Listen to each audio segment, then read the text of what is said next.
lot of you question whether or not I'm here for truth. Question if I was a real flat earther or not. Well, the reality of it is there are no flat earthers. There are only globe deniers.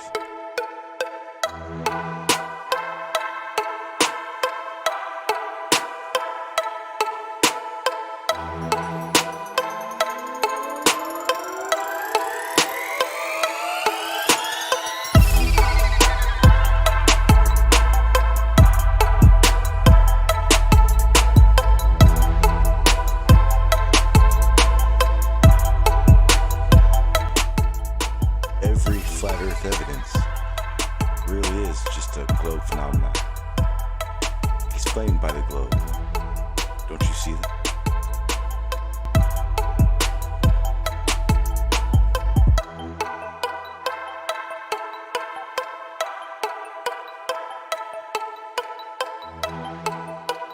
See, I'm still here for truth. And now there are certain people in my way.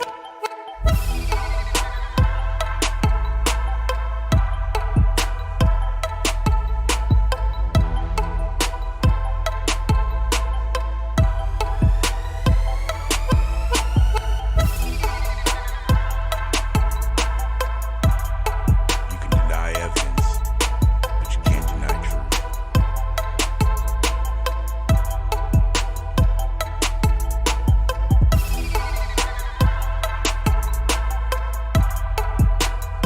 Flat Earth, you ask a lot of questions. I think it's time to answer some now.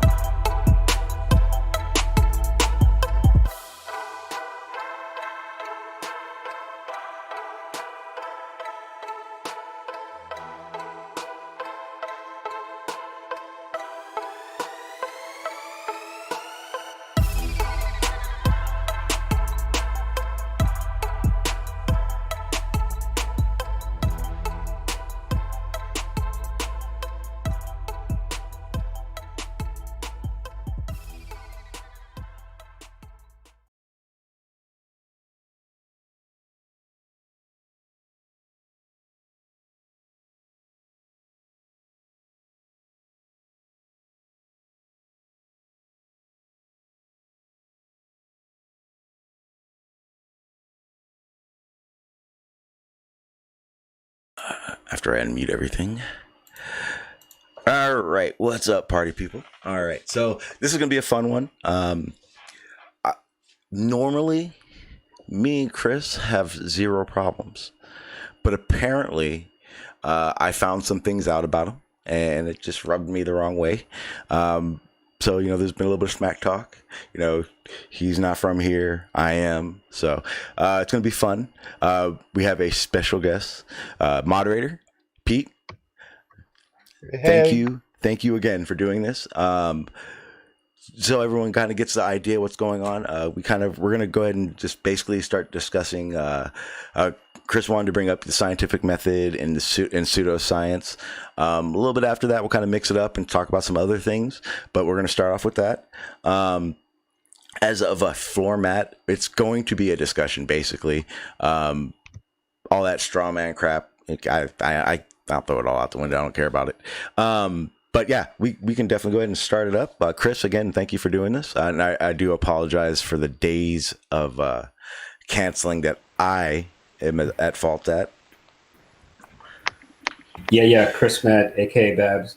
Well, it's all good, Sean. I mean, it all worked out in the end, so I'm not too worried about the cancellations or everything because we're gonna do this. So that's what I'm looking forward to. Yep. Did you want to go ahead and get it started? Did you want to talk about science and pseudoscience? Right.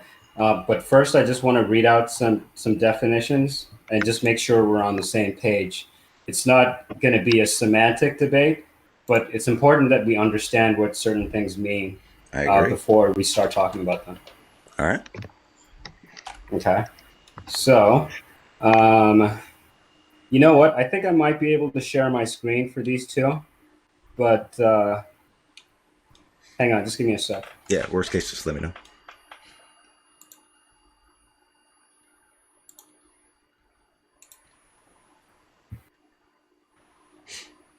Okay, it's not working. I'm just going to post the link in the side chat. Yeah, no problem.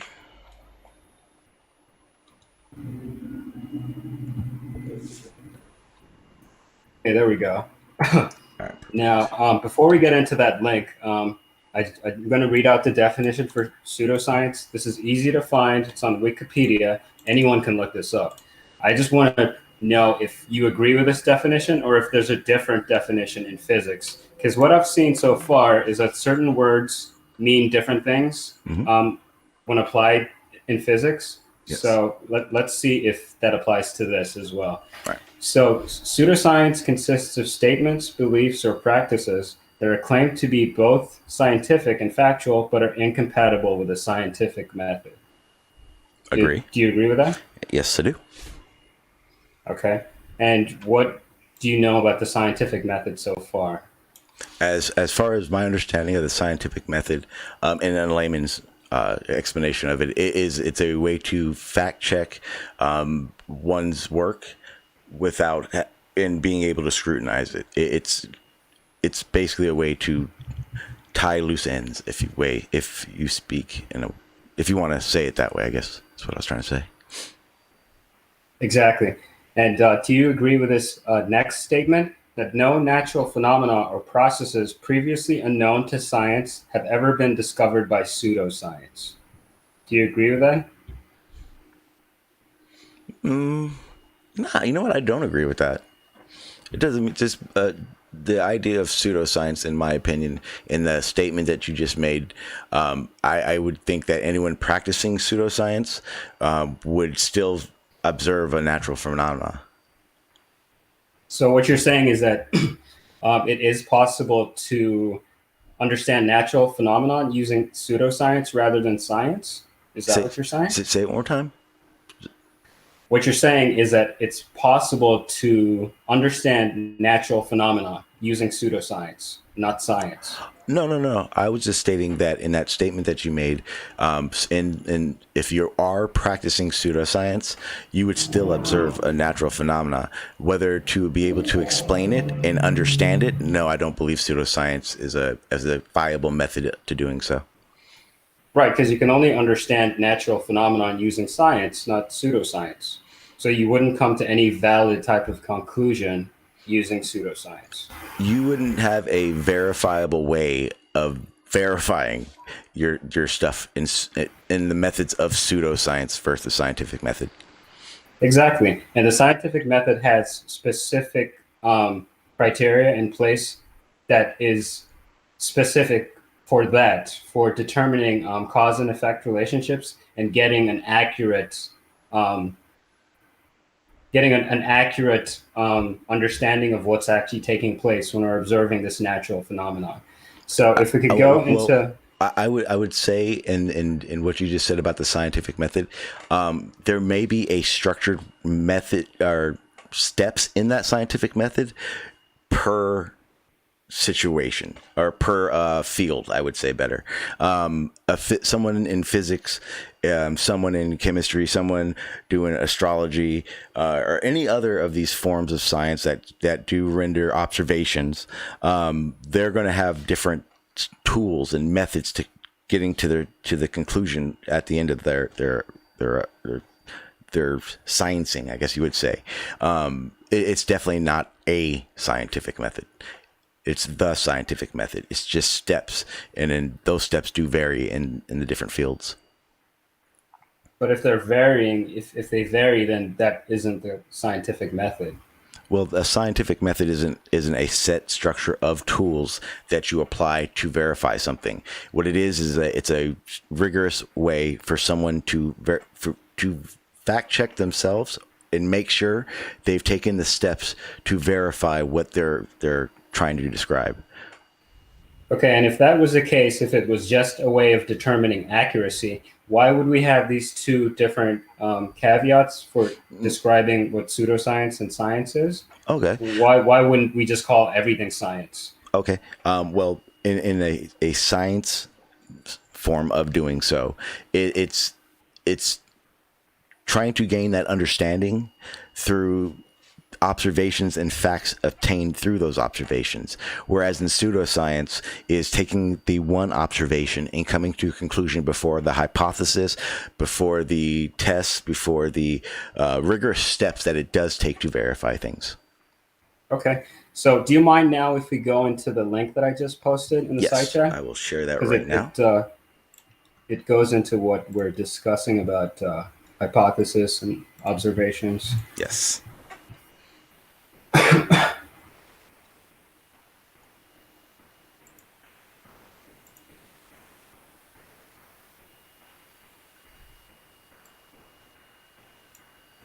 Is it? Okay, there you go. Can you see it now? I'm looking at the watch page on YouTube. Okay, yeah, well, I see I it just now. switched Yeah. over. And for everyone in YouTube, I put the full screen of what we're looking at. Okay. So I just want to make sure no one's going to say that I'm cherry picking shit, and we're both looking at the exact same information. We're not cherry picking anything. Actually, I really love this list. I've gone over this list before. It's an awesome list that it helps understand what the difference is. Exactly, because it's a side-and-side comparison where you can see the differences right away. Absolutely. Okay. So we can go through these if you want, just for the audience, so we can sort of compare and see if what we've gathered and compiled so far as globe evidence, which category does it fall under? Globe evidence? We can sort of use this as a... Oh, I would definitely say under the science. Okay, sure. So as far as science is concerned, it uses careful observation and experimentation to confirm or reject hypotheses. Evidence against theories and laws are searched for and studied closely. Yes. And in pseudoscience, it starts with a hypothesis, looks only for evidence to support it, little or no experimentation is done, and conflicting evidence is ignored, excused, or hidden. The original idea is never abandoned, whatever the evidence is. Okay. Would you like to go over those first steps? We can kind of go back in between the two and our ideas of what what falls under which line. Sure. Yeah. Okay. So when we're looking at the science one, use careful observation and experimentation to confirm or reject hypothesis. Would you say that the evidence that is presented before when we're talking about this topic is, for instance, we'll say how light works and how or refraction, to be more specific. Would you say that would fall under science or pseudoscience? Based on that one category, I mean, just this number one for right now. It would, because you would need to perform experimentation in that process. Yeah. So do we know what the speed of light is? We do. Yeah. And you agree with the methods in which we obtain the speed of light, correct? I'm sort of aware of the methods. Yeah. And I'm going to have to say that I do agree with them, because I haven't really looked into them with as much detail. And with me, I like looking into things before discussing them rather than just dismissing them. So, and I'll just say, I think rather than being so specific, Sean, just to deal with the basic tenet of the 2 points itself would be helpful. Okay. That's what I would okay, say. I see what you're saying. Yeah. Okay, so in what I was trying to say is based on the fact that we understand the speed of light, we would obviously have had to do tests to do so. The same way we understand that when you put light through a prism, those would be experiments and tests that we were able to observe the way light works. So, in my opinion, I'm going to say that the understanding that we have for light definitely falls under careful observations, experimentation, and confirm or rejection of ideas of that have come up. When it would lie into what I'm going for the pseudoscience aspect of this, I would say that in a science denying idea of how refraction works, and some of the arguments that I've heard, not saying from you, to say that refraction works in a different way because it doesn't, it literally has to work differently for the obstruction not to be curvature, I say that would definitely fall under the lines of you're starting with this idea. It says looks for evidence to support it, little or no experimentation. So there's very little idea in how could it be curvature, and then it's just explained away because refraction is different, and that would be the way I would explain the argument being of pseudoscience with light. Okay. As far as what you've said with light and the behavior of light and refraction, those are well established facts that we understand.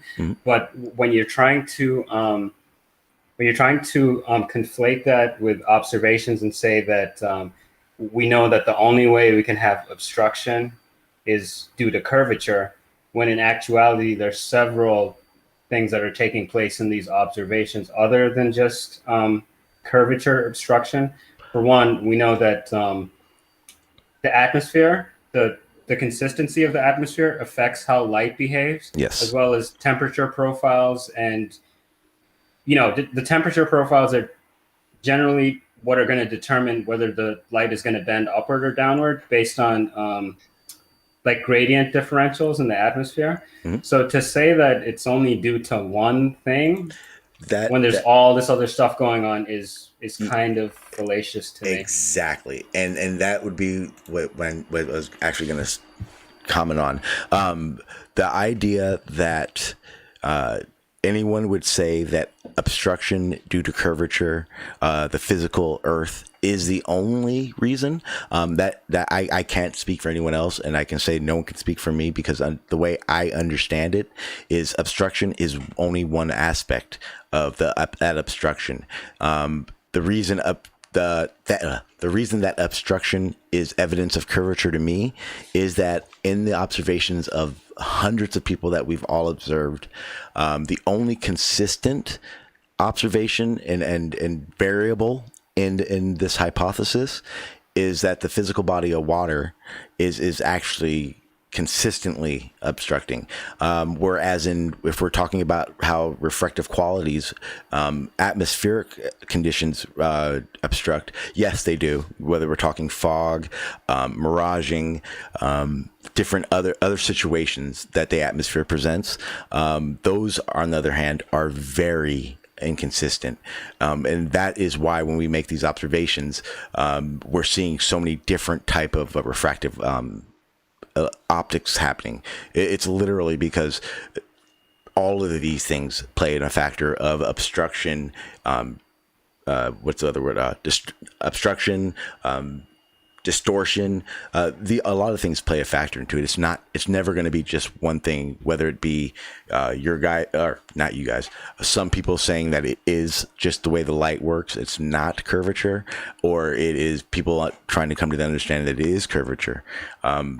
The one thing that you would have to understand is that is consistent. Yeah. So the thing is that you guys actually do say that it's only curvature, and you did say that again, there's several things that are definitely. I'm going to preface this again. I do not speak for anyone, and no one speaks for me. My arguments are solid because my arguments are based on my understanding. I have never said that. And again, if you've gone back and listened to me and Travis have these conversations, you would understand that when it comes to this topic, I am very understanding that it is never just one thing. My argument has never been it is only physical, the physical Earth doing it. Never in my life have I ever said that is the only quality of it.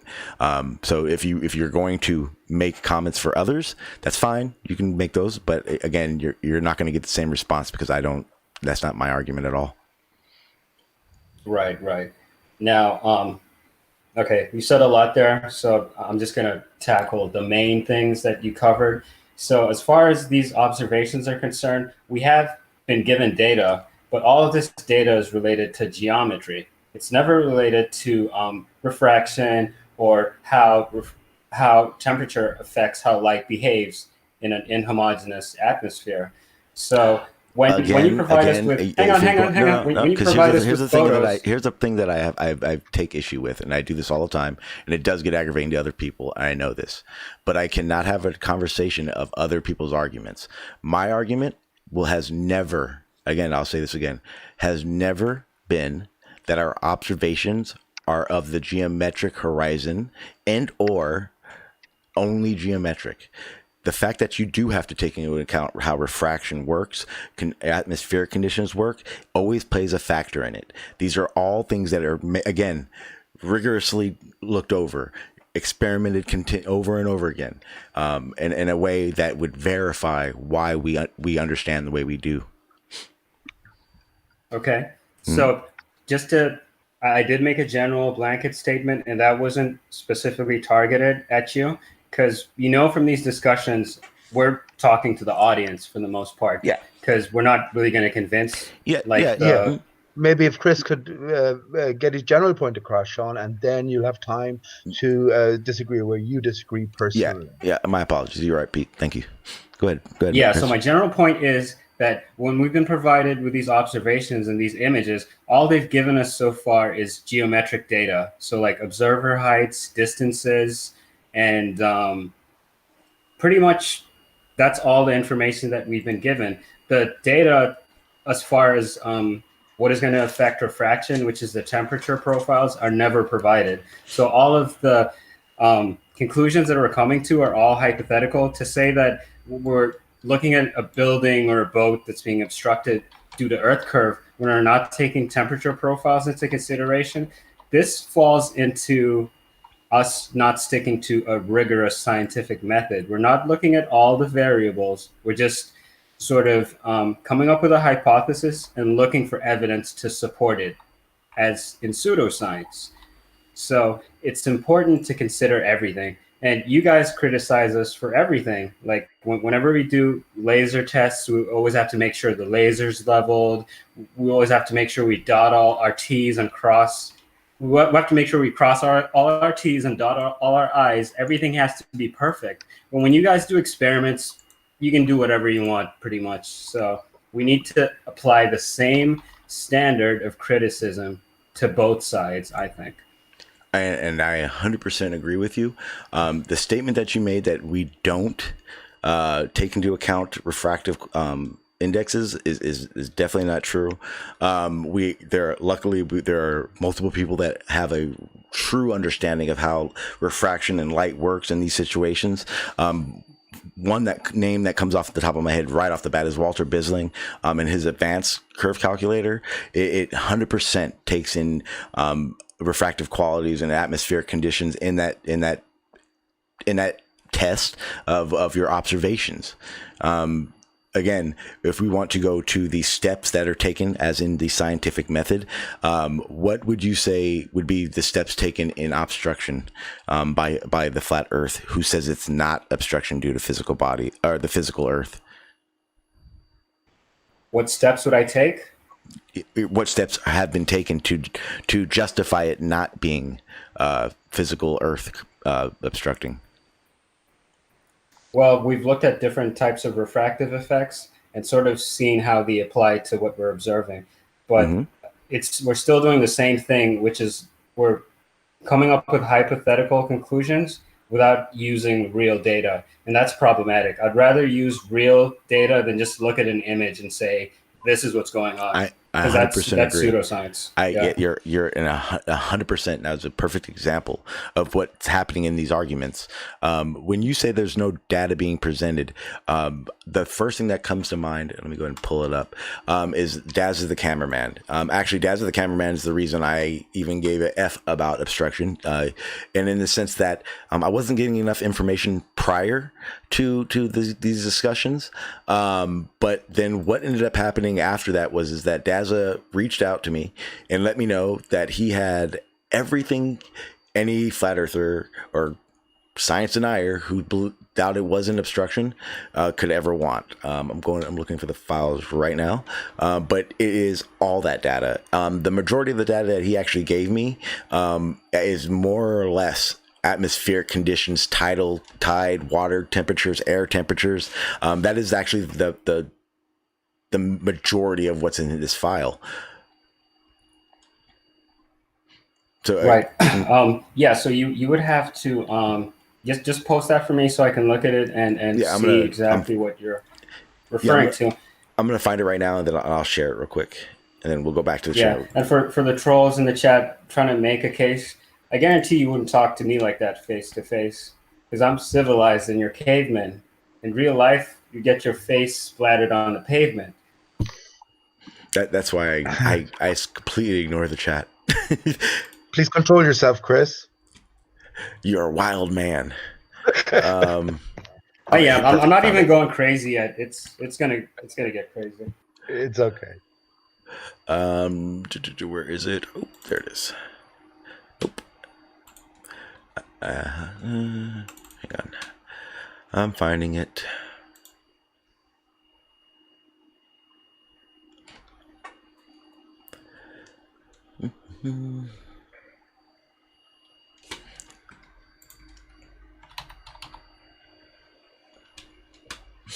Now, when Sean comes back with his example, you can detail, Sean, which category it would or it seems to fall into, the scientific or the pseudoscientific category. Okay. All right. Here exactly. we go. And we haven't even gone through all the categories yet. Oh no! Sorry, go yeah. ahead. I'll go ahead and present mine real quick so you can see what we're looking at. Make sure it's going to come up on that screen. Yep. All right. So what we're looking at right now, or let me share it first before I say that. Here, switch this. I'm working on one less screen right now, guys. I apologize. It's terrible. Oh, there we go. So what we're looking at right now is one of the files that I got from Daz the Cameraman. I wanted to clarify something before I opened them up. You stated that under the terms of science, we have a full understanding. We do have an understanding how, I'm not going to say full. We do have an understanding of how light works, correct? Sorry, I was muted. Yeah, we do. Yeah. Okay. We do have an understanding that the atmospheric conditions vary from place to place. Yes, we do. Okay. And figuring out those steps, you would say falls under the scientific category versus pseudo. Is this what are we observing? Is this a natural phenomenon that we're observing? Yes, what we will be looking at are natural phenomena. Yes. If you present your information, What is the natural? Sean, and then Chris can consider it, Okay, and then you can ask your questions as applied to the observation. Yeah. All right. Okay, so what we're looking at right now is some of the information, the data that I got from Daz the Cameraman on the day that he made his observations. Again, this is showing air temperature, the relative humidity, air pressure in the atmosphere along the shore, current rain intensity. I mean, it's data filled. Would you agree? Yes. So it is data filled. Yeah. Okay, so then using this as one step, using the information that we understand through how refraction, the index of refraction works, we can use those two groups of information to come to a conclusion about what this day was like in the situation, in the conditions that were like. Correct? Yeah, correct.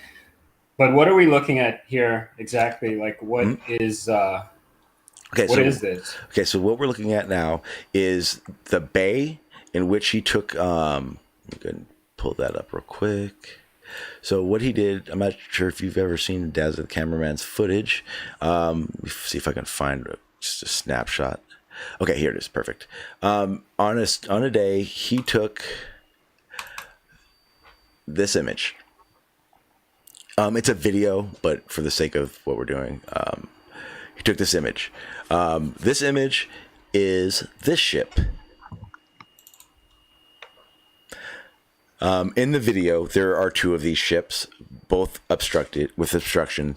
Obviously, in the photo we were just looking at, this one, you're not seeing all of the ship. So in this, he actually was bombarded with, where's your data? And in doing so, what he did is, well, like I was showing you guys, he started showing all the data for the multiple days, for the multiple conditions out there, just to tie up all loose ends when it came to what he was actually observing at the time. Like I said, the first one, this data is from 228 at 257, and I'll just skip to the last one so we can see the time span that all this data is collected from. And this one is until about 3 hours later. So for 3 consecutive hours, he just kept updating the data that was given so he could relate it to his observations and to get a better understanding of what was happening. I guess the gist of what I'm saying right now is, would you say that what Dazza the cameraman has done would fall under the science category or the pseudoscience category? He would have to be following the scientific method. So we need to break down the steps for what the scientific method is to determine that. I'd rather do that than just say whether this is pseudoscience or not. Okay. I think this is, let me just say, I think this is part of the observation, right, Sean? So all of the measurements collected would be within the observation category. I think the videos and the pictures would fall under observational category, where once you start collecting the data and applying it to it, then you're starting to do the scientific method of this. I did want to state, and if we're using the scientific method and applying it to this, understand that a lot of the things that we're doing here are known phenomenons that we do have knowledge of. For instance, how light works. So when you're doing the scientific method, and we're applying the scientific method to scrutinize this observation, we have to understand that we're going to be missing steps. We're going to be passing up steps because there are things that we understand already. Right. So this is just observation. And could you put the image up again? I noticed that it only had one. It only had like one temperature readout. Oh, okay, one of those. And we know that's not true because the atmosphere has varying degrees of temperature profiles. Yes. So if you're only putting one value, we need more information than that. Also, could you show an image where... That's the thing. In this situation, we're not interested in what's happening 50 miles away. We're only interested in what's happening in this port. Yeah, but we're also interested in the temperature profile, because that's going to affect how what refraction is going to happen. Whether it's either going to be sinking refraction or looming is all based on the temperature profile. But we need to know that. Yeah, absolutely. The thing is that you're asking for a air temperature gradient, whereas you don't need that. All you really need is the current air temperature or basically around the surface of that area, and the water temperature, and we have all that information to put forth when we're looking for these answers to our observations. The reason being is because when we're making our observations from anywhere from 0 to 30 feet, we're looking through that air surface temperature and the water temperature layer of that gradient you're asking for. Right. But okay, the reason that I'm asking for the gradient information is because we know how refraction works. We know that light bends towards the denser medium. Yes. So the light is generally going to bend towards the colder area in the atmosphere. That's why we need to know what the differential is. And to answer Dark Seed in the chat, it doesn't matter what we show to you, because you guys just whine and complain like bitches do. So there's no point trying to show you. Yeah. But that's why I'm trying to show you why and how we come to the conclusions we're coming to. You keep saying that we need these temperature gradients again to understand how the index of refraction works. Again, we're not looking trying to explain the light that we're getting at 100 or 1,000 feet. And Dazza the cameraman's observations, he's making these observations from 20 feet, I think it was, a little bit higher maybe. But again, we don't need to know what the gradient or the atmospheric conditions are at 1,000 miles or at 500 miles up if we're on the surface trying to make that observation. Now, Sean, if you agree with Chris that you are adhering to the scientific method, will you please state the first step, state the hypothesis, or the observation, first of all, and then state the hypothesis. Okay. It would be under the lines of, this is I'm going to use this as if I did it. Obviously, we know I didn't, but it's the only way I can really just spit it out. Okay, so I made this observation, and I noticed that the ship I'm looking at doesn't look like a whole ship. I don't even know what the ship is. So what I'm going to do is I'm going to start asking questions. So I've made my observations of a phenomena. There's a boat missing a lot. That would be the phenomena. Now I'm into the question phase. Well, first of all, what boat is that? To get through this right away, I Google search and I found this. This looks to be the ship that I'm looking at.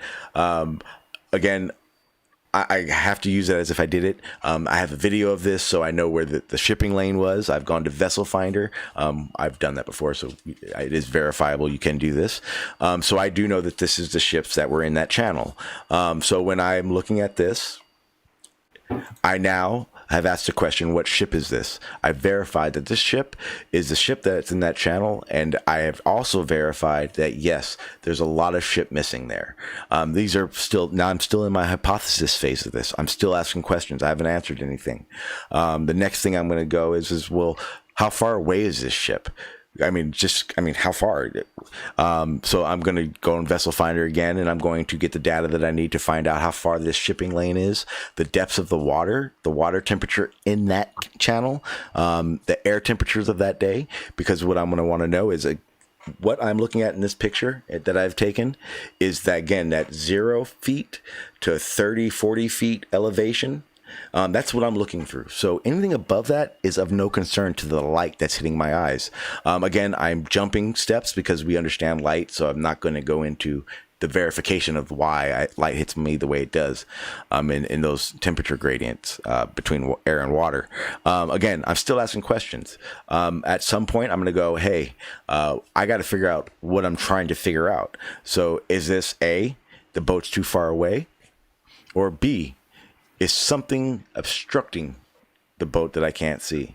Well, I've already asked a few questions. I understand how light works. I understand that light can obstruct, refractive qualities can obstruct parts of objects, but there's no situation where we have ever observed where it is the factor in a case like this.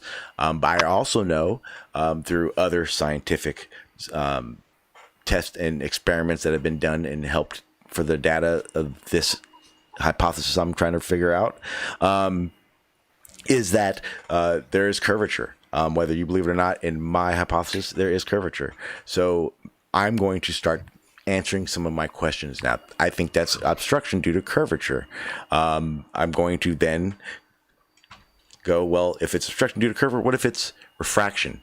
What if it's a miraging happening? What if it's that blocking it? Well, I've gone to my data. I have hours and hours of data that verify the temperature changes in the area that I'm looking. And I've come to the conclusion that on this day, the air temperature is cool, but it's warm. The water temperature is extremely cold.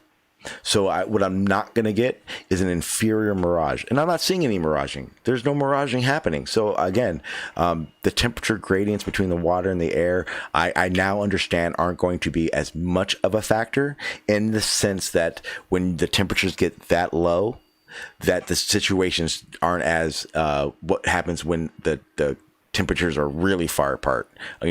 Really warm water, really cold water versus the really hot air, really cold air. When you get those situations, that's why you're seeing miraging happening at extreme levels. But again, I've answered all these questions now. Now I'm starting to understand that I'm not having to take into account miraging happening, because there's no miraging. So my next step is Right. I'm going to So what verify were the you trying curvature. to? You got Mhm. right, and you got the steps backwards as well, because the first Well, step in the again, scientific method yeah. is to ask a question. What were you trying to accomplish Oh no, by no. these observations? Like, what was Well, that your was the thing. goal initially I when you're made it. doing this? Yeah, I said it. I said I started step one. I took this picture, and there was nothing I was answering from that step. The only thing I did was ask questions. What boat is that? Oh, well, then I went and verified that this boat is this, and I know that I'm not seeing this whole boat in my observation. So I'm still asking questions. Just because I'm answering question by answering each question step by step, doesn't mean that's how I would do it in the natural settings. But we're in a conversation where I have to do it that way, so I can actually give you the detail of where things are and why I'm running through these steps. Yes, I understand that I did say, I did the A B a little late, but at the same time, it all falls into the same factor that I wanted to find other information out before I wanted the answer. I would say that the scientific Right. And method is a stringent process, which, if you agree that you are following the scientific method, you have to adhere to. So, Again, I would state that yes, the scientific right, and method as in an obviously, exercise is this, but as in depending on the field that it's used, it is not the same thing. There's no one scientific method. we'll just get it clear at this stage. So at this point, Sean, you have made the observation and you have hypothesized that because you cannot see the target in its entirety, that it is disappearing over the curvature of No, the Earth. Would that no, be the hypothesis? no. Oh, I'm sorry. Yes, yes. At the conclusion of my hypothesis is that yes. I apologize. I thought I heard yeah, different. and for Malchus in the chat, saying that this is all just entertainment for you. Well, you're a bitch. You need to focus on getting the right tampons to use. Chris, And Sean, there's Chris, not more than one scientific method. Say again? There is, and there's only one scientific method. When you're saying that there's more than one, where are they? Can you show me where they are? Can you provide citations for that? I've given you an example right here of one way that the scientific method would be used. But then I would say, would you use this to scientifically figure out why bees choose the flowers they do? Would you use the same steps? No. Would you, Chris? Would you use the same steps that we're using to figure out this question as you would use to why bees choose the flowers they do? No, because that's not a natural phenomenon. Wait. Have you ever seen a bee? Well, why bees pollinate specific flowers is not a natural phenomenon. Yes, I think that's everything. Everything that happens is a natural phenomena that we don't understand. What are you saying? So you're saying that because a bee? Well, you understand things through experimentation.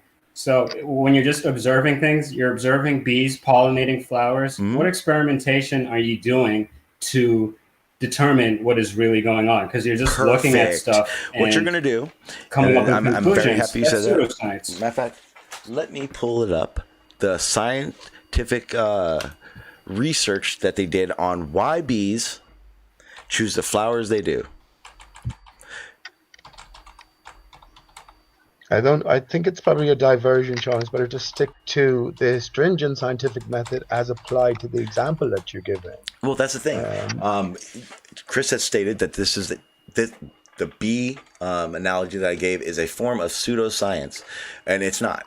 Because and the difference between it being pseudoscience and not is the fact that could use the scientific method to answer that question. And again, there have been multiple studies, and all of them use these stringent situations to do so. Let me see if I can find it. Oh, that's why I missed a bee. You said that there's more than one scientific method. I would like to see that. Okay. Because so far, I only know of one scientific method. Okay. Well, so under what phenomena is the scientific method that you understand?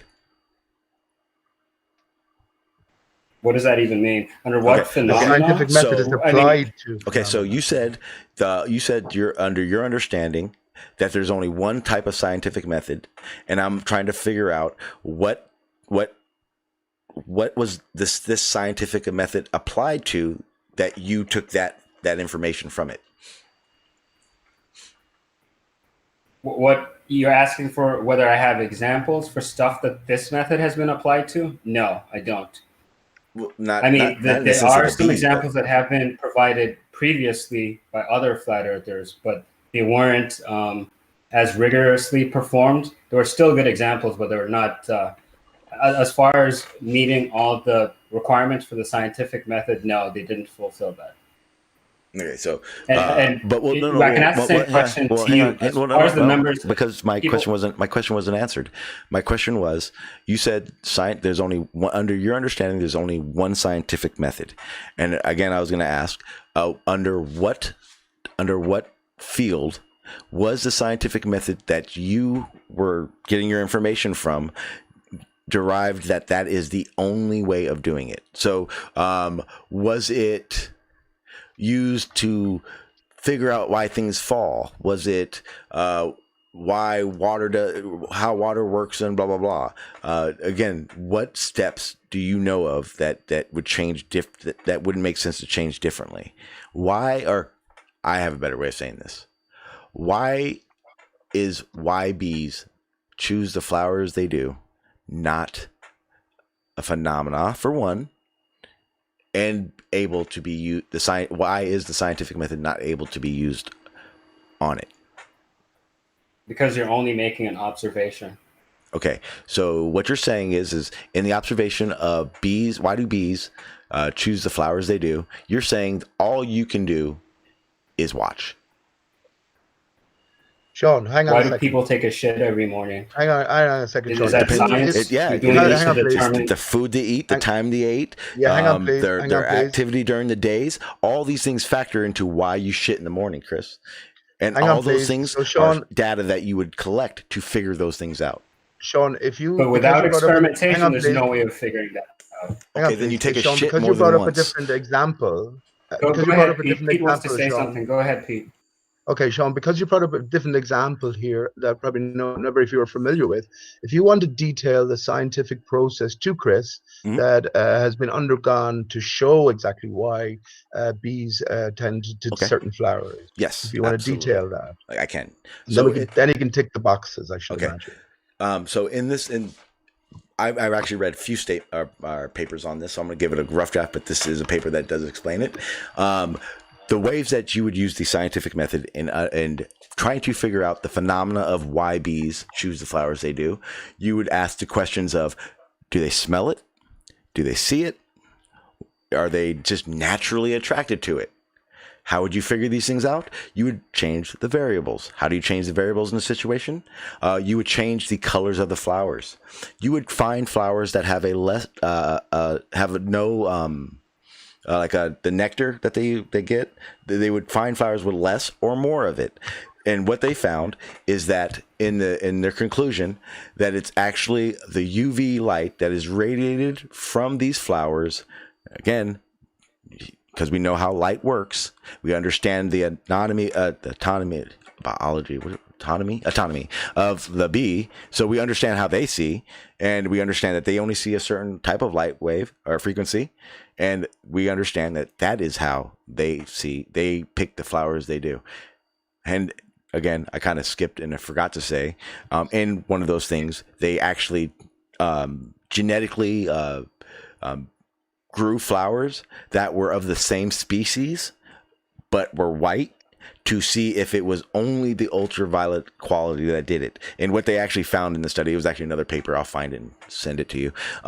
What they actually found was, and all those white flowers that were the same one, what they ended up finding out is that they would go to the ones with the most nectar in it.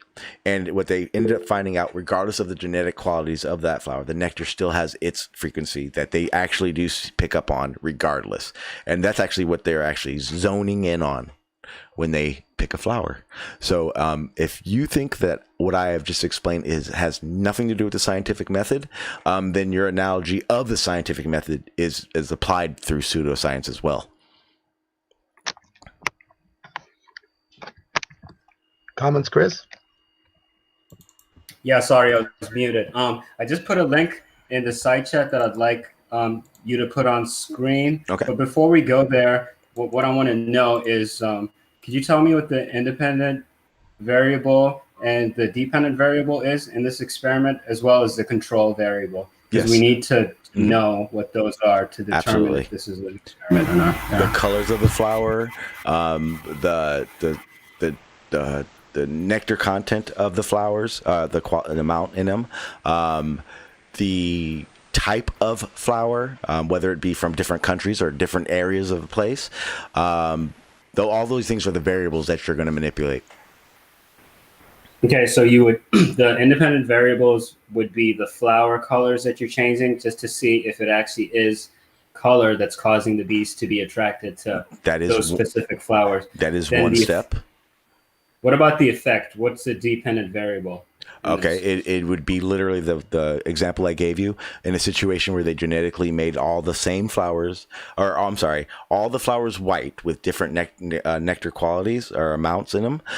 They noticed that they were still a factor of the fact that the nectar was not something they could genetically change, and that still gave off a frequency that the bees were able to see, and thus choosing the ones that actually had the most in it versus when they were able to put an orange flower and a yellow flower out and change the genetic qualities of that flower to see if the bee knew and could change between and decide which one was better for it in those situations. Again, observations that are done over and over and over again, probably hundreds of thousands of times, maybe with hundreds of millions of bees. So it's a situation where it's very scientific.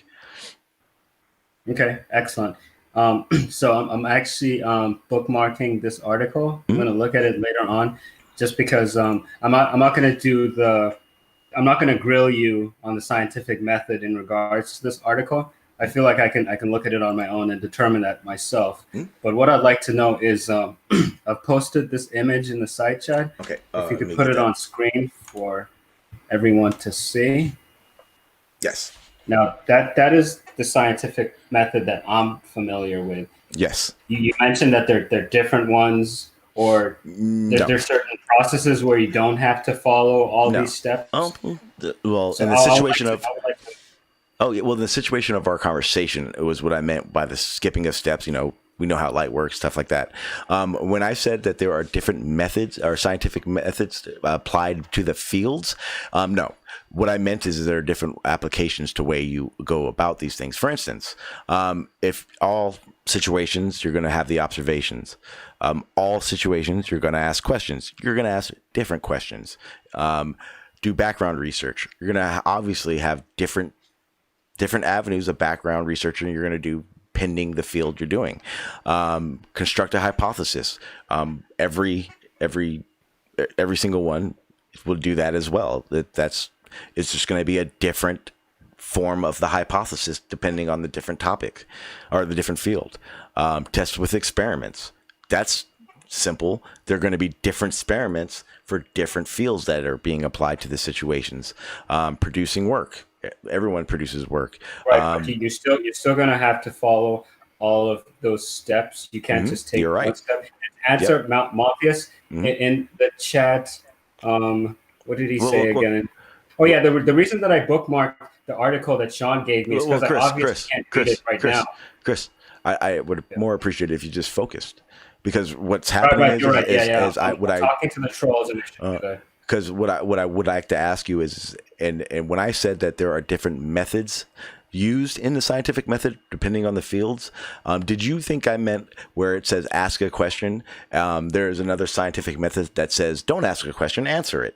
No. What I meant, and what other people try to explain, or maybe my explanation may be not great either, but the realization of what that statement is that the scientific method isn't one way of doing everything, is in the statement that depending the field, pending the phenomena that is being observed and wanting to know about, there are different methods and steps to going about it. You may have to ask more questions. You may have to ask less questions than the other one. The background search may be different. The construction of the hypothesis may be structured differently depending on the observation. Literally, it's not a different set of these. It's literally us trying to tell you there are different avenues that you go about each of these steps. I completely agree with that. This is a simplified version, and there are several robust methods of doing this. Because, I mean, we're dealing with a complex topic, so to think that we can just use a simple... Exactly. But I understand what you're saying. The steps Yeah. still do apply. It's just how you extrapolate and how much time you're willing to put into each step. Yes, and that and what you just said is the pending of the verification of accuracy that you're going for. Kind of like I was saying earlier with the ocean and the water temperature, you don't need to know what's up 4 miles if you're just looking here. It's the same situation that does change things. So then what I'm getting from what you just said is that you do actually have a full understanding that the scientific method is the scientific method, but the way you go about going through the scientific method is what is different pending fields, right? So you understand that now? I do understand that, and I mean, that wasn't a malformed question. I completely understand what I'm talking about. No name, you cocksucker. Right. But Chris, focus. Yeah, I know. I'm paying attention to the trolls. Can we just get it on track? And Sean, can you agree with the graphic that Chris has put up here, that all of these steps are followed within the example that you gave there regarding the beads? Yes, I believe so. In a general sense? Yes. Okay. And in the situation of why is that boat missing so much? I believe I use these steps, but with different avenues. So because it is the scientific method, I think Chris is looking for application of this methodology to the observation of the boat on the horizon. Okay. Yeah. So I think it would be helpful because you're taking a specific example and putting it on the table. If you walked your way through the different steps here and how it was applied to the observation at hand. Absolutely. Perfect. That might help. Yeah. Great idea, actually. Okay. So we're assuming that the observation is made. Again, I'm at the asked a question part. I'm going, why am I seeing what I'm seeing? Is that the full boat? Why am I not seeing the full boat if it isn't? Those would be the questions I'm going to be asking. Again, do background research. That's where I'm going to find out which boat that was. I'm going to find out how far away that vessel channel is through Vessel Finder. I'm going to figure out the air temperatures. I'm not going to do air temperatures yet. I'm going to use that later. But the basic background is distance, time of day, what ship, where it was going. Those things are going to be my basic background research. I'm going to construct a hypothesis. Experimental data becomes background research for new future projects after new questions. Form new hypothesis, experimental again. Again, that's the situation of going through each step of, is it refractive light? Is it due to obstruction due to something else? Is it distance that's doing this? Is it my elevation? I mean, these are all questions that I'm going to construct in my hypothesis. Test with experiment. I'm going to go back out to that location, point my direction to that shipping channel, but instead of staying there, I'm going to go higher. I want to get higher up. I'm going to go lower. I'm going to go to the beach. I'm going to go right on the beach. These are ways that I'm going to test that my first phenomena, which I observed, is consistent with where I was. Again, so procedure working. I'm getting answers. I feel like it is. analyze data, draw a conclusion. Again, all the data that I had for that bay that Desiman had, the observations that I've made from higher elevations, lower elevations, repeatedly throughout the three, are going to give me the result of my hypothesis. Again, we're talking about it, so therefore, I literally just went through all the steps of the data of the boat observation. Just very simply. If you want, Chris, I can do this with the B one. It's just the same. The difference is you're going to hear and things are going to change that don't change in the other situation. Those are the different scientific, the different methods that the scientific method is used. Right. I mean, this is a good guideline to go by, but I feel like the checklist that we're looking at before it's very simplistic. It's much more robust, and it gives you an idea of which checklist. This? Yeah. Hang on, this? The science versus pseudoscience checklist? This isn't a pseudoscience. This isn't a scientific method checklist, Chris. Well, wait, hold on. That's not what I'm saying. What I'm saying is that this is good. It's a good structure for understanding how the scientific method works. Yes. But we still need to consider. No. What we're looking at right now is not scrutiny upon the scientific method versus pseudoscience. This is the comparison between how science works and how pseudoscience works. Again, we're only on step one, and that in itself is a step in the scientific method. But again, this isn't explaining scientific method. It's explaining the differences between the two in their levels of understanding, I guess you would say. Well, the main difference is one applies the scientific method and one doesn't.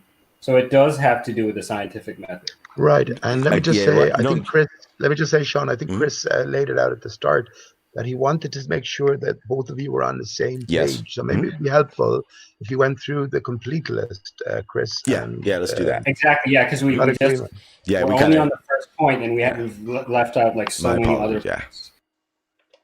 Yep. Okay, so let's go on to the second point. Damn it. Just give me a sec. I'm going to have to zoom in.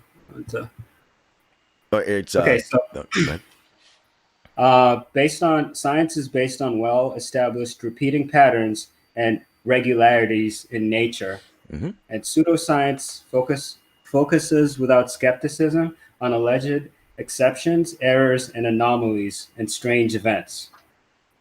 For instance, where we're looking at a flat Earth situation and it's not curvature in their eyes, they're not willing to think that their version of it could be wrong, and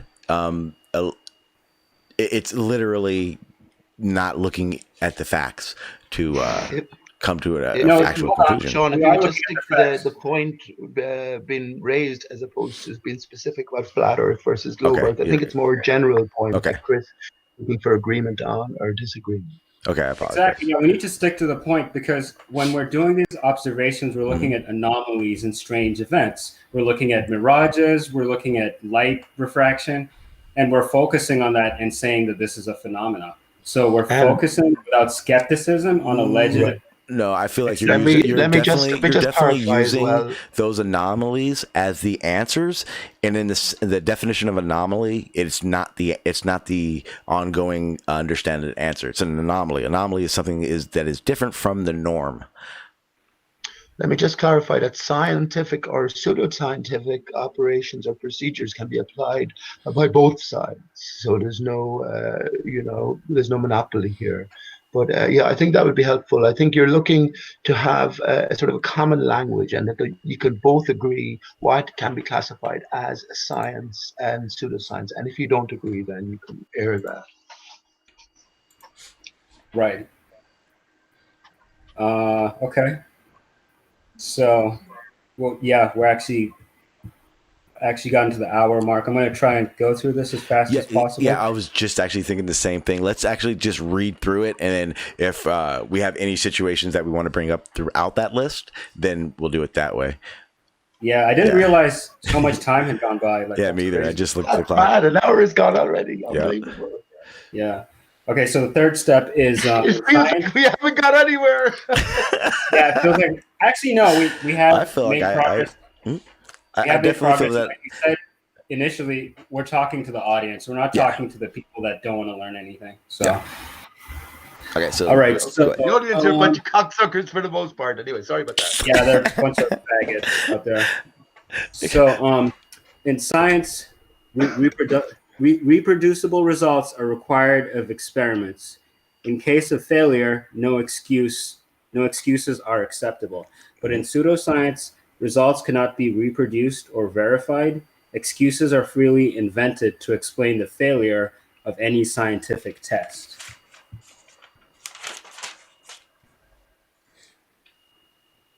Okay. Would you agree with that, Sean, in general? As in the list, yes. Right. So I'm going to move on to the fourth one real quick. I agree with the third step. I agree with everything here so far. Yeah. I just want to make sure we're on the same page. Yep. Personal stories in science, personal stories or testimonials are not accepted as evidence. And in pseudoscience, personal stories or testimonials are relied upon for evidence. You agree with that? Yep. Okay. And number 5 in science, consistent and interconnected. Science is consistent and interconnected. One part cannot be changed without affecting the whole. But in pseudoscience, it's inconsistent and not interconnected. Any part can be arbitrary, changed in any way without affecting other parts. Do you agree with that? Absolutely. Okay. Number 6, science argues from scientific knowledge and from the results of experiments, whereas in pseudoscience, it argues from ignorance. The lack of scientific explanation is used to support ideas. Okay. Absolutely. And I have seen flat earthers do that before. And I know that that is going to be brought up by people later on when the open panel comes up. So I'm just getting ahead of y'all. Number 7, science uses vocabulary that is well defined and is in a wide usage by coworkers. And pseudoscience uses specially invented terms that are vague and applied only to one specific area. Supersede. Yeah, 100%. Yeah, superseded. Nah, we're not going to get into that now. Okay, and science convinces by appeal to evidence, by arguments based on logical and or mathematical reasoning. And in pseudoscience, it attempts to persuade by appeal to emotions, faith, sentiment, or distrust of established fact. Okay, number 9, peer review, literature written for fellow scientists. Sorry, let me read that again. I kind of botched it. So science relies on peer review, which is literature written for fellow scientists who are specialists and experts. And in pseudoscience, there's no peer review. Literature is written for the general public without checks or verification. And lastly, in science progresses as time goes on, and more is learned. And in pseudoscience, no progress happens. Nothing new is learned as time passes. There is only a succession of fads. Does that sound familiar? Absolutely. I was just going to say, what I wanted to do, Chris, is commend you on reading this list and really bring into light why this argument really isn't an argument. What do you mean it isn't an argument? If you wanted me, I can give you, this is what we'll do. How about this? I'm going to go, because what I did while you were reading that is I kind of just jotted little notes to each one that made me figure out in this discussion which side is which. And I'll do it really quick. No long-winded. Pete, don't let me get long-winded, please. Based on repeatable and regulatory in nature, again, obstruction, conditions, these things we can do every day. As long as you go out every day and do these observations, you're going to get that. Focus without skepticism, allege no errors, anomalies. Again, if you're looking for that one thing, you're going to miss the flat Earth is missing the big picture of the things. Number 3, reproduce results of required experimentation, blah, blah, blah. Okay, so if we're doing experiments and we hit a brick wall, we have to understand that that's a brick wall. Whereas in a lot of situations of flat Earth, it's explain and then just try to further BS that explanation to a further reasoning for what you personally believe is what it is, which is brings us to number 4. Again, I don't care what you say. I want to see the evidence and the data. In flat Earth, it's basically what someone else said, and then it's repeated throughout without evidence. Number 5, consists and interconnected in one part. Again, things that happen. If one thing happens in nature, it does affect the other observations that are going on in nature that you're making as well. Air temperatures, water temperatures, distance, all these things are factors to what we're looking at. Therefore, these things are again, like I was saying before, the consistent aspects of these observations that we can count on. Whereas in pseudoscience, again, these anomalies are being looked at as if it's the big picture, and it's not. Number 6. Right. Well, yeah. Well, let me just. hey, I'm going to shoot through. Let me shoot through, and then I'll let you. Then you shoot through yours reasonings for believing these things are for which side. Because to me, it's a very distinct line. Aren't our arguments from scientific knowledge, from the results of experiments? Again, multiple people doing these observations and testing these and to verify what we're seeing and explain over and over again.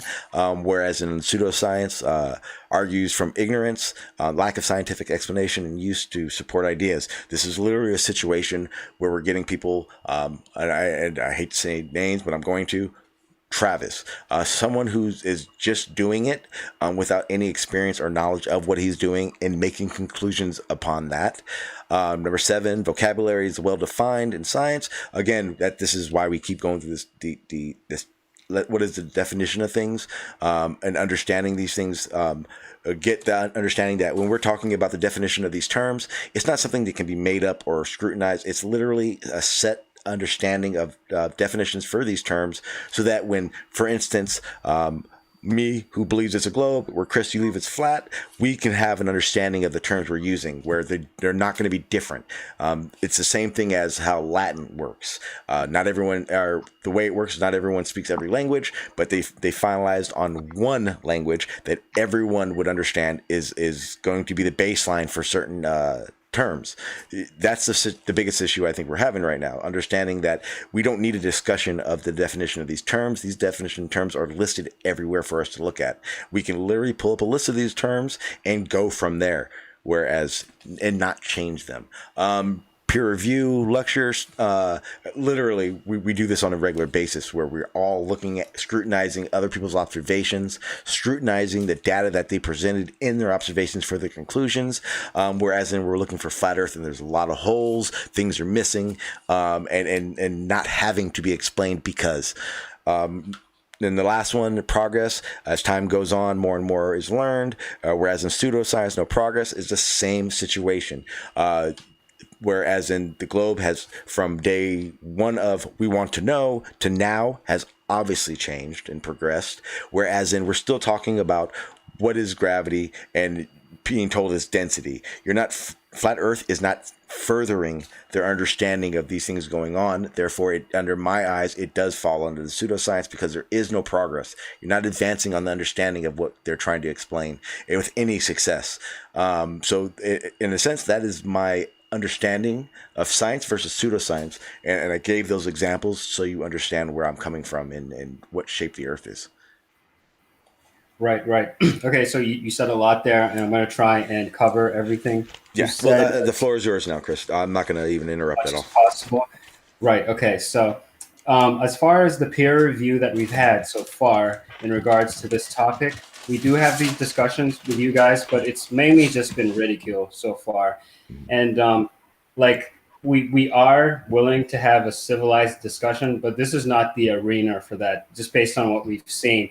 And, it seems as though if you go against the established narrative or the established consensus, then you're going to get ridiculed. We've seen examples of this, like with the ugly bitch that owns YouTube, that's trying to tell people what they can see or what they can say. It's sort of like controllers trying to control information and censor what we're able to understand, what we're able to learn. And I think that that's telling that we're not really in a fair discussion. We're more in like a dictatorship.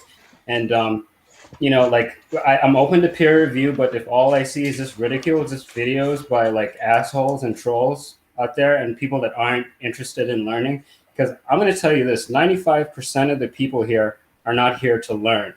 They're here to be entertained, or they're here because they've got nothing better to do. But like for people like us, we're actually trying to learn and understand things.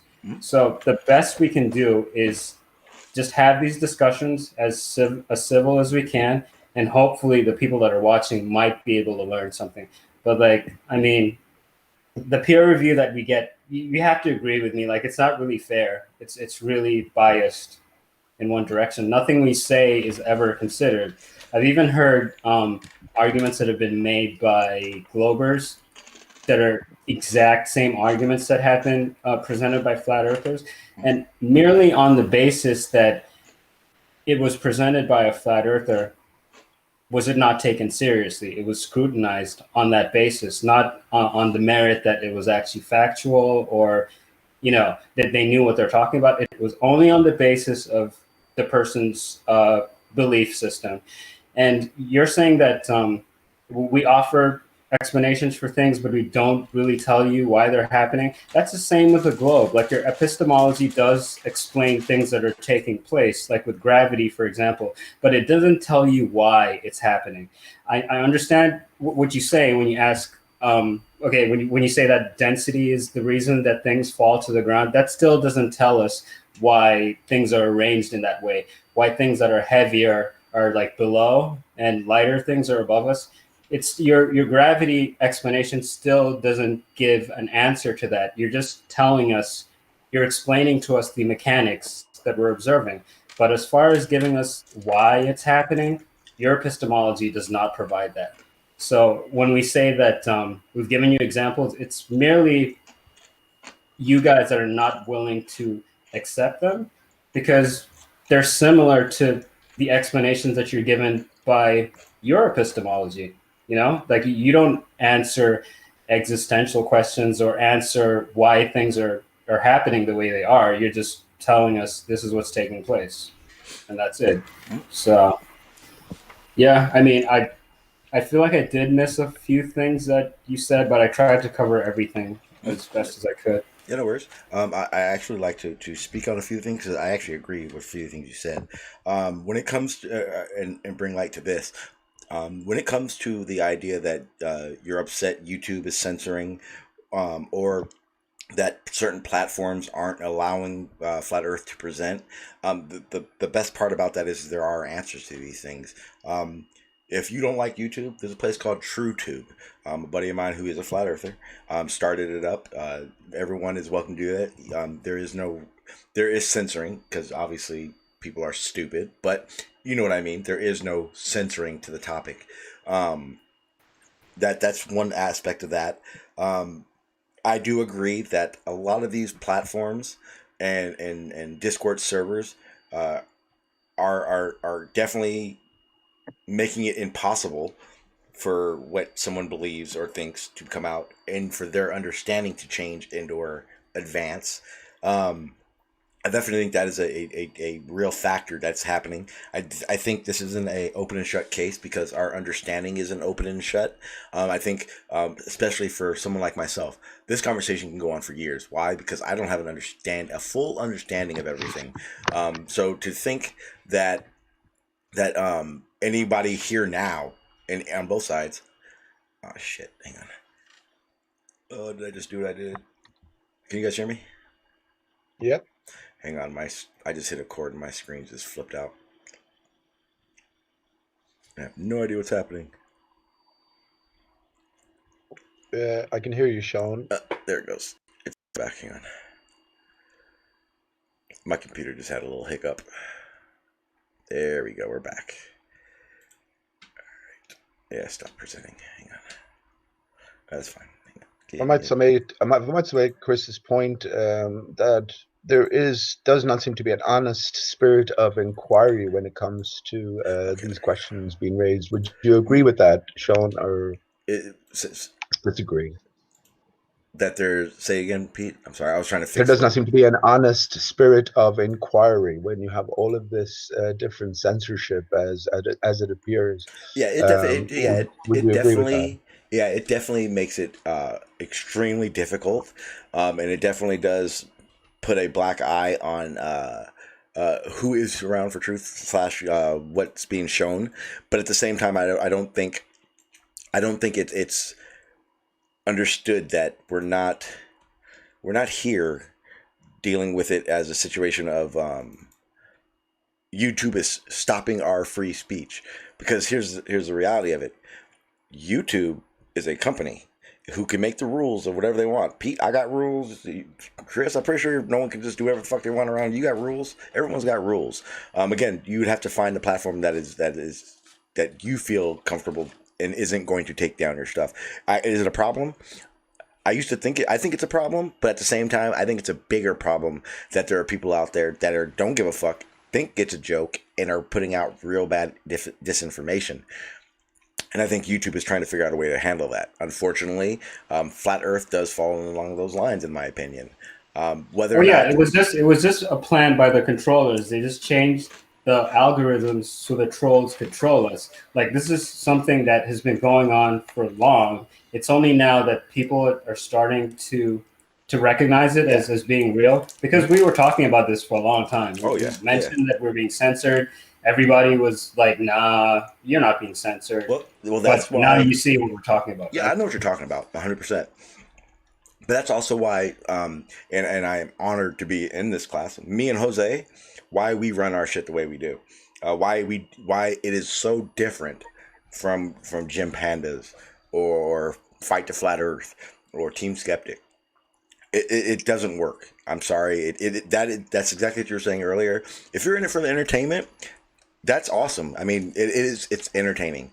But if you're in it for the information, I just find it offensive that some of these people. I'm not going to mention their names. I'm only going to mention Fight the Flat Earth because he's a dickhead and I don't like him. Mhm. But all these people, you really think people would watch these guys if they weren't talking about Flat Earth? Even you, look at what Flat Earth did for you. So for all these motherfuckers to be out there talking about how Flat Earth is dead and it's dying, when all of your attention, all your videos, but that's a Flat Earth complete. videos, and all the attention you get is for Flat Earth. Get the fuck out of here with that Flat Earth is dead bullshit. But here's the thing. But here's the thing. I was a flat earther. I went through the steps that helped me understand and verify it wasn't flat. I don't come from a place that doesn't give a fuck about the information or what someone has to say about the information, because again, the biggest thing that I'm still doing is trying to get the answers to why people think it's flat. I had my answers. I verified my answers were wrong, and that's why I left Flat Earth. But to say that everyone's that way, it's ridiculous. Those, again, the same way you're saying that those people hinder Flat Earth information, those people hinder Globe Earth information. I've said this before. Fight the Flat Earth, and Team Skeptic, they sound like parrots. They're not willing to have a back and forth conversation. A lot of people they are aren't. parrots, and I mean, it's not that easy to seem intelligent if you're a globehead. All the information is out there for you. You can go do the research, look up whatever you want on Wikipedia. Whereas with us, we're sort of like a grassroots movement. We have to do our information. I mean, we have to do all of our observations and experimentation from scratch.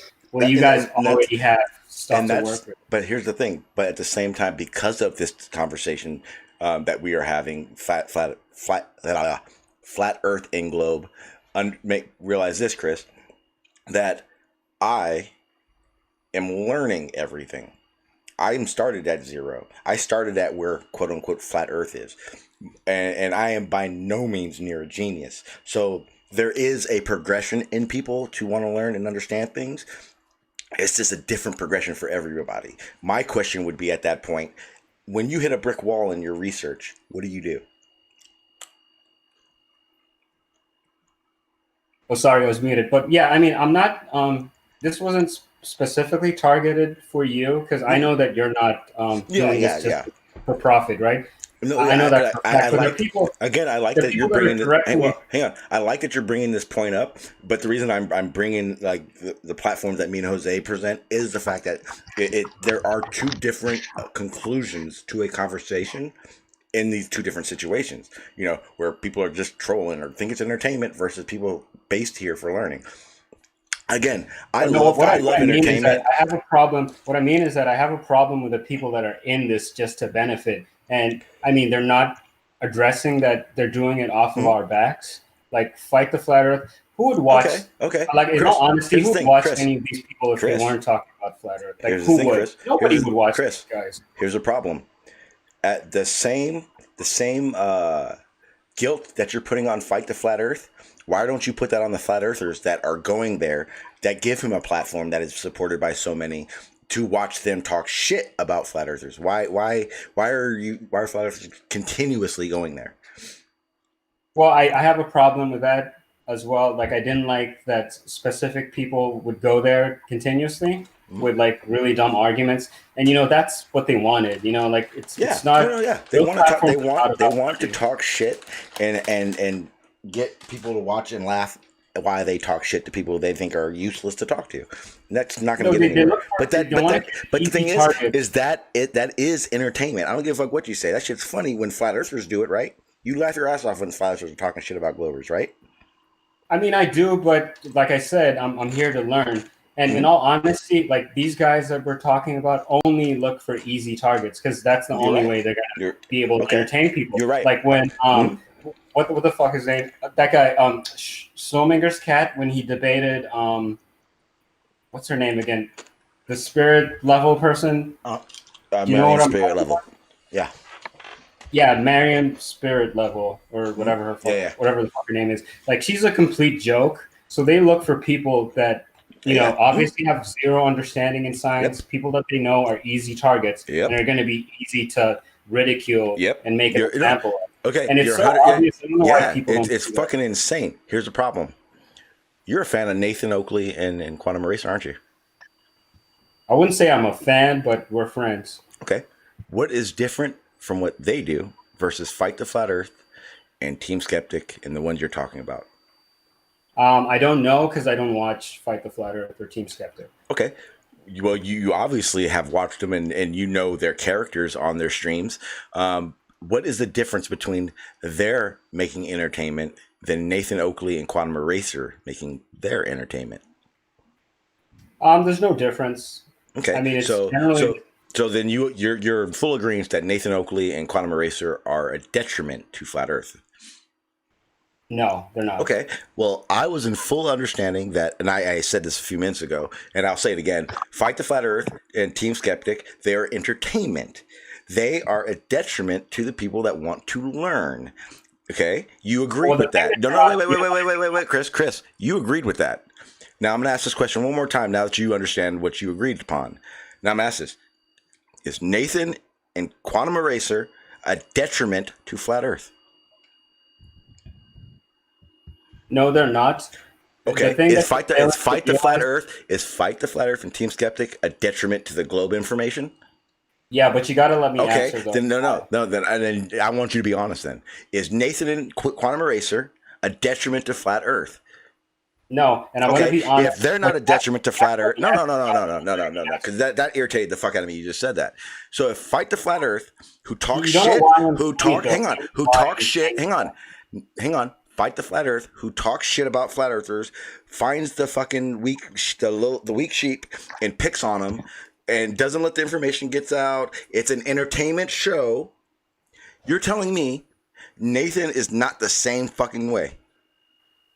No, and this is why Nathan and Quantum Eraser are not the same way, because you're failing to realize that what you're seeing is self-defense. These are the attacks. Okay. I'm going to stop you right now. I'm going to stop you right now, and I'm going to prove you wrong. I'm going to prove you wrong right now. You ready? I'm going to prove you wrong right now. You ready? Ready? Yeah. And I please concede honestly. Chris, am I disrespectful? No. Do I provoke anything like a Fight the Flat Earth or Nathan attack? No. When I went on Nathan's, the one and only time I ever went on Nathan's, and mind you, other people on that panel who knew who I was, Nathan attacked the fucking shit out of me. So again, I'm going to say this. Please, and with respect for yourself, Chris, is Nathan in Quantum Eraser a detriment to the flat Earth the same way I explained how those other two are a detriment to the globe? They're not a detriment because you're basing it off of their behavior rather than their rhetoric or no, Chris, or what they're presenting. You told me why they were useless. You told me because of all the disrespect, the shit talking, that the information wasn't put out. I even agreed and said that they sound like fucking parrots. Every debate sounds the exact fucking same. So I'm the one who said they're a detriment to the globe information. And you agreed. So hang on, Chris. No, I'm not done. And you agreed. And the reason I said all those things is because it's true about Fight the Flat Earth and Team Skeptic. They also are in it for the money and entertainment. You agreed. Everything I said about them is the exact same thing I asked you about Nathan and Quantum Eraser. And because of your bias, you've decided that they're not a detriment to information for Flat Earth.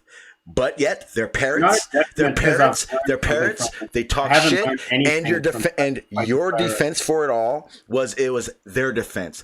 And I established that's bullshit because, Chris, I am not an attacker. I am not one of those people that would make them be like that. Yet they act like that anyway. So what you said is wrong.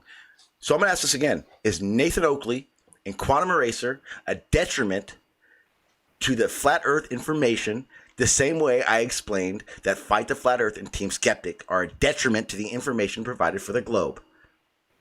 Hold on. Nathan and Quantum Eraser have attacked me before, too. And I don't think they're a detriment to Flat Earth because I've actually learned something from them. I haven't learned anything from Fight the Flat Earth. Okay, okay, fine. Then I've learned stuff from Team Skeptic and Fight the Flat Earth, bits of information that I didn't know and they were talking about. So does that mean that they are no longer bad, even in your understanding of it? Because now they're the same as Quantum Eraser and Oakley. Again, they're the same. They're both doing the same thing. Understand that, Chris. They're both providing entertainment for their side, and in doing so, they put information more of the backseat than entertainment. Both do it equally. They're both a detriment. The problem is that I am willing to admit that these people do that, and you, because you're such friends with them, and I don't know why, maybe you're worried how they'll react to you saying that, but I don't give a fuck. Fight the Flat Earth and Team Skeptic both know exactly how I feel about their streams. But guess what? Well, hold it's on. my opinion, and guess what? I'm still cool with them. Well, then admit it then, because if they're the same, they do this. Okay, you're telling me. In your explanation, they're the same fucking thing in their streams and how they act. No, but yet they're good. Words in my mouth. I didn't say that. I didn't say that they behave differently. I just said that they're not a detriment.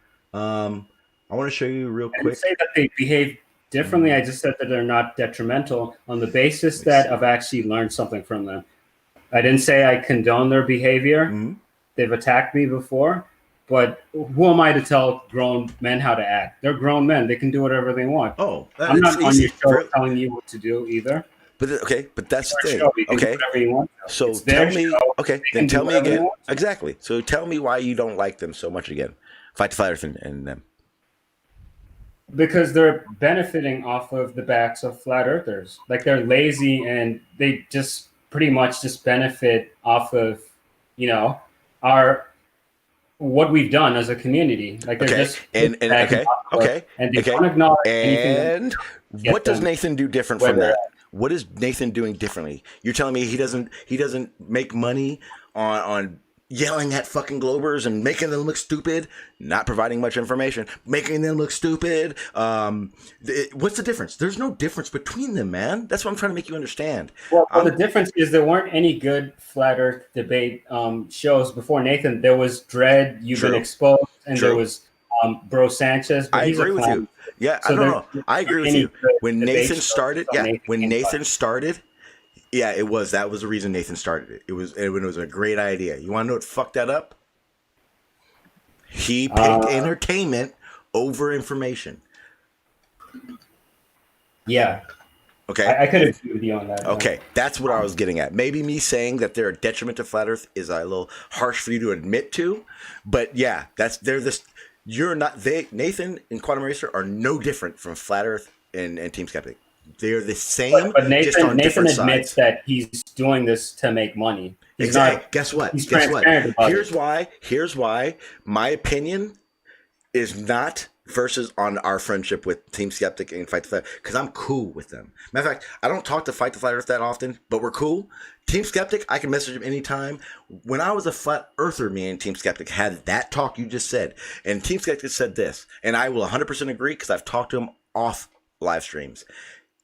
Team Skeptic is a fucking... No, wait, I'm not done. Team Skeptic is a character. He is giving a fucking show. Here's the difference. Ready? When it comes down to it, he's not that person. It's a show. Now, here's my point I'm trying to get with that. He's at least openly admitting to it, like you're saying Nathan is, but you ready for the big mind-blowing part of it? One of us, me and you, are honest to somebody about it. Right. They're the same person, Chris. They're the same. No, let's hang on, man. Dude, real shit. They're the same. They're doing the same fucking thing. They're piggybacking off the other side to make money. And I'm gonna tell you this right now. There's nothing fucking wrong with it. If you're trying to disguise it as an information thing, it's bullshit. Well, no, there's nothing wrong with it. I feel like it's the fact that I can't be cool. You said you're cool with Team Skeptic. I can't be cool with grown men that wear string bikinis, for one. But I have more. Hey, motherfucker. Hey, wait, time out. I didn't say I'm hanging out with them and shit. I got a problem. That's some odd shit. I have more Glober friends than flat earthers, so it's not like I'm in some type of cult or anything. In fact, again, Chris, I've said this multiple times, and again, to this day, this second, I enjoy conversation with you. Why? Because you're not an asshole. You can be an asshole, but it's a conversation asshole. It's different from being a asshole. And the thing is that that's very important. It doesn't matter who you know, it's how you present yourself. So just because I'm cool with them, obviously, doesn't make me like them, right? And obviously, you're cool with them, it doesn't make you like them.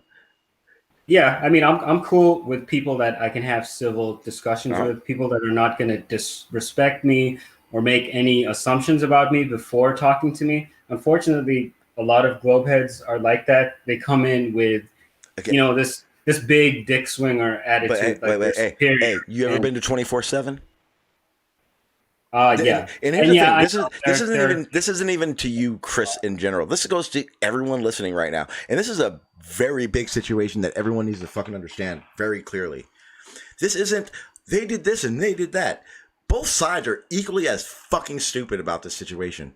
Both sides have their assholes. Both sides have their fucking entertainment places.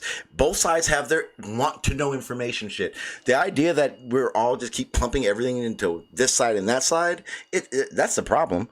I did it for 6 months. I didn't have Flat Earth uttered on my stream. And we talked about all the same topics. Why? Because it's just a misunderstanding or no understanding in how science works. But this idea that it's his side and that side is exactly what your argument was. Fight the Flat Earth and Team Skeptic. They're assholes because they're globers. Not because of the stuff they do. It is. Okay. Again. Okay. Then you don't like Nathan and Quantum Eraser. I didn't say that they're not assholes. I didn't say that they're not perfect. You said you don't like them for the same reason. Or you said you don't like them. And I'm explaining to you that the reason you don't like them, Quantum Eraser and Nathan do themselves. They've even done it to you. I said the reason that I like them is because I learned something from them, not because of their discourse or how they perform. Yeah. When you talk to people, I agree with you. Like shit. I agree with that 100%. But it's not about that for me. I'm in this to learn. So absolutely. I'm Chris, we are literally on the same position of our sides.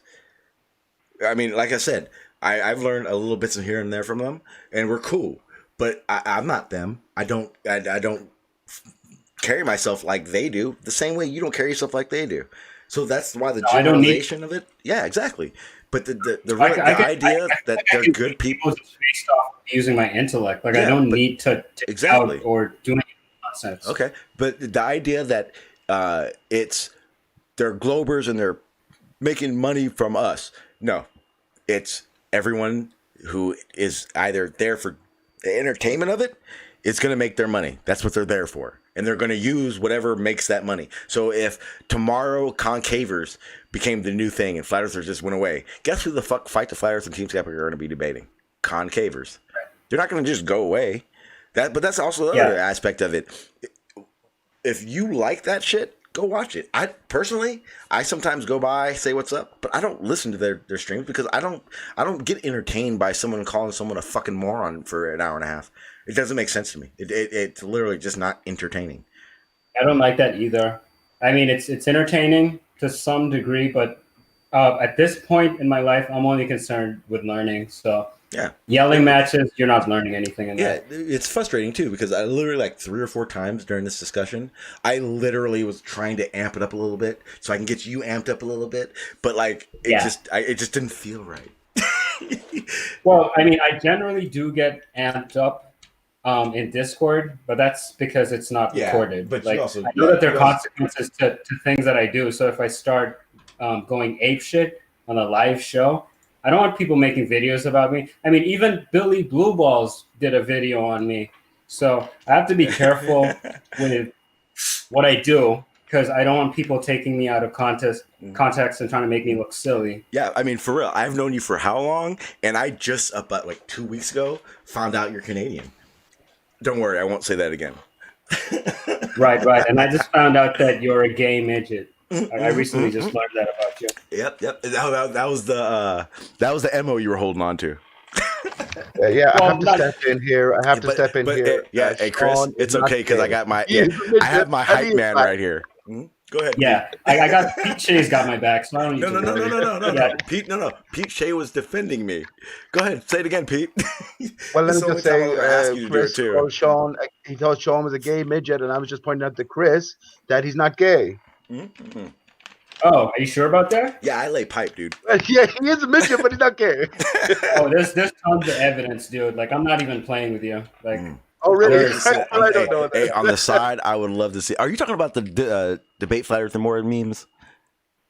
Maybe no, I I'm got that talking wrong. about the messages that you're typing to people in Jim Panda's Discord. Nice. Oh, like, was it like sexual You're advances and stuff? gay conversation with Chris MCX.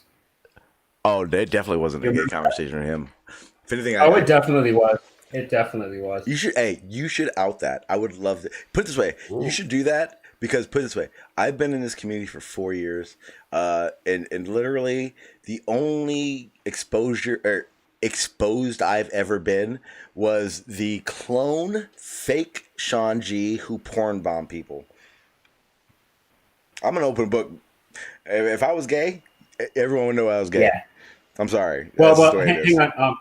I just want to apologize to Blue Marble Science. He has generally been nice to me so far. Like, even the video he did on me wasn't that disrespectful in comparison to the other videos he's done. So I'm sorry for taking a shot at you. And there's the Canadian. No I told you got to stop saying sorry so much. Right. But I mean, I'm only nice to people that are nice to me, and Blue Marble is generally not a dick. So yeah, he's a cool dude. It's real hard to get him triggered, but anyone who triggers Blue, that's on you. You fucked up. Like I said, Blue is usually very cool, collective. Matter of fact, when he gets frustrated, he usually just doesn't say anything. So he usually just gets off. I never see him participating in the crazy hangouts. I'm gonna go ahead. If it's all right with you, Chris, I'm gonna open the panel. I know everyone's kind of biting at their teeth to come in. You don't have any final thoughts? Oh yeah, I mean, my under the what we were talking about, I think that we definitely established that under the terms of science, the reason we have this thing called the scientific method is to verify. Bees like flowers. Fucking Pete. the main crux of what I think we should have all learned today is the fact that the differences between science and pseudoscience applied to these quote unquote sides, it is very clear which one is which. Go ahead, Chris. Well, I mean, am I muted? Yeah, we hear you. Oh no, yeah. I mean, it's not slightly leaning towards one more side. The only difference is that you guys have more evidence to work with, so it looks biased towards one side just off of that, just on that basis. And I mean, to all the things we covered today were really good because I feel like if we apply this to what we're doing, we're gonna get a better understanding as to whether this is actually science or not. You know? Yeah, because so far what we've done, we haven't really been rigorous in the methodologies that we've used so far. Mm-hmm. Yeah, and one last thing for all the haters with the troll comments, you can suck a dick with AIDS on it. Over. AIDS a hoax. All right, let me see. Okay, so there's the penalty. All right, I put the link out there, but Pete, I'm gonna have you come back again. Again, me and Chris aren't the moderator needed at all. But I did appreciate what you did. The things you did. When you chimed in correctly. You didn't bring the Pete side into it, so I do appreciate the hell out of that. But the invitation for another one, maybe like I think Seek and Find wants to do a debate. I definitely would like you to come back, Pete. Sure. Yeah, sure. I mean, there wasn't too much specific talked about today, so it was more of a general conversation. I knew it would flow reasonably well anyway. Yeah, because Chris is usually gentlemanly. Yeah, exactly. So, but I do appreciate you willing to do it, though, Pete. I'll get you in on another one where you can actually moderate a little bit more. Seek and Find and we kind of get at it sometimes, so that'd be better. But again, I think it was a success. I think Pete showed that he can moderate. I mean, he didn't have to, but that was against what a lot of people thought would happen. So, again, I think he did an excellent job. Yeah, that was exactly. Again, this is the second time that I've had these off the wall moderators, and both have proven everyone wrong again. But I don't get a chance. Bogus. I completely agree with Chris, by the way, in the whole argument.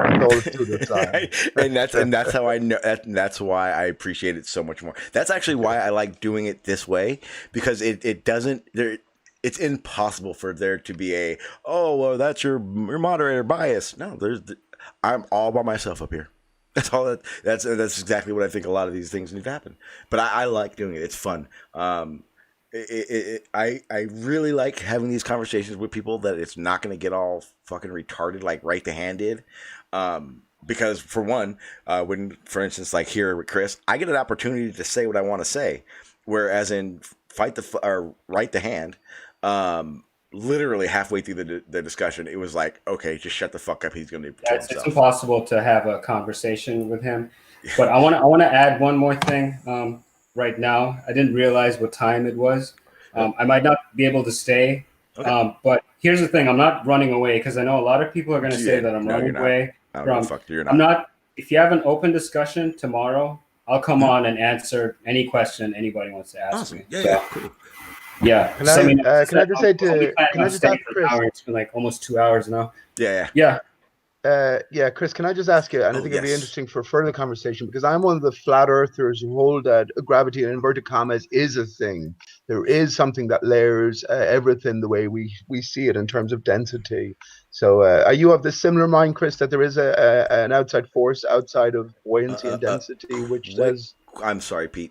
Chris, your YouTube is Chris Matt, right? Yeah. Okay. You know what? Let me put a link in the... Yeah, perfect. Thank you. That way... actually, I found it. Never mind. I actually... Okay, perfect. But to answer Pete Shea, I do think it's not just density that's causing what we're seeing. Right. There are other factors that are at play, but as far as if it's like a force that's sort of pulling things to the ground, I haven't determined that yet. I mean, I'm not sure. I can say that with certainty that I'm not sure. So I'm still trying to understand. That's great. I'm sorry. I actually, hang on. I just noticed this, and I'm only cutting you off because I actually am that grateful of it. Chris, thank you. Pete, thank you, because between the two of you are the reason that I'm actually hit my live stream top today. At one point, I think I had 87 viewers. I've never had that many, so I do thank both of you because I don't get those views from Sean's going to talk by himself. So fucking A, thank you guys. It's an honor for I you guys to be usually, part I of mean, that. I don't get that. I do sometimes get lots of views to my channel. I do get a lot of subscribers though, especially recently. Hey, Pete, I I've have a put your link question up for there a few Pete. times. So Yeah. the link I'm putting out, Yeah. people, is Chris Math's YouTube. Yeah, I just wanted to finish because Chris is going. You just say that, Yeah. Chris. Yeah, I definitely like to have a conversation in terms of what actually is. And let me just say, regarding Nathan Oakley and crew, Quantum Eraser, they like to stick to what isn't. They have certainly a valuable role because we know the spinning ball Earth is bunk, right? But when it comes to what actually is, which should be the whole point of this, these are the areas we need to investigate. I just say, last word, I say, Chris, that this force is a prevailing force from above. It's a pushing force as opposed to a pulling force from below. So cheers. Right. I've heard you say that before, and yeah, we definitely need to talk about that sometime. I want to know what you actually mean by that. Yeah. Hey, Pete, what happened with the UFOs yesterday? And before you do Honest to that, God, I want to hear there this. was I two want to other people out hang on. there. I want to There was hear two other. this. We Hang all on, thought the Pete. same thing. I want to hear this, but I got to say this. All the super chats, I'm going to them now. So when Pete's done talking, I'll read the super chat. So I apologize. I didn't look at the screen at all. It's actually been part of this like debate practicing thing I'm doing where I'm trying to stay focused, so I don't even look at the chat when I'm doing these. So I do apologize, but I will get to all the super chats. Pete, I do apologize again. I want to hear how you and 200 other people are just as crazy as we thought. Go ahead. No. Yeah, This I is got to okay. drop right now, so I'll catch you guys later. Chris, thank you very much, man. Okay, Thank you. just explain Right. that when I see you, Chris. Just explain when I just went on Jose's after show yesterday. I pointed out that there was. I'm looking right as I was speaking at 7 or 8 UFOs. I use it in the term. I don't know what the fuck they are. And there was two other people outside. They saw the same thing, good distance away. And luckily, one of the guys had a set of binoculars in his car. I didn't. I looked through the binoculars. I couldn't see him myself. But it turns out that there were balloons. They were massive black balloons. I'd never seen them before, but he started describing them as a series of balloons, maybe the size of your car, that are used for birthday celebrations or something like that. So it was pretty strange, man, and it was really weird as well, not knowing what they were. It was such a far distance away. That would never have occurred to me, but mystery solved. I am so happy, Pete, that you didn't go, oh shit, aliens, and then run inside, and that was your story. You kept on going. I said it, man. You Listen, should hear without the the after show, binoculars, Sean. He stopped mid-sentence to go, holy shit, there's UFOs outside my house. honestly, Okay, without the whoa. Fuck that. Hang binoculars, on, I said it Crash. to your man. You need to hear this story then, Crash, because one night I came out of my place and to go smoke a cigarette in the car, and in the corner of my eye, I see a very bright light tracing through the sky. My first thought is, oh shit, there are fucking aliens. To the point where I jumped on Discord, Jim's server, and was like, hey, Scott, I think I'm going crazy. Are they launching anything? And he went, yeah, they launched SpaceX about 2 minutes ago. I went, oh shit, thank God. So trust me, it's an alien is a very natural thing to happen. Sean, how about this? Sean, SpaceX and Starlink. I've been saying that Aristarchus is being repaired, right? Linked up again, once divided, now reunited. You Isn't think that Starlink amazing? is And it fixing occurred the? around the 19th of April this year, 20th. Are you Isn't that saying that? amazing? Are you saying that Starlink is repairing the part of the dome that is sunk in? Right, I'm saying that it's part of it. It's part of it in conjunction with HARP, trailing, etc. Yeah, we have an increase in energies of Aristarchus. Yeah, so I said the barrier has been reinflated, and the new era began 4/20/2020. That's my position. Mad, isn't it?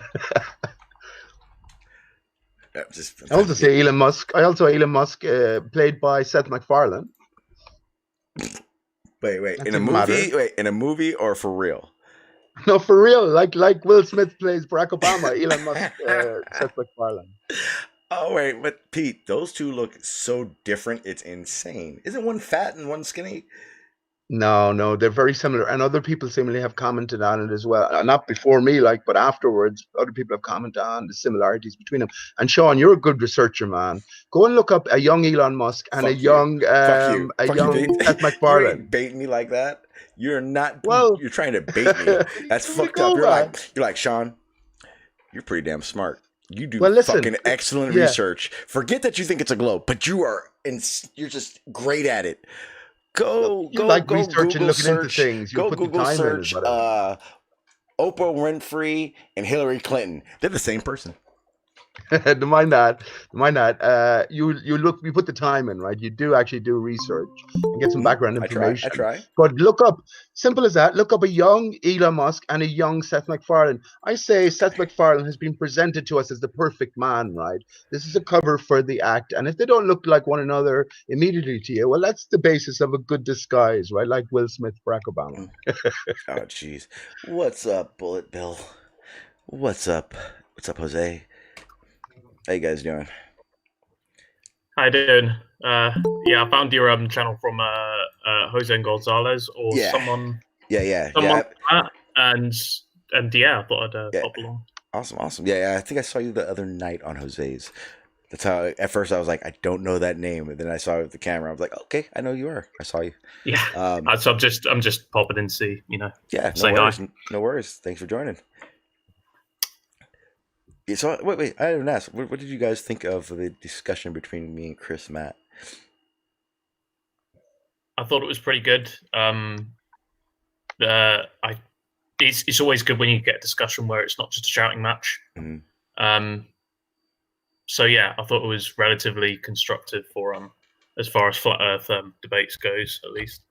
Yeah, that's the main goal. Because again, if some people don't know, most do. I was a flat earther, so when it comes down to the idea that now I know it's a globe, I get where you can go if you want to progress in a conversation, and where to go if you just want to call someone an idiot, and that's just not my style. It literally doesn't get you anywhere.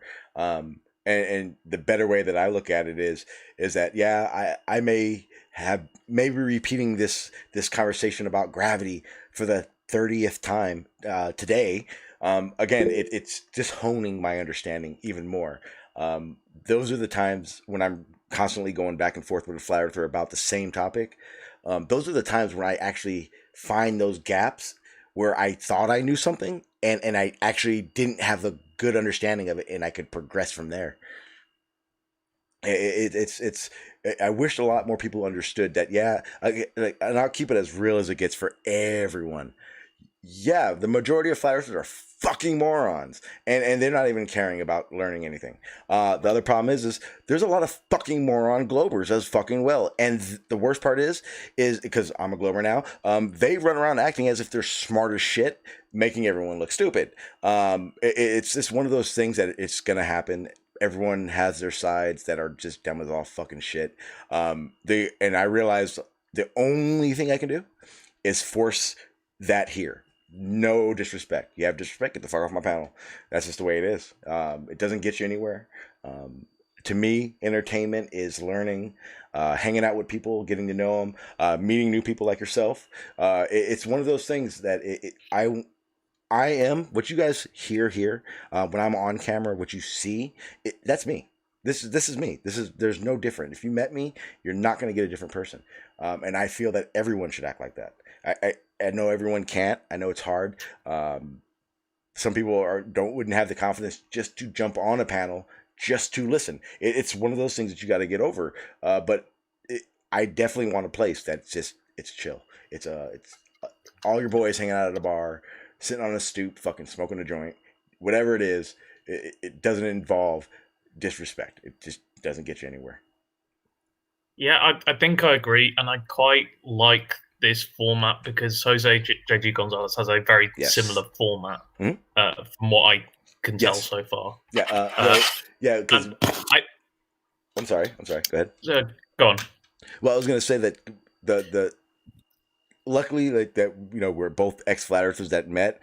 One of the things that is the only real similar thing for me and Jose is that we both have open platforms, and we want to give it a place where flat earthers and globers can come and not worry it's going to be just a shit fest, not every 24/7. I am a little bit more.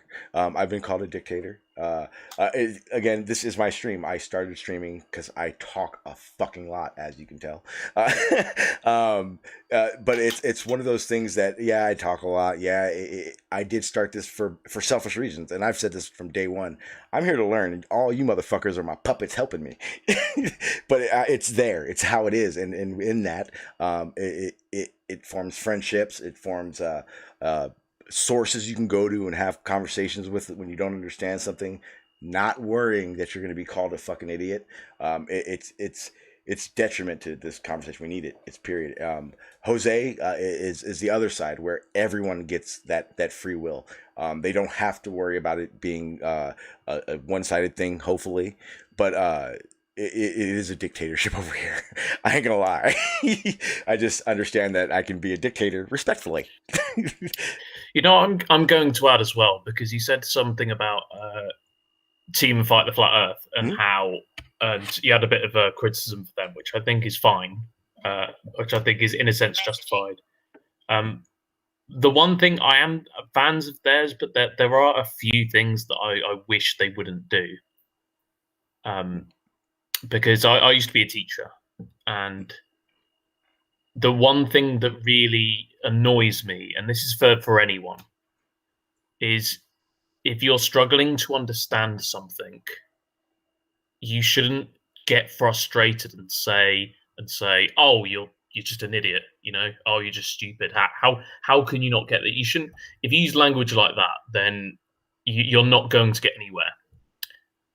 Especially when some of the physics involved and some of the maths you're talking about is fairly complex, you know. And as much as it's funny for like Anthony Riley to not know how to work out the angles of a triangle and things like that, there are things like that where I could, you know, you do raise an eyebrow. But there's other things like one of the little gotchas FTFE likes to use, which I wish he would. I honestly wish he wouldn't. Is 10 to the negative 17 a positive or negative number? And if people don't, and then if people don't know that, he proceeds to laugh and be like, "Ah, what an idiot!" Yeah. And I think, yeah, it is a positive number. It's a very, very small positive number, yeah. But I mean, to be honest, you go up to your average person on the street, say, "Is 10 to the negative 17 a positive or negative number?" I guarantee you, the majority of them will not know. And they will probably not be flat earthers. I just think it's very, if you do not expect people to have an understanding of things that are fairly complex, you know. Mm-hmm. However, when flat earthers are saying, right, I know better than Einsteinian gravity, yeah, and then they don't know basic physics, then that's when I have an issue, because I think, well, if you think you know better, then you must at least know the theory you're trying to debunk. Exactly, and I've said that before too. It's very important that people, especially people that are denying how science is, you have to first understand what is known, or what we're saying is known. Then you have to have seen an anomaly that says to differ.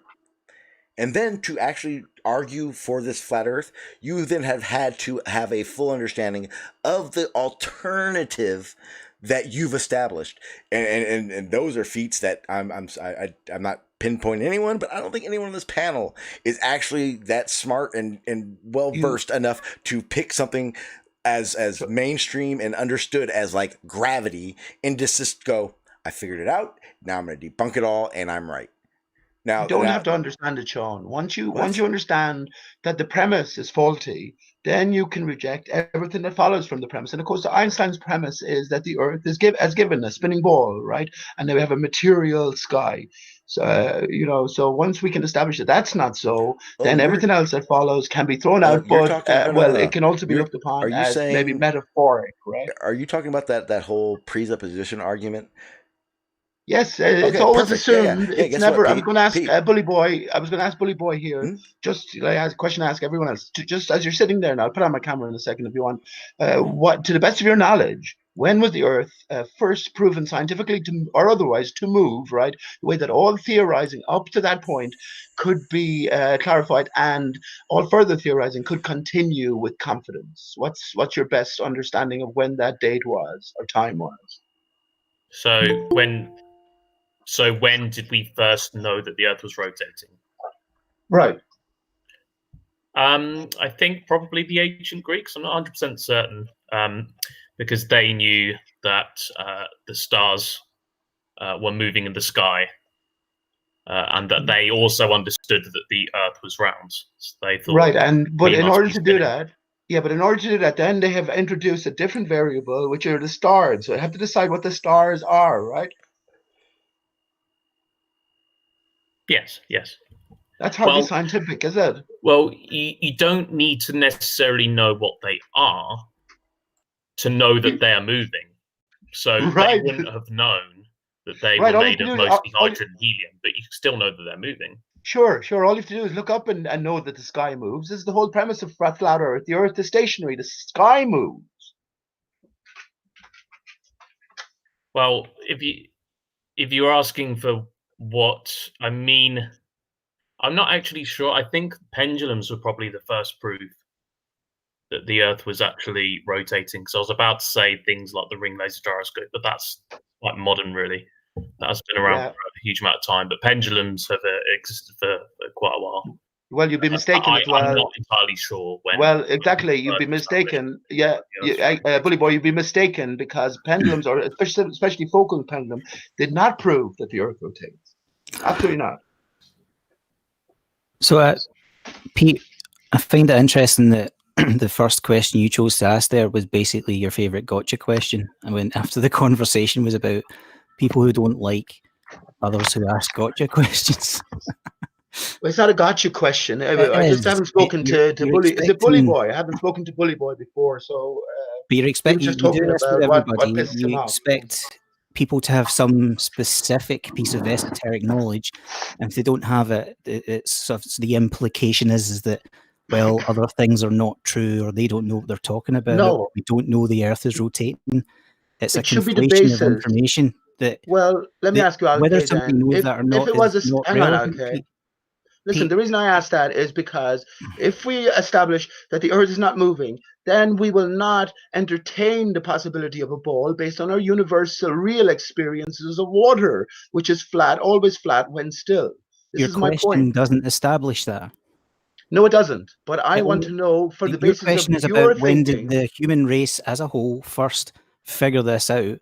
No, whether a person now knows the answer to that question doesn't matter. That's not the question I asked. I said, if you listen again, I asked him specifically in his own mind, to the best of his knowledge, when was the Earth first proven to move? So I asked a specific question to a specific man. Okay. First proven, it wasn't proven by him, was it? For him to know that. It was never proven. It was never ever proven. Einstein, actually, why we got onto this was talking about Einstein, and Sean said you have to understand, or Bully Boy said you have to understand the theory itself before you can reject it. And I said, no, once you understand that the premise of the theory is faulty, then you can reject everything that follows on top of the faulty premise. And you're basing this on your own faulty logic. Point out the fault of my logic.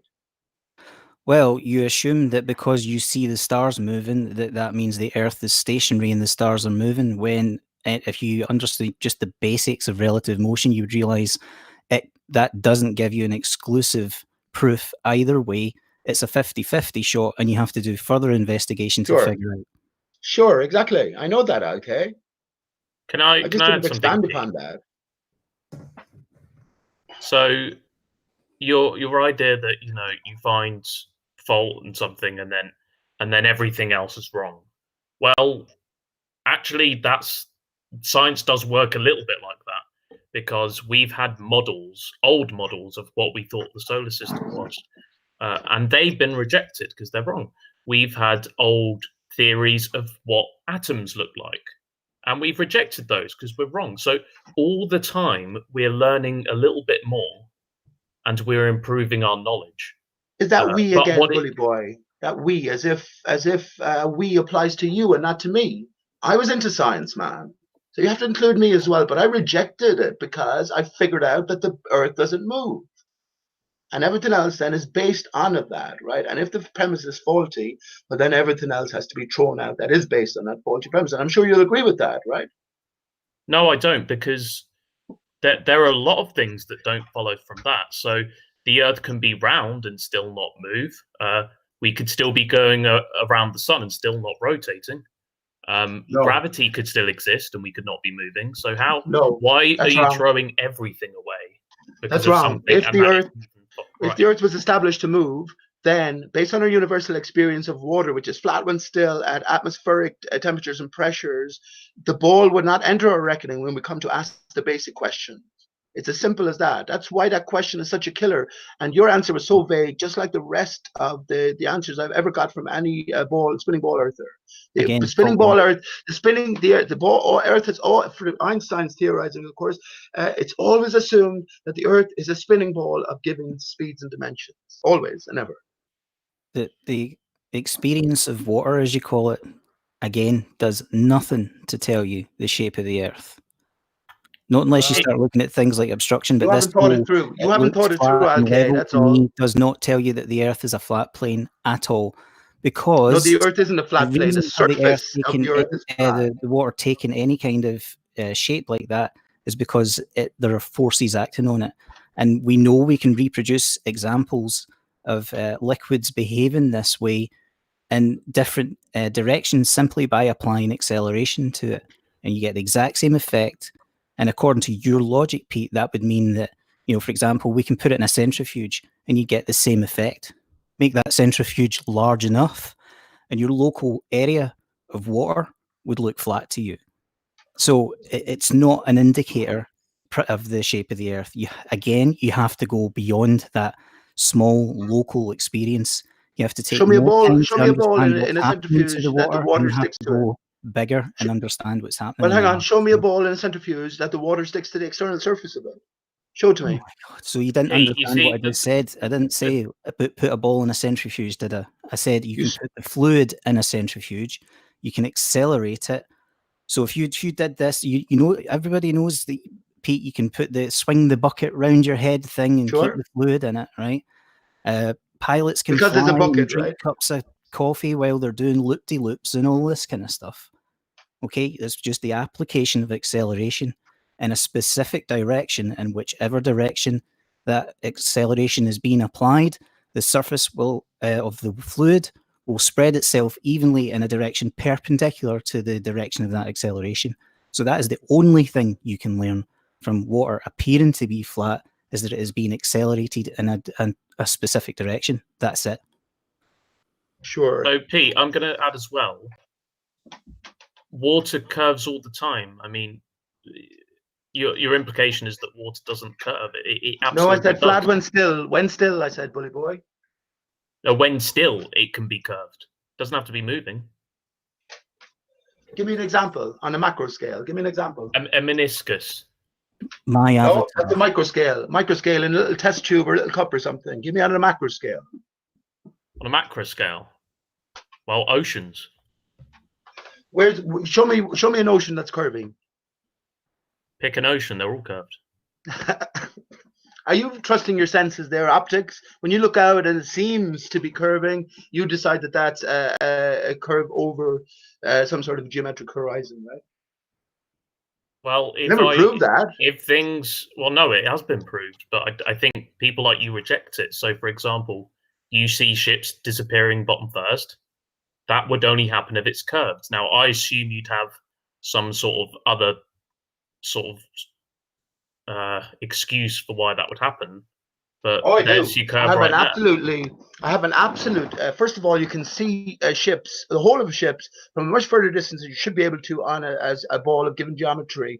Second of all, my own theorizing, which when I came to flat Earth, realized we were looking over an extended plane of water. So what the ships actually disappear behind ultimately is what's called a mirrored water layer. It's the same at sunrise and sunset. What you have done is when you look at the horizon, you label it as a hard line. It's where the water ends and the sky begins. begins. I say, no, that's illusion. What you have done is you've narrowed your range. You have said that this apparent horizon is a geometric horizon. Everything disappears behind that. That has been debunked, and more so when we further, and again, a lot of stuff I talk about, no one else is talking about, but when we understand we're over an extended plane of water, water will behave differently in the distance than the water by your feet. In other words, it will tend to compress distance and become reflective, right? And I've proven this many times, but maybe you're hearing this for the first time. Oh, you Why have not can the Earth proven not it, be Pete. flat and stationary, bully boy? Why can the Earth not be flat and stationary? And please don't refer to the stars or any skylights. I'm not saying it can't be. I'm saying it isn't. Well, why isn't it flat and stationary then? What do you mean? Because it literally is. That's like saying, why is the sky blue? No, it's not. Well, why is the sky blue? Because it's something to do with the molecules in the air reflecting blue light and not other colors. Well, isn't it very interesting? There's something called atmospheric methane. And did you know that methane burns blue? Atmospheric methane burns blue? Burns blue? Yeah. But then there's a very, very, very tiny amount of methane in the atmosphere. And it's not being burnt. Well, I mean, the sun is a great agitator, right? It's tremendous power and energy in the sun. So if it encounters, great agitator, the sun is. That's exactly what the sun is. It's a great agitator. The dew in the morning that rests overnight is completely bombarded and evaporated when the sun comes back into reckoning, right? So the sun is definitely a great agitator. Okay. Right. So we know that the Earth is round and that it's rotating. No, we don't. We don't, because when you use the word "we," you mean me and you, right? Okay. Do you want me to rephrase that? Sure. I'd like if everyone stopped using the word "we." Okay. We will stop. I know that the Earth is spinning and that the Earth is round because I can look at the Earth and it is round. And have you felt the Earth spinning? I don't have to feel it spinning to know that it's spinning. So how do you know it's spinning if you don't feel it spinning? Because it's been measured. What do you mean? Have you measured it? So I have to... No, I haven't measured it personally. Does that mean it isn't spinning? No, it doesn't. But have you measured it? Or are you taking it on trust? So you're taking it on trust. And of course, the Earth is decided to spin when we look at the sky and we decide what the sky are and all the skylines. Now, if you don't know, I've revealed Aristarchus, right? The singular earthbound source of all skylights, which are reflections. But you say we're dealing with solid bodies and solid body geometry when it comes to this spinning ball Earth proof, right? By looking at the sky. So if your premises are wrong, then you're completely wrong. And because you haven't done it yourself, you have to revert and trust this we, science, the body of science, right? Pete. Yeah. Do you think atoms exist? Particle physics, right, is a sort of a microcosm of the macrocosm that is the heliocentric model. I think all forms of matter are a decayed form of the original crystalline. So there is a distinction between matter and energy. Okay, but what is matter? Do you understand what atoms are? I'm not trying to be condescending. Sure. Sure. Okay. Do you think that atoms exist? Not as given. No, not as given. Not as given. And let me just say, Sean G was talking about Quantum Eraser and Nathan Oakley earlier on. This is where Quantum Eraser's limitations come into it. He brings along with him quantum mechanics and particle physics, right? He's also a Bible literalist and hates the thought of the ether as well. So yeah, I do reject those. Yeah, I say they're all just constructs, right? And because the lie is set out that way, right, it is designed in a deceptive manner as well, and it's all been revealed right now, right? Pete, so scientists just lie. No, listen. Let me finish. So, okay. Well, is there anything that scientists have got right or are telling the truth about? Absolutely. The real science behind the scenes is mind blowing. I'm sure. Absolutely. Well, We get all the okay, well- bollocks, though. We get all the bollocks associated with the fantasy ball Earth. And that's this is what I say. Let me hang on, big bully boy. This is what I say. It's all metaphor. So when we look at the spinning ball or the blue marble, rather than taking it literally as what you do, there's a greater metaphorical interpretation to it, which applies to reality, the real reality. So that's what I say. Science is wonderful in its two advances. Yeah.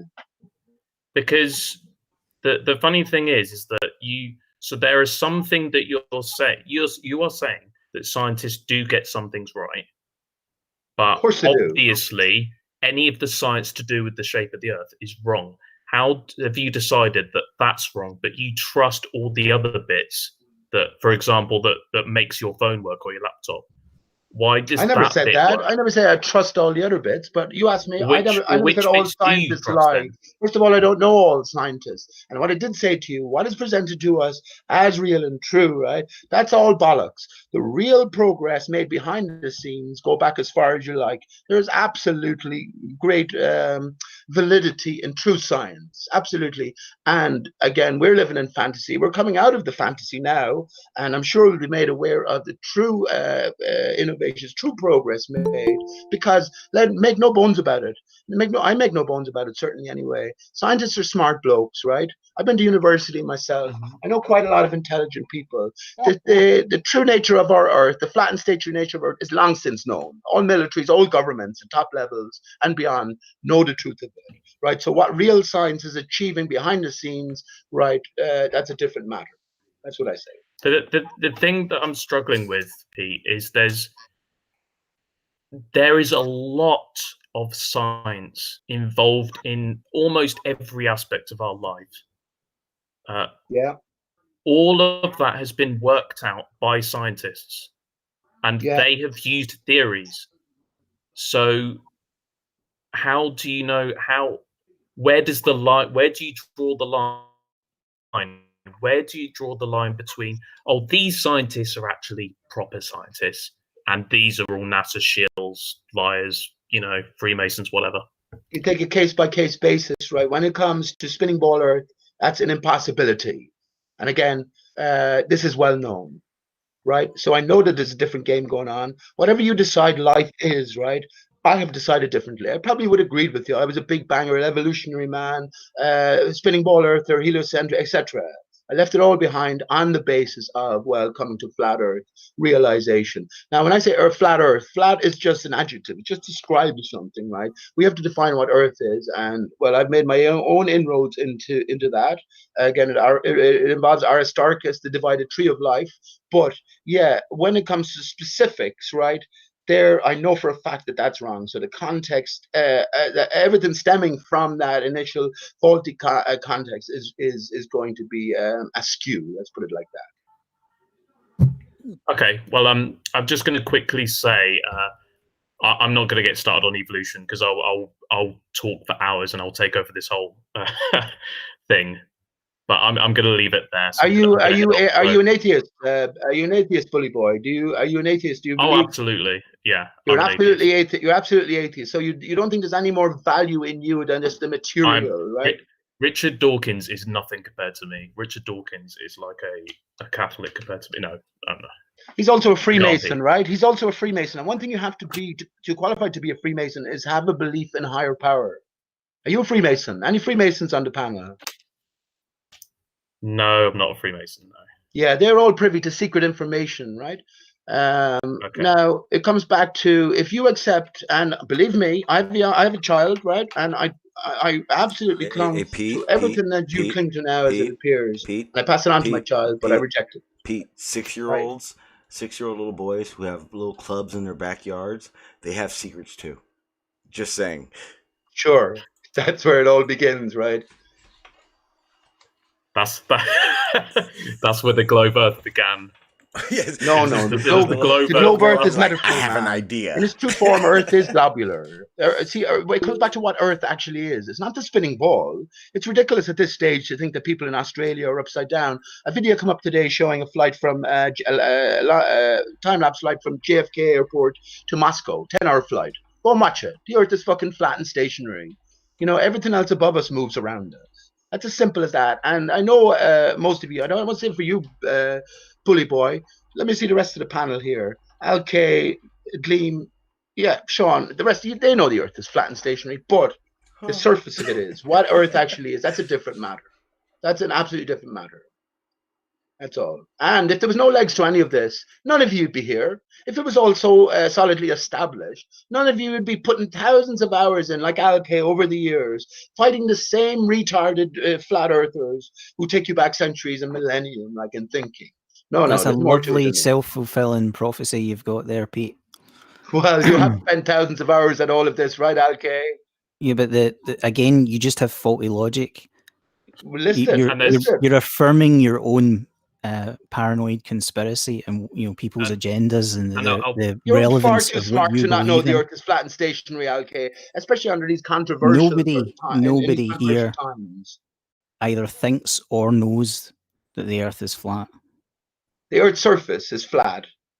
Can I add No, something as well? There's something wrong with that argument, Pete, in that you can, whatever we do, you can claim a win. So either if we say nothing and leave you to your conspiracies, you will say, oh, why are they not saying anything? Why are they not bringing anything up? It must be because we're right.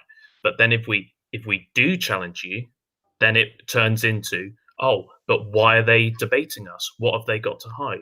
Why are they worried? So well, you might be new to the scene, Bully Boy, or I might be paying attention behind the scenes, but I've certainly been in it long enough. I'm a flat earther since 2013, I would say, after much due consideration, maybe looked into it the first time, 2011. And of course, like everybody else, it's fucking ridiculous. Flat Earth, that's stupid. Look at all the scientists, all the great minds of the past. Surely it's well established. It's only when you look into it, you find that there's absolutely no fucking proof whatsoever. First and foremost, that the Earth moves. The Earth doesn't move, you're all fucked. No ball is possible. Then it becomes metaphor. And this is probably the process we were meant to go through as humans, right? To come to realize the truth, to exit the matrix, to leave the fantasy behind, get to reality. Okay, I tell you what, I'd love to talk about evolution another time, but I think I'm going to head off there. So I'll see you later. Thanks for having me on, Sean, and I'll see you later, Pete. And okay, take it easy. See you later, guys. See you later.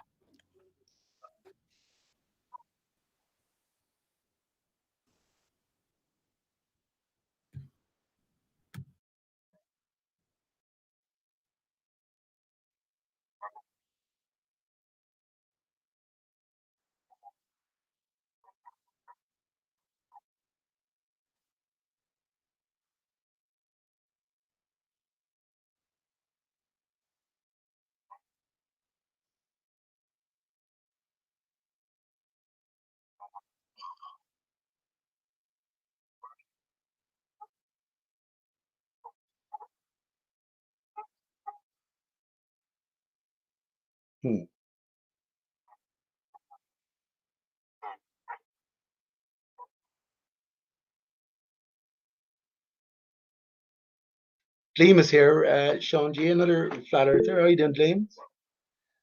Oh, you said I was a flat earther. You come on. I love something. You guys want to know something fucked up? You want to know something fucked up? I got to start over. Go on. I got to start over. What? The stream? I just read all the super chats to you guys. And not YouTube. Do it then. Do the start over. Okay. Do the start over. Okay. So I'm going to go ahead and read the super chats that I got during the discussion. I do apologize for. Fuck, that was an epic fail. Fucking hell, Sean! The super chats are rolling in tonight, bud. Dude, if you want professional, go somewhere else. Thank you, John. Now, just to clarify, he did not donate them to Roxanne, the Razzie super chat tonight. Thank you, IP. Yes, none of these will go to anyone but me and Google, because Google pays me. Anyway, thank you, John. Hang on, my microphone just shut up. It's like trying to talk to me shit. All right, thank you, John Watson. Actually, damn, I wish I didn't reread this one. Sheep need loving too. Yeah. Is that John Watson, the stammering drunk? Okay. He declared me as his nemesis, Sean. I flicked him off like a fly. Yeah, fuck him. Hey, fuck him. Thank you, John. Opinionated asshole. He says they're both on the same boat, Chris. Again, for YouTube people, I believe he was referring to the Fight the Flat Earth, Team Skeptic, Quantum Eraser, and Nathan Oakley comparison that I gave. Thank you, Anamorphic Mind, for the super chat sticker. This is hype. Stinger News, thank you for the super chat. He says, remember, stupidity is not a right. And then thank you again, Opinionated Asshole. He says, vote Sean Hawkins for the next mod, please. And then Pete said, hey, and Gleam's here. And I went, oh, shit, Gleam's here. And I said, hey, Gleam, how you doing, sir? How you doing? It's been a while. You're muted at the moment. Don't make the same mistake I did. Cool. I'm all good. I'm here. I'm ready. Awesome. I just got deja vu there for a second. Yeah, the word didn't get out, though. The word didn't get out from Pete O'Shea. Pete, I hope I hear you in a week or two talking about how deja vus are real and you have proof on Sean. You had one on my live stream because that wasn't deja vu. I just repeated myself.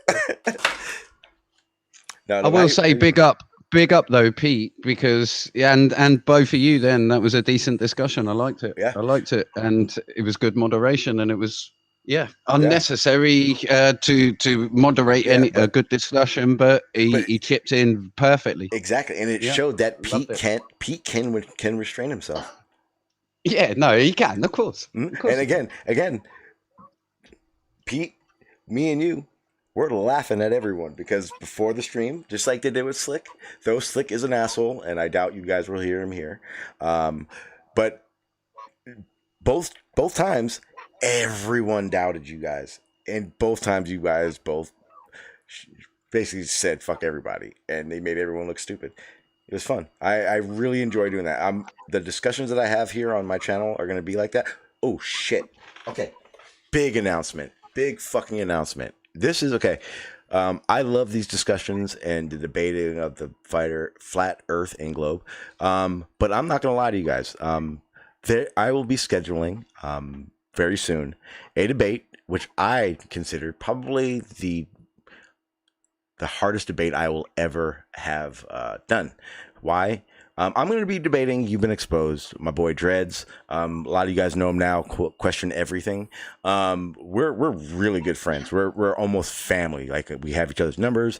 To be more specific to my point, that was his live stream. His panel is where I found this thing called Flat Earth. I became a Flat Earther on that panel.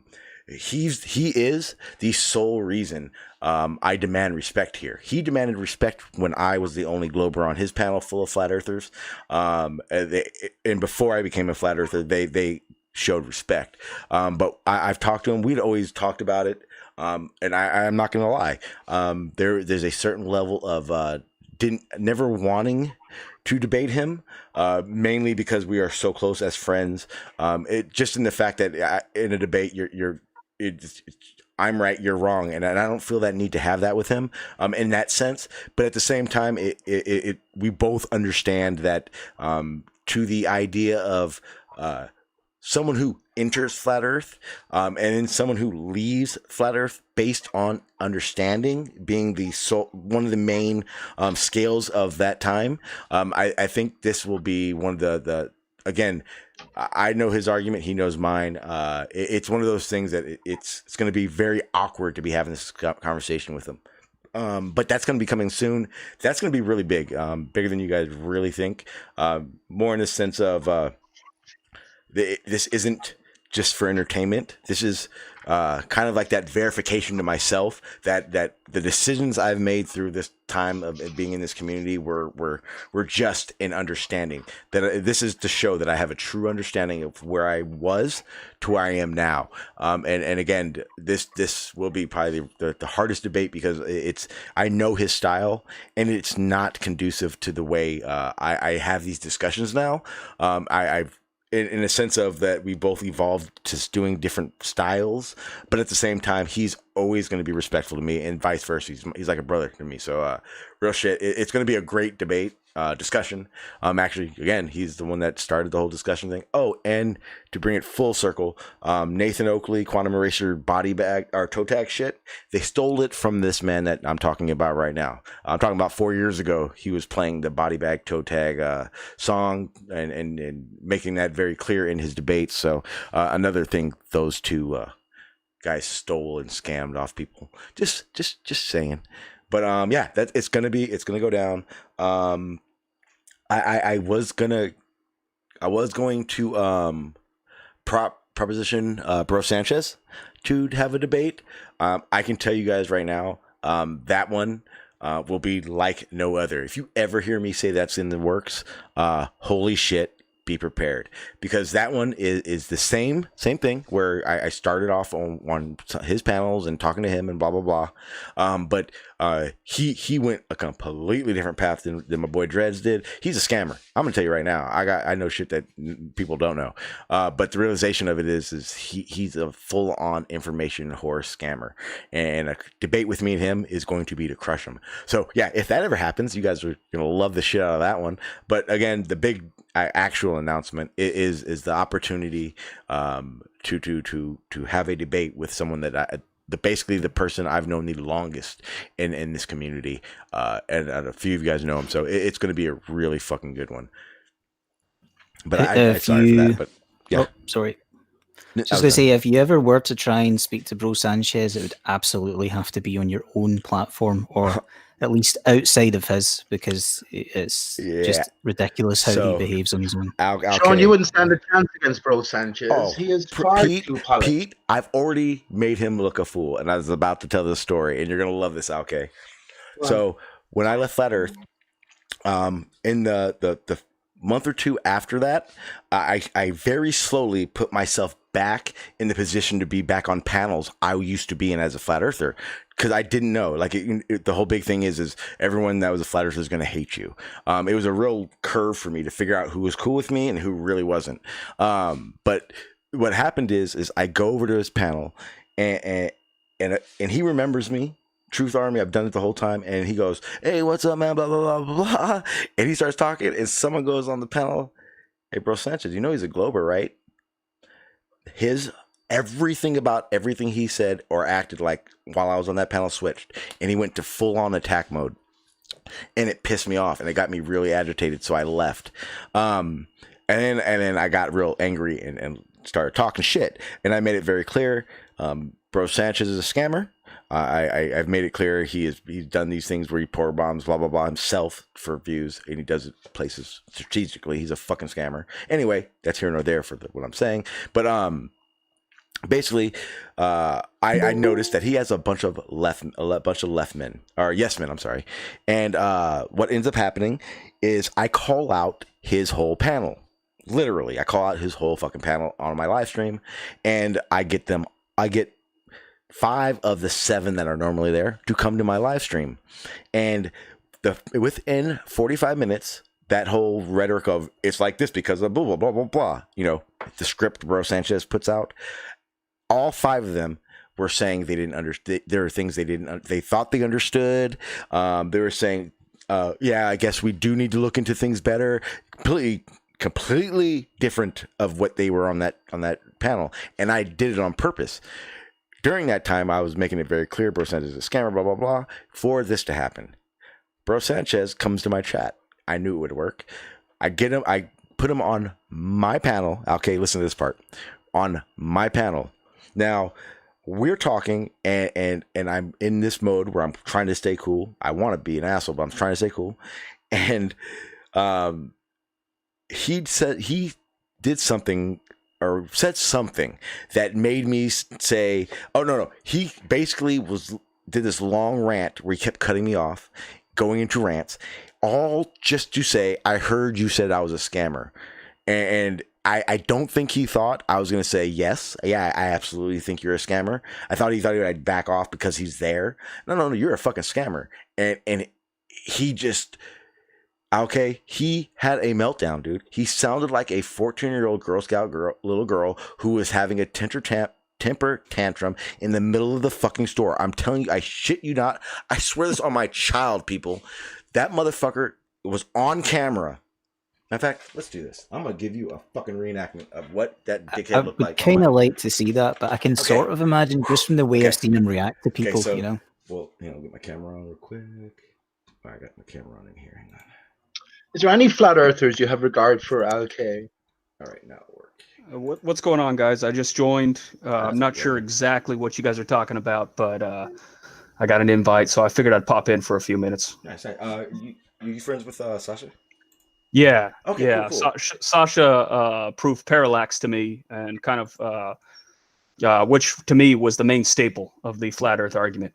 And once I discovered that parallax actually exists, I'm still, I guess you could say I'm an undecided earther, but I'm like 90% convinced of the globe and 10%, the possibility that the earth is flat or some other shape that we don't know. But, I'm mostly convinced that the earth is a globe now. Cool. I still hang out in the flat earth server because, as I was telling somebody in the last Google Hangouts, when during the Cavendish experiment, and you guys were breaking that down, I kind of hung out a bit after, and the after stream. Yeah, and I hung out a bit after and let them know, so there's still some things I like about the flat Earth community. I like that they bring. What's the argument that I still go to flat Earth. I hang out and talk to people. I still know a lot of flat Earthers. Hang out before you start the creepy story. Clown music, Yeah. What is that? Who's doing that? Oh, dude, it's the ice cream man outside. I'm gonna shut my window. My bad. No worries. Before we go into that, I promised Al-K I would show him the bro. I don't have the bro Sanchez thing up, but I'm gonna do the next best thing. I'm going to reenact bro Sanchez. Okay, one. So I'll sit lower because he has a camera above him, right, and it's looking down on him. So we're having a conversation, and he talks like this. Okay, so he's like, "Do you know what the fuck you're talking about?" And I'm like, "Yeah, you're a fucking scam." He goes, "What? What? What?" I shit you not. I'm not lying at all, people. I'm not lying a little bit. He had a tantrum like that. So I take it there's no record of this then? I think I just froze my own computer. No matter what I do, that you're acting so bad. Your computer gave up on you. Okay, hang on. Pete, just to answer your question, there's nobody I can name just now, but we'll never do that again. There are people in the past, and what separates them out from everybody else is the fact that they actually were interested in investigating and learning, and not just taking all the dogma from the gurus. I'm not sure what you guys were able to hear or see because I literally unplugged almost everything on my fucking computer doing that. But did you get to see? Yeah. That's your armpits. What'd you say? That's your armpits. You're definitely black because the hair under your arm is black. Fucking Pete. You know what? From anybody else? I thought you were Mexican. From anybody else, that would be uncalled for. But Pete, it's just like your analysis of me, and it's so fucking weird. It's so weird. I thought you were a Mexican that just got a little bit too much sun. That was Carlos. He jumped in earlier on. Well, if you listen to me a little bit longer, you'll be surprised. You would have been surprised. Trust me, I get messages all the time. Every time I go on camera. Let Al-K just finish what he was saying there. You had respect for some people, but they're no longer flat earthers, Al-K. Most of them, yeah. They singled themselves out from the herd by not just simply mindlessly parroting FE memes and dogma. They were just there they'd get brought into flat Earth because they'd heard about it, and then they were genuinely questioning it, investigating it for themselves, and then came to a conclusion that was independent for them and not forced by people like QE and Oakley and Dell and all those people. Yeah, so those are the people that I respect because they were genuinely questioning and willing to go wherever the answers took them. Right, and I would consider myself one of those. I know QE is a military agent. He's a handler of Nathan Oakley. I'm the one who called out Dell. I'm the one who called out Dell on the Magic Curve on Jamie Brown. Hang on, Sean, on Jamie Brown's channel, right? And next minute, Jamie Brown shut down his channel and erased it all. I think he was under instruction to do so because Dell was put in place to Wait, Pete. Escalated. Pete, you've been around a long time, right? Yeah. Of the flat earthers that left flat Earth, how many are around comparatively? Count me I don't among know, one of those. outside of you and Jose, maybe Jamie Brown, but he doesn't like to talk about that. I don't know anybody who's left flat Earth and gone back to the ball. I don't know anybody genuinely. So, but the people that did, generally, they're not around. Well, I'm around. Name somebody. Name a few of them. Well, like what I mean is so. Trust me, there's a lot of flat earthers that leave flat Earth. It's a lot bigger than But people can you realize. name someone of note? Can you name someone of note? Me, bitch. What the fuck? Yeah, but I did say you know the Earth is flat, stationary. Show. No, I don't. I know it's a fucking globe. I know it's a globe, Pete, and I know it's a globe because I didn't just decide it was a globe overnight.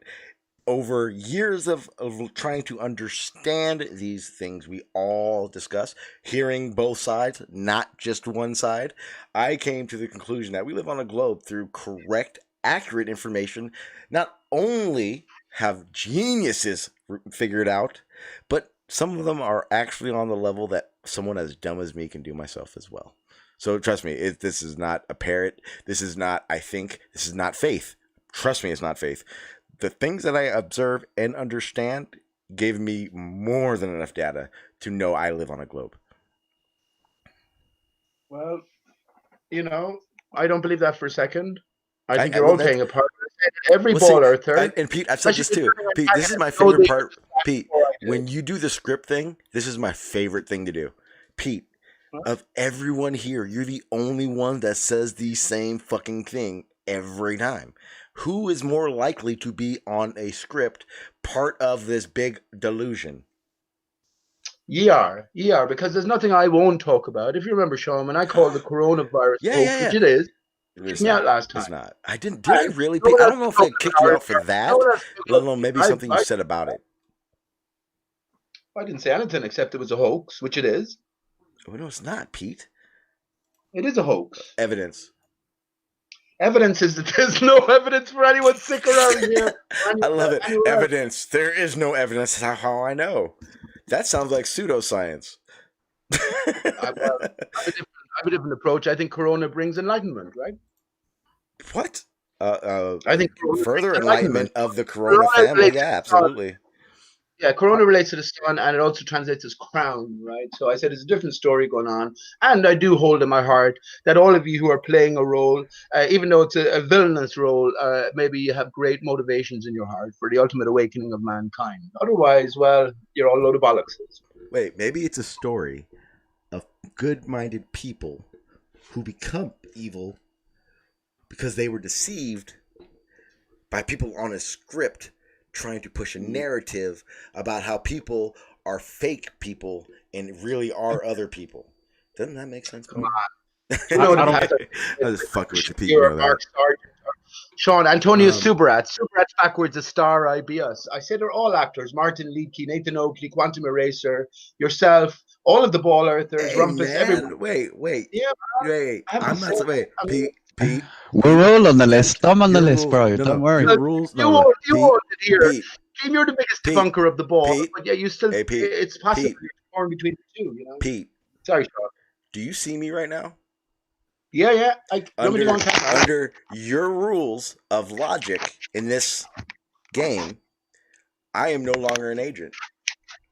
No, they're not my rules. Not only that, you've known what I look like since almost day one. Matter of fact, I want everyone to know this if you didn't know this already. Pete motherfucking Shea was my very first guest on a panel ever. My very first live stream panel guest. Yep. And then was that our 2-hour talk? Was it? That was excellent. Yeah. And then right after that, I called out Tim, and I learned every troll that was on YouTube who they were because they attacked. I remember that day like it was yesterday. If IK suddenly went on camera there, right? I would give him more kudos because at least you're putting your face behind your strong opinions. But I still know he was acting his part. It doesn't give you on camera before. Pete, there's two things I got to say for that, right? One is we've been over this before. What you just said isn't true, because you've done this with other people who have gone on camera and you still just talk about them the same way anyway. So showing them the face doesn't have any impact on your opinions whatsoever. Yes, it does. I would have more The respect if I'm second thing, speaking to Pete, somebody who's a constant I said there antagonist was two things, and a Pete. Can I knocker say and a the stopper second of my thing point before of you view. talk? If you look at me in the face, right, There's a Alkay, that difference, doesn't mean I know you're honest. but there's a I'm difference not stupid between here. there's a Come on. difference doesn't mean between anything. being an agent and an antagonizer. It's like you're saying antagonizers are agents. The For the second most thing I part, was going to say, Pete, polar antagonists are is all actors, agents. They have to be. wow. They have to be. You're cooperative. You're all cooperative. If one drops the bat and the other picks it up, What the fuck? there's usually about one or two This flat earthers. community is they're smaller. so untogether. It's insane. Matter of fact, me and Al K just got into it a little while ago. What are you talking about, Pete? We get into everyone mixes it up all the time. We do not get along. We don't agree. Trust me, we are all not on the same script. That is for damn sure. Yeah, but Sean, you do not sue each other. Come on, you are letting the sides down. Yeah. You've got at least one sue. Listen, I've said that. That's what I keep forgetting to talk about. Can't afford Pete, to bring NASA through the Pete, courts. actually, and give them a bad name. Pete and Gleam, I have questions. I need answers. Were you part of, aware, or do you believe that the Ranty Riley shit was a setup? No, I think that's a vendetta. You think so? Vendetta. Okay. I think it's a setup. It's more fake drama. Okay. So, Gleam, check this out. Has Riley said anything about Ranty taking down my channel and not Ranty channel? Yes. Took down your channel. Sleeping Warrior done a video straight away after he done that, and he said, "Oh," right at the end, he said, "Oh, and I noticed you deleted my channel, which is his Shane Cook channel, whatever that was." Mm-hmm. Okay, well, here's the problem with that. If he was being as vindictive, putting revenge, why would it be, oh, okay? No, this is how it is. Okay. Mm-hmm.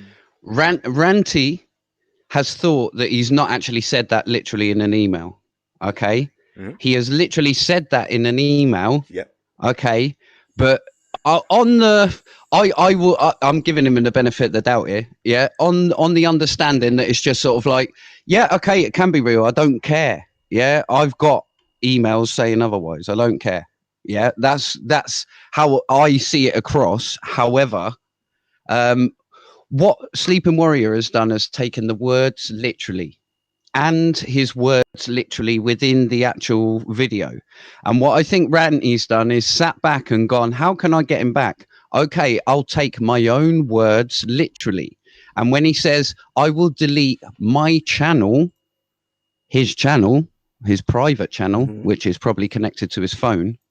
You understand that? Because Ranty Flat Earth is a separate channel. Mm-hmm. You understand that? Yep. So he's cleverly or within himself cleverly gone, nah, so I'm deleting my channel. So you really think it's a coincidence that I think it's beef. That Ranty goes, I will delete my channel. And then Riley shows it right off the bat. And then he goes, like I said, I'm going to delete my channel. And then Riley goes, oh, that's not okay.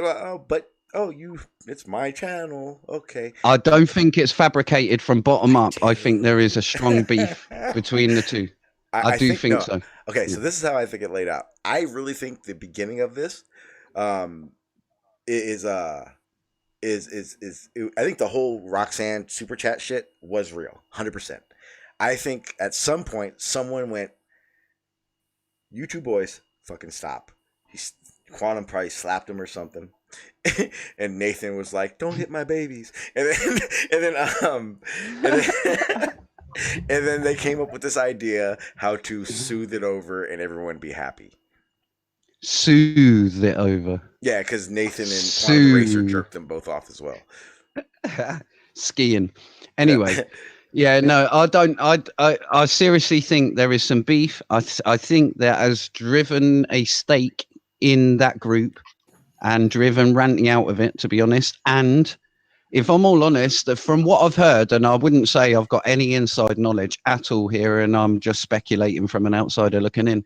From what I've heard, I think QE and and Nathan are a bit peed off with Sleeping Warrior for doing it, for taking it this far, you know.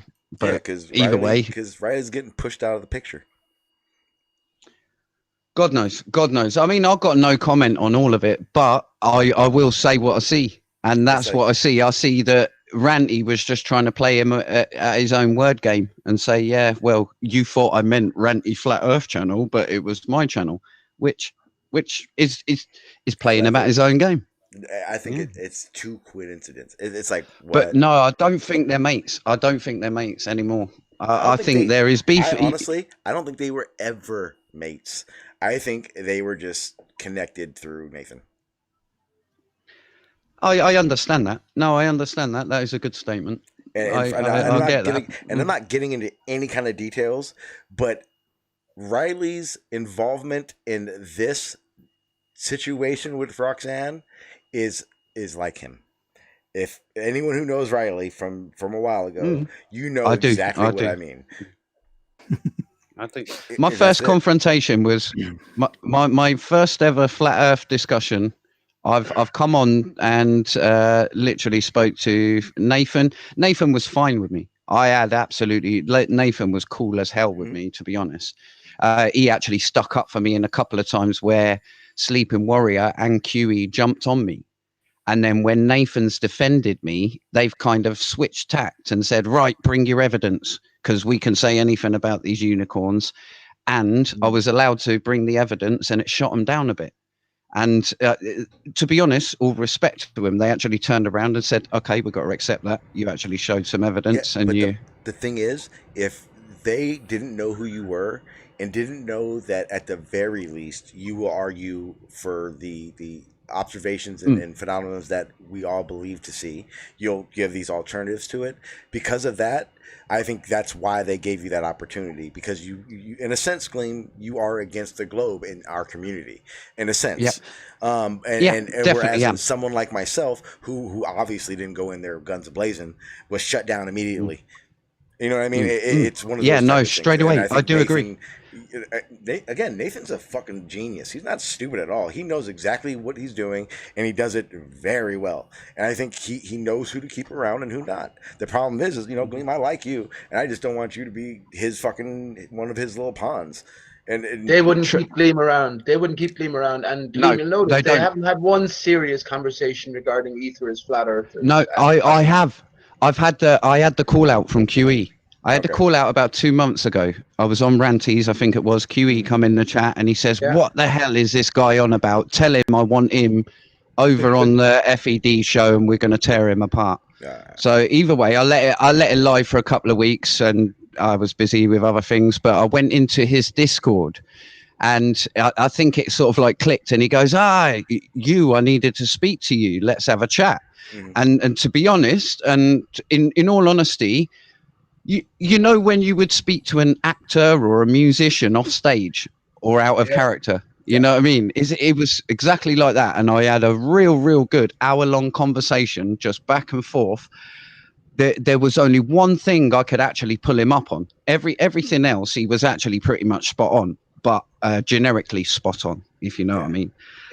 But one thing he did say, which really got my back up, and I threw a sarcastic comment back at him, and I think he kind of like he was more saying, yes, Gleam, I still think you're a prick for believing in ether, however I salute you for not backing down in your belief, you know what I mean? So it was kind of like that. But he did say, I understand quantum physics, as in him. And I said, are you sure? Because I'm sure this guy called Richard Feynman said that anybody who said that doesn't actually understand it. That's one of my favorite quotes. And it was sort of like, I don't know. He didn't actually curse Feynman out, but it was kind of like right, let's get back to discussing something. And it was kind of like an awkward moment of silence. But I don't know. I think I think it's pack mentality. I've got an actual thing that I made up years ago, and that was what I presented on their show called the flock mock paradox. And I've seen it in both camps, and it's basically where nobody actually knows. It's like the whole particle wave duality and stuff. Nobody throughout history actually knew for certain what it was. And you get together in different groups, and each of you, no matter what channel you go on, you can go on Jose's 10 ballers versus one flat earther. You can go on flat earth debates, and it's 10 flat earthers versus one baller. And it's all exactly that. It's flock mock mentality always will win. And it will always be that person will get off, like you, Sean. You'll just be booed off, thrown tomatoes, put in the stocks, and then for 2 minutes afterwards, they keep on shouting, "Look, this is how he was wrong." And it's in my eyes, they have a point, and in your eyes, you have a point. Because it's an opinion, and both are opinions, and that's what the whole debate's about. But to silence that off, I don't think's right. Yeah, and that's the thing. I'm here, and here's the thing. Like I was saying before earlier, and I've said it before. What you guys hear, see, that's me. That's what you get. And I carry myself, and I do that because if you come across as somebody else, and then and then, you know, in a different situation, you act completely different. It's very like, whoa, what the fuck? So when I go to a Nathan's, I knew exactly what would happen. Like you're saying in the chat, Renee, when I go to Boris Sanchez and have that discussion, I know how that's going to go. And the reason I mainly like doing these things is that the majority of the people that know me completely understand where I come from in this conversation, and that I'm not coming from the "you're an asshole, idiot, dumbass, I don't want to hear it" place. So like, for instance, you kind of mentioned something. You had said you came into my defense, but Gleam, it had to be as clear as day how stupid Paige and Rude Earther were the day that they were having a conversation with me, because it was just like, why are you guys talking to Sean that way? He doesn't come at you like that. It's very telling. It's antagonistic. Yeah, it's antagonistic for the sake of antagonizing. And that exact day when you dropped, it was like, look, at the end of the day, everyone on the panel should have already known. As soon as Sean said the word reference frame, we switched to Einstein. Yeah. You don't need to ask. You shouldn't need to ask him, what one are you choosing? And that was what frustrated me, because right to hand actually helped me in my argument, because my first explanation of this reference frame thing was just me in a vomit comment, and he said, well, if I'm on the surface of Earth, are you falling? And can you negate gravity? And I went, oh shit. And in the middle of the debate, I went, oh shit, you know what? You're right. That does not negate. That's not a way of negating gravity. So I had to it's change an emulation. The reference frame. Yeah, exactly. I had to change the reference frame. And first Page just completely didn't want to hear it, and that was the whole basis of why I had that conversation. But yeah, it actually helped. It helps to be humble, because it also will bring you to the actual point you're trying to make. And without that, I think my whole gravity thing would have fell off completely if I hadn't corrected myself, or hadn't acknowledged that I didn't know what the fuck I was. I had made an example that was not good for what I was trying to explain, but I approved on it and gave it to him. I superseded my explanation, and they just went about it differently. And my favorite thing is when they start talking negatively, it makes them look stupid, because the majority of people know I don't do that. It makes it even better when they start calling me a fucking liar. I didn't say this. And it's like, no, hey, I live stream, and you can hear that. Like, everything I say is on recording. All the time. It's a common trait. And what you basically did, this was the thing that really screwed my frown up. And I'm the same. If someone's speaking rubbish, as in they're attacking you for not being clear on what gravity you're using, but immediately in your first sentence you put it this way: you spoke of a reference frame, but then what you actually did is you switched it to Einstein's original equivalence principle in the elevator. That was your actual explanation. Yes. And anyone who is entering a discussion on whether it's Newtonian or Einsteinian should recognize that immediately. And you have to jump on you for that, again, I had to come in your defense and just say, look, guys, that was it was a schoolyard pack mentality, that was the worst part, because I went in there going, hey guys, I'm not here to argue. I literally just want to clarify what my explanation was with the Feynman comet, because they had destroyed it, and again, like you said, they just started jumping at me, and it was odd. And the reason I actually made that example with the Feynman comet is exactly what you were just saying, because when you say supersede, or they say supersedes and gravities and this and that, there is a transition of Newtonian and Einstein that shows that they're not gone. Newtonian it didn't disappear. They erased that out of the books. It literally is an explanation and transition of not only what happens when something falls, or why something falls, or what happens. Einstein went further and explains why. And these are things that are still far beyond my understanding, but at the same time, it's very clear that they still work together. They're almost exclusively needed to explain a lot of things, but 100%. It's one of those things I back you. Gotta... That is science. I had a debate with Jack Zhang, I think his name is, on MC Tunes, and he explains it beautifully and draws the subset of one another. So obviously you can use Einstein field equations to derive Newton's gravity. That was the whole point of it. Put it this way: a theory could not come into play if it could not already describe the current theory. If you understand that, it has to improve.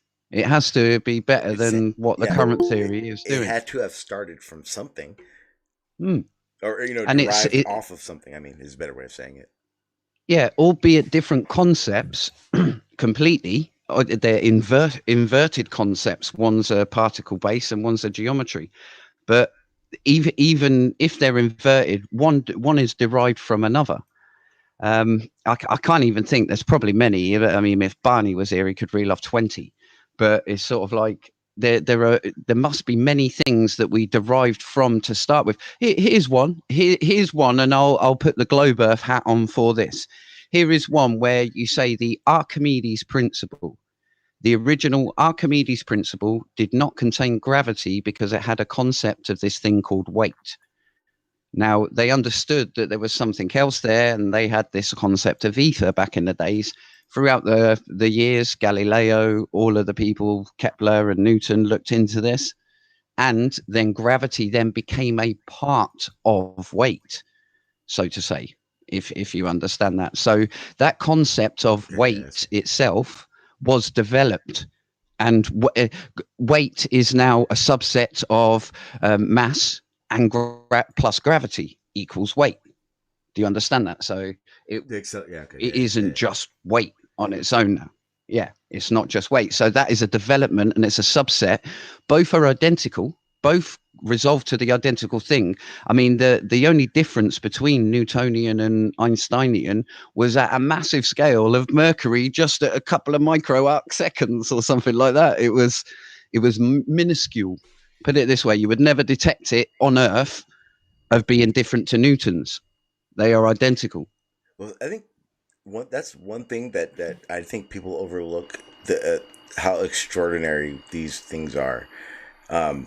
We understand these things luckily through the technology tools and accuracy that we're able to see, further out we're able to see now with our technology, that they didn't see these things. These things came up through the research of all they wanted to understand, and it mathematically led it to, oh shit, that's what we see. That's why we revere them. So that's why we talk about them so much, because they were able to do what we need these tools to do. They were able to calculate all the things we see and understand without help into what we have. That's why they are so extraordinary. And to overlook that is it's a tough one to just overlook. Einstein was a tranny married to a butch man in drag. I say Newton didn't exist. Which is far too much output for a man. Pete, are you saying that a transsexual cannot be smart? Well, I've only Brenda to go on, so Brenda's extremely smart. I'm kidding, of course. Of course we all have the capability. Okay, so then that's obviously smart. Not the case. I just want to prove that point. Yeah, if there's a different backdrop, if it's all sort of theater, which is the way I look upon it, well then a different story is there to be read. And that's where are you getting that? I don't copy these characters that way. Where are you getting your story? Like, okay, Pete, again, you are the guy walking around telling everyone how they're part of a story and they're fake. You're the one telling everyone they're part of a story. Therefore, Pete, here's what I'm trying to say. Not it kind of everyone. makes you look like the fucking writer. You're like the writer, Pete.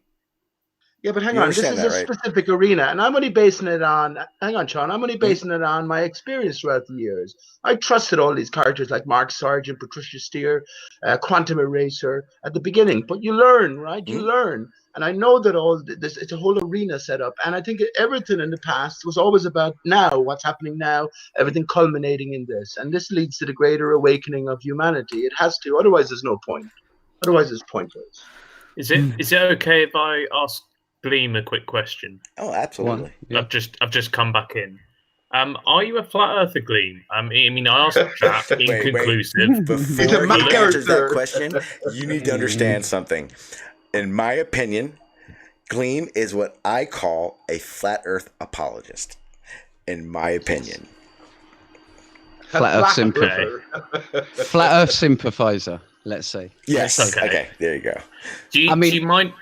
Do you mind if I ask you, Gleam? Go on. And I don't answer however you want. I'm not judging or anything. But do you sincerely believe the Earth is either flat or globe, or are you saying or something else like we don't know? Okay, I'm saying no one on this. I'm saying no one on this panel, including I, would ever be able to tell, regardless. You would not be able to falsify on your own understanding and your own measurements and your own science.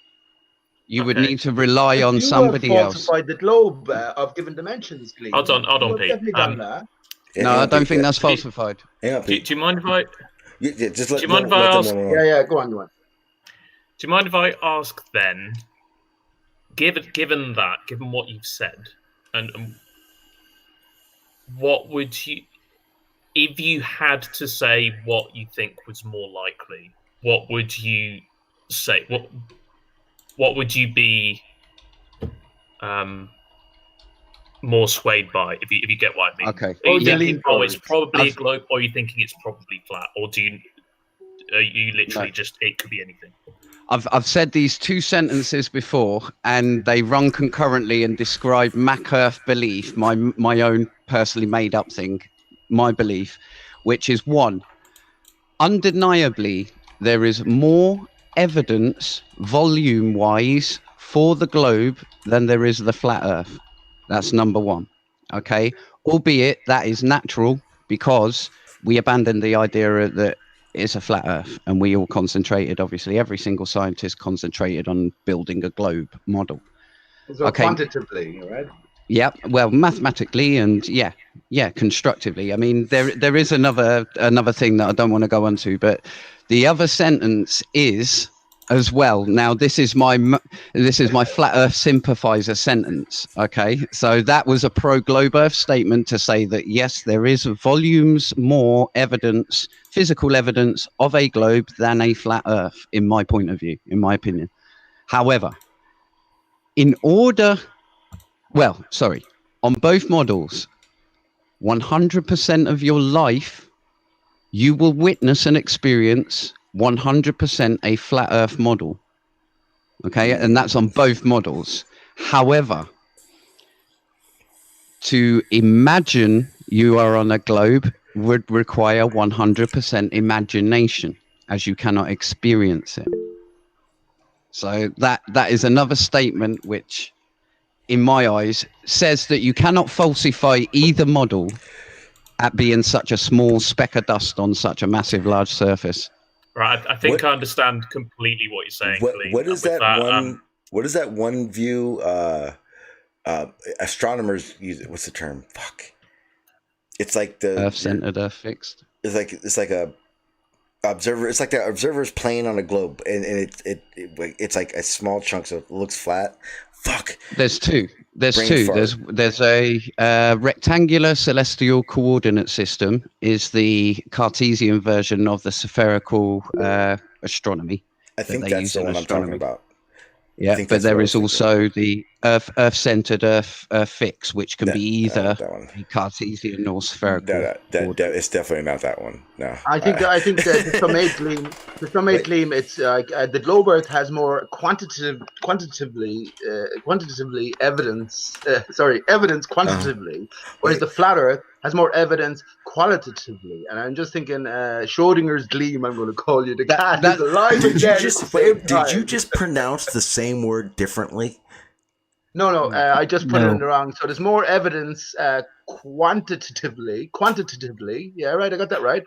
For the globe side, but qualitatively for the flat Earth side. You got it right, Pete. All right, that's all I wanted to ask anyway. I'll see you later, guys. Yeah, no, salute, man. Yeah, no worries. Yeah, anytime you want to come on, just pop on anybody. It's an open panel. Anyone can do whatever. Trust me, we're not stuck on any kind of topic right now. George, just to lead on. Sorry. Just to go ahead. Nope, go. Yeah, I was going to say, just to lead on from what he said last time, with the science has discovered all of this. You know what I mean? There was a discussion just before I come on, and I was saying there has been radical things in science where people have been laughed at for suggesting things, even Einstein himself was laughed out at the Royal Society for suggesting space-time. Imagine that. If you can cast your mind back to 1925, there's no computers, no phones, no nothing. A typewriter is your best technology. And then you've got this guy coming to you and saying, right, Newton is actually wrong. Yeah, all of your past 300 years worth of science that you've been doing is actually wrong. But he didn't say that, though. No. He did, because it's a change of concept. Yeah, that is the wrong concept. It's definitely, but that's like saying me asking you a question and then you going, huh? And then me going, oh, well, let me explain to you what I'm trying to say. That's literally, Newtonian is me trying to tell you what it is. And then you going, what? And then I have to explain it to you. I would then go into Einstein. Again, it's not, the way you phrase that is as if it replaced it. It didn't replace it. It just explains further. It was a paradigm shift, John. Okay, it was a paradigm shift. Okay, how about this? What creates under Newtonian, what creates the force of acceleration? Ether. It was an ether. Exactly. No, it was said to be a truth. How about no? In reality, my world, we're talking, fuck the skepticism of it. What is explained? That was what Newton said it was. That's what Newton said gravity was. It was connected to the ether field. No. Okay, then maybe I didn't ask it correctly. I guess I'll just be more blunt with it. And Einstein, in his own way, in Newtonian, goes back to ether with space-time. In Newtonian, you need mass to create that force of acceleration, correct? And it is equal and proportionate to its blah, blah, blah, blah, blah. I just layman the fuck out of it, but you know what I mean? Yes. Okay. It's the property of mass. Yes. Okay, check this. Now, here we go. Yes. Ready? You ready for this? And this is what made me realize that it didn't replace. It didn't supersede, as in wipe it out like it was nothing. And here it is what it is. In order for special relativity, there's 2 points. In order for special relativity to exist and be correct, Einstein himself had to use Newtonian, the gravitational field and all that shit to come to that conclusion. Yes.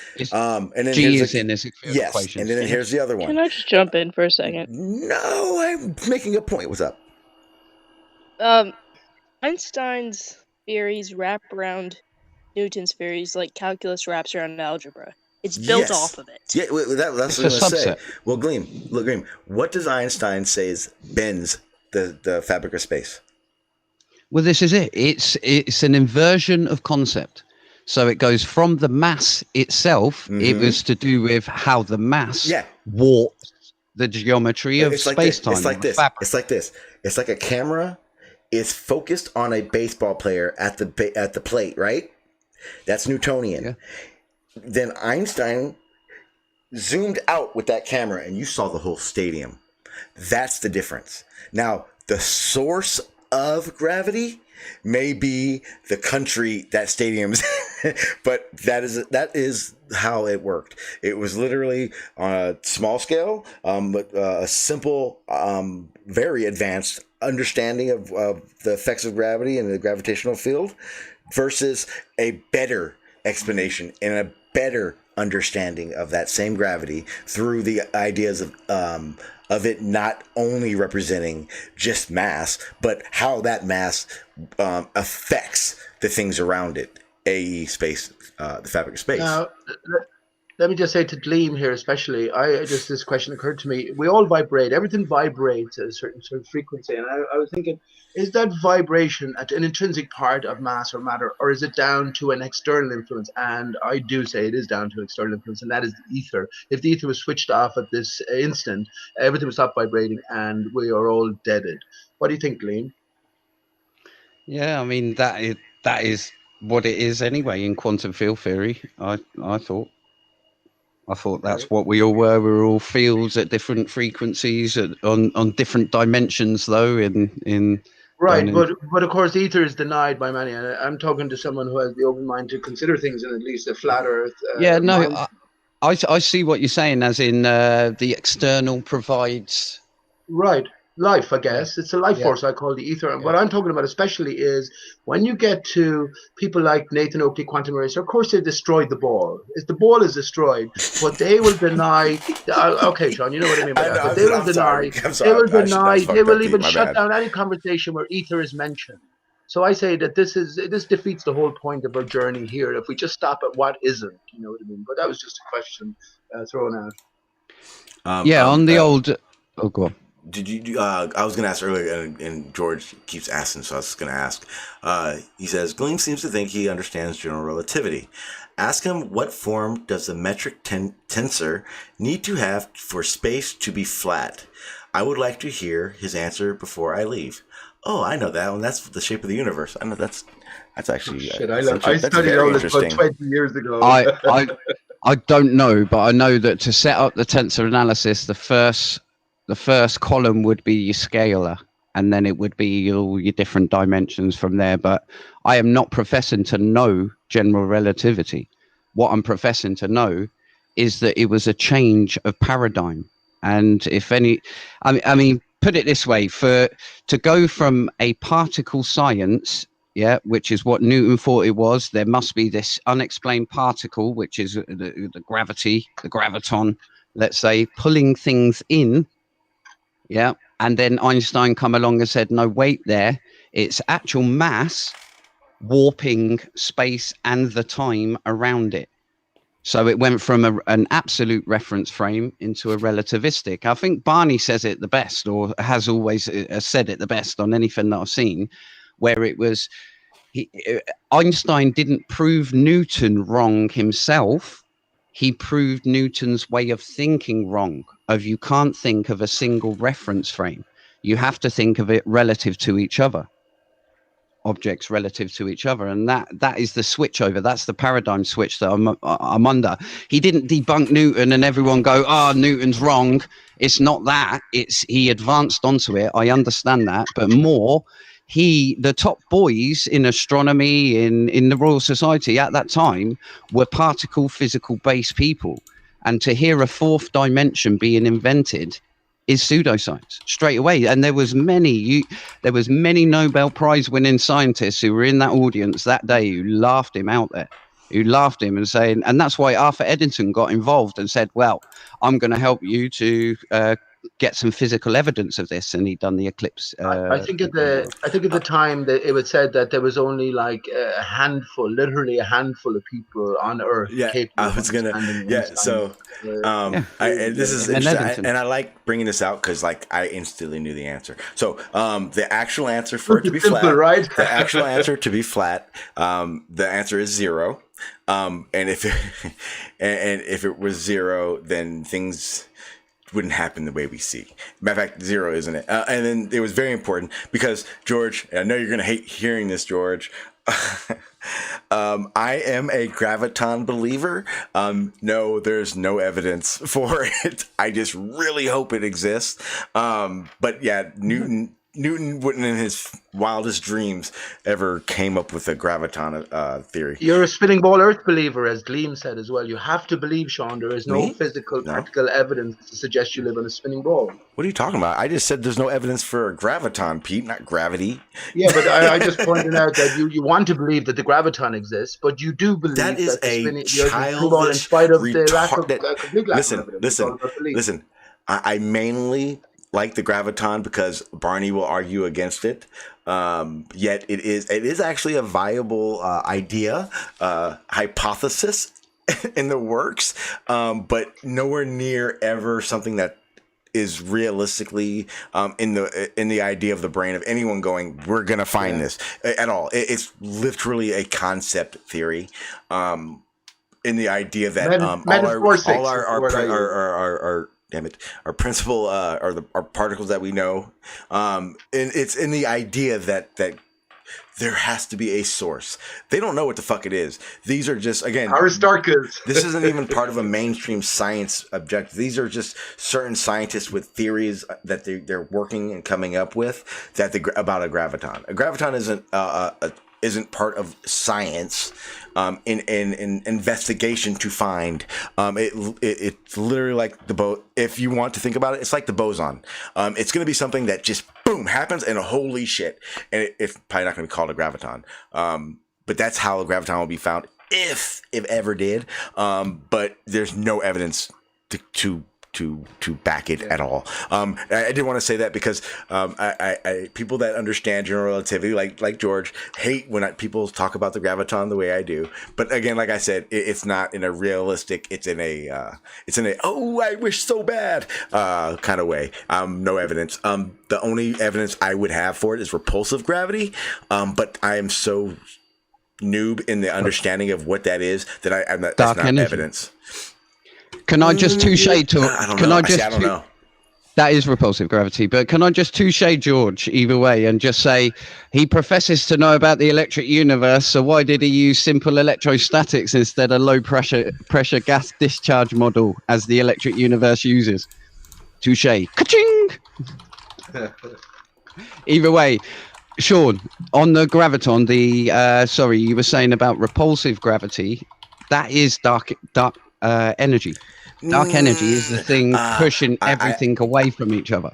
I think you have the validity to hypothesize that, but the way you said that makes it like we know that's what happened.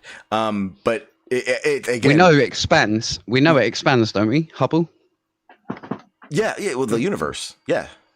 Yeah, well, they're measuring it now, and there's a massive mismatch in the measurements. The problem is that we can't measure. We have not been able to measure dark matter to equivalate it with the expansion speed. In a sense of how do I see? I don't really want to even try to explain. I don't really understand it. I know the very just layman of it, but are you talking about like there might be some unknown relationship between dark matter and the expansion of the rate of expansion of the universe? Some unknown variable. There's a theory out there that, like I was saying a minute ago, that what created the Big Bang, not what the Big Bang was, but the moments, the speck of moments after the Big Bang. There is these theories that think that what was happening is this what made the expansion happen that way was this type of repulsive gravity. I really don't know enough about it. Matter of fact, George, if you do, I actually would love to do a live stream about that, because I think that's been rejected as well, right, Liam? Inflationary theory. Inflationary theory. That's exactly it. Alan Guth. Alan Guth. But I know he's one of the guy on the team. Yeah, Alan Guth. Look it up. He's looking up into, and when I say this, don't drop your jaw, but he's looking into what's known as the variable speed of light theory. Right. And it's exactly that. It isn't. I mean, there's two different trains of thought here. One, they can't match up the expansion rate. So what Alan Guth is going back, he's saying, no, my inflationary theory back in the 80s was wrong. Or sorry, it worked for then, but I don't think it's right based on the data we found now. So he's gone back and he said this variable speed of light theory could have happened just at those 3 seconds just after the Big Bang, and that forwarded everything, and it was a change. Yeah. Well, I just like to refresh my mind. I really like the idea that micro moments after the Big Bang, Sean. Micro moments after the Big Bang, everything expanded faster than the speed of light, momentarily, right? And that gave it the impetus to give us the universe as we experience it at the minute. I think that's close enough, is it, Clean? Yeah, that's exactly it. And in time wise, it's a minuscule change, just in those milliseconds, but it's a massive change because it has to happen to explain. Well, that was all that needed for the mathematics and for everything balance. Well, George, maybe you can answer this from the chat, but because I've been hearing this actually a lot when people are talking about the Big Bang in physics, known physics. The reason we can't I don't know even how to phrase this. The idea of this repulsive gravity does give validity to a push-pull gravity. See, I don't even know how to phrase the question. I brain farted to how I wanted to phrase that. It's weird. Because it's Do you want to look up a scientist? Do you want to look up a scientist who believes exactly what you're saying, and he's actually called it dark fluid? And what it is it's gravity, dark matter, and dark energy all together just as one thing, and it is a repulsive and attractive thing. Wait, that's what's his name start with a V? Dr. Feynman. How convoluted when your reality is based, or your view of reality is based on purely conceptual notions, right? What are conceptual notions? Then what's a conceptual notion about it, Pete? Aristarchus? Aristarchus is real. Hang on, man. Aristarchus there's evidence for Aristarchus everywhere, not least in our nearest neighbor, which is the moon, right? And the what do you call it? All the craters on the moon are one crater. Actually, if you'll allow me in a few minutes, Sean, I'll give you a great analogy to get you to understand how all the craters on the moon could be one crater. But yeah, Aristarchus can be viewed. When I say Aristarchus is a divided tree of life, aka Mount Meru, aka Yggdrasil, you can't see the other two aka things. Shorty, you can see Aristarchus aka from around the block, aka there's more evidence for Aristarchus than any dark matter that exists in your mind. If you say so. Well, you're just talking about it. You're just conflating a bunch of mythology, and you're not providing any actual physical evidence. It's but you know everything now, okay? You haven't shifted position once on any topic in this whole arena. You made a criticism and then gave an analogy of that criticism. No, what criticism did I make? Oh yeah, that everything was based on these conceptual notions that Clean mentioned. Mm-hmm. Dark matter, dark energy, and now dark fluid. And then you come up with, and then yours is just the same thing. Aristarchus is not. It's not exactly. It's not the same thing at all. When I say Aristarchus is a singular source of all skylights, right? There's evidence for that. And not least the evidence that we can all relate to. As we stand here on what appears to be a flat and stationary surface, all of the skylights appear to move in unison. Pete, can you do me a favor? Sure. Can you stop hypocritically saying we whenever you talk about this stuff? What did I just say we there in relation to? We all experience a flat stationary. We all, anyone here? Can you tell anyone here? Excuse me. Anyone here tell me? Have they experienced living on a spinning ball? Have they experienced that? I have experienced both. or I How have seem you? to How think have you I did. ever felt that the Earth is moving? That you were standing on it? How have you ever felt? Oh, when whenever we were talking, hey, put your hands over your ears, Sasha. Remember I was telling you I lay pipe, Pete? I do that sometimes at the beach, and when I'm done, I look up at the stars, and that movement in the northern hemisphere versus the southern hemisphere is conducive on a globe and not a flat Earth. You're looking up at the stars. You've never felt the movement beneath your feet, Sean. You've never felt that you're on something that's moving. I say this with no homo, but you've never been with me, homie. Well, when you said you were laying pipe, I thought you were referring to that night you had the two hookers. Wait. No. Actually, I'm in construction, and I do underground. Sewer, water, pipe. I lay pipe. Right. Dude, why are you? Yeah. So have dirty, you done Pete? it? Have you done it both north and south of the equator? Have you laid pipe both north and south of the equator to be able to make that previous statement? No. But I Well, know how would people. you know that then by looking up the stars, Sean? Perfect, because I know people that live in the South. Yeah, but that's bringing something else into it. Well, how would you know that by laying pipe? It's called other observations. Oh. Yeah, but how would you know that by laying pipe? You mentioned specifically. Yeah, by laying pipe. Stop it. You looked up at the stars and you realized it was funny at first, dude.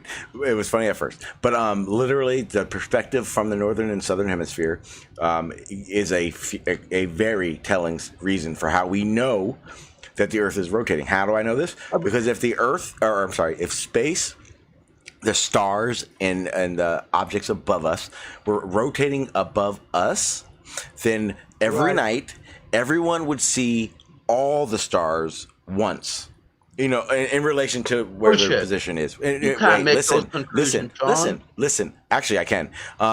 So, for instance, people in the northern hemisphere, every night they're going to see the stars that are from the north, or from Polaris, but not be able to see what is that?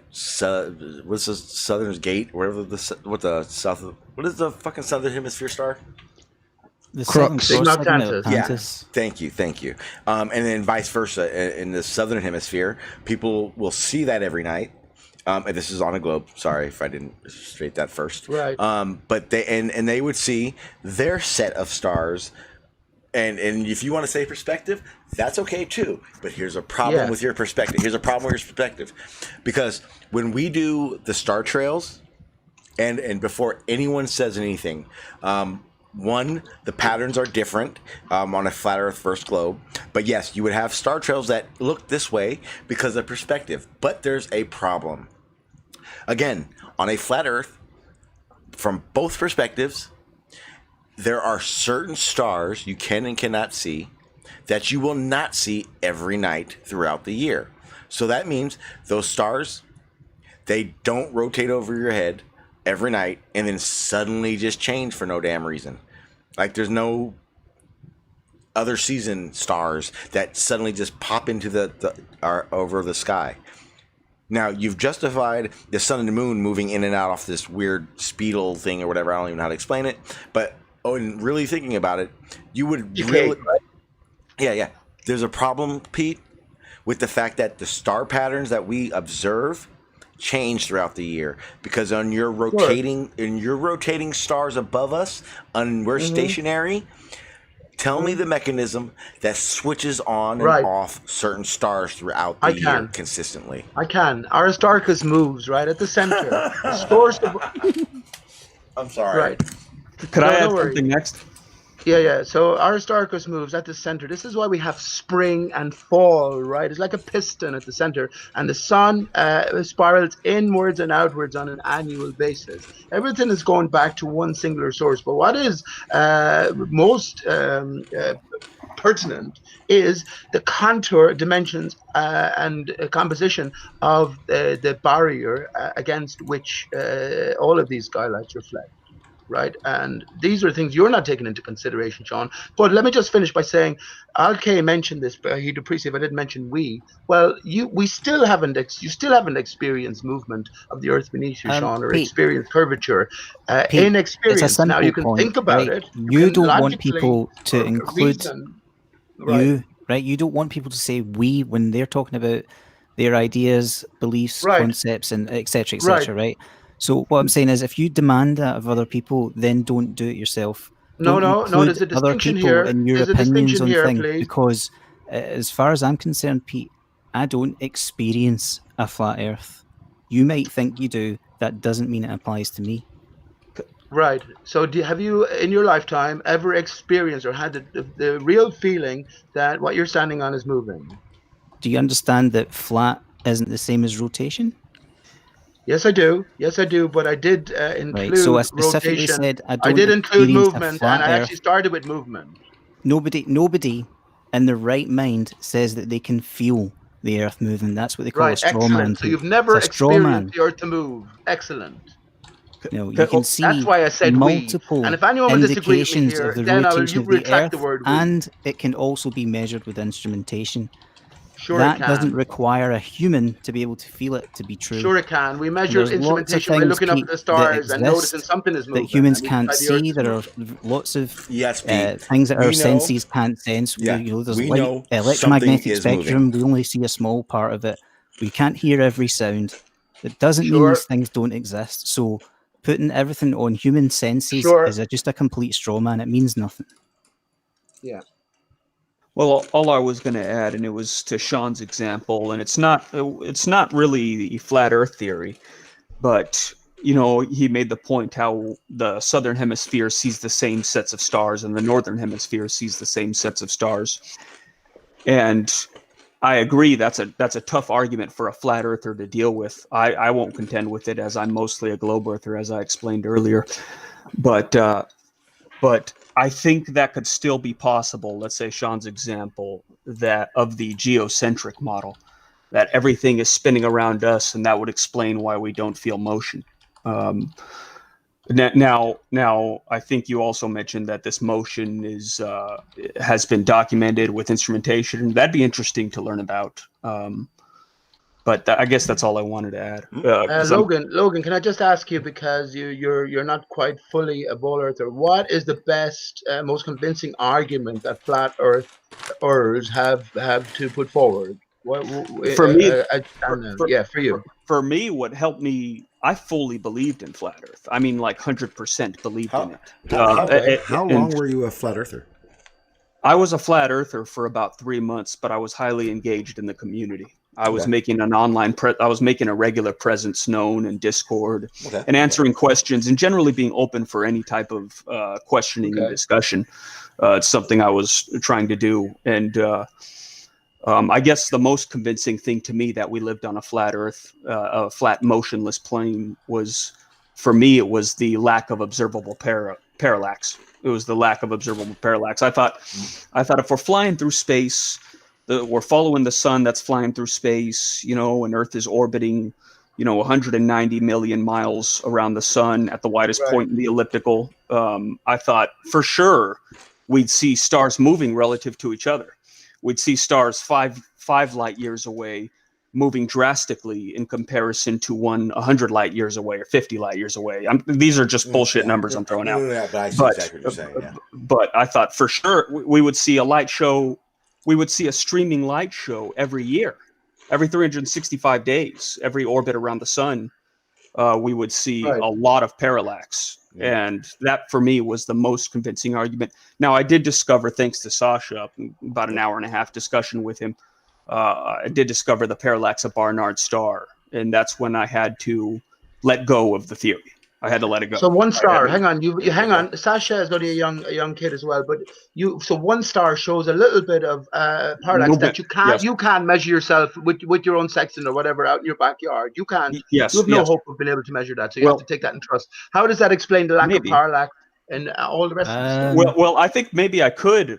Mind if I cut in with one point here? That I could demonstrate it with amateur equipment over the period of like 20 years. If I started right now photographing, let's say, Barnard's star, and photograph that, let's say, 50 times a year for 20 years, and then let's say grab one photo over the course every 5 years and map them onto each other, align the other stars all together, and then notice that one star is kind of off from its relative position. But how? Okay, and accepting that is the case with this one star. Why is it not occurring with every star?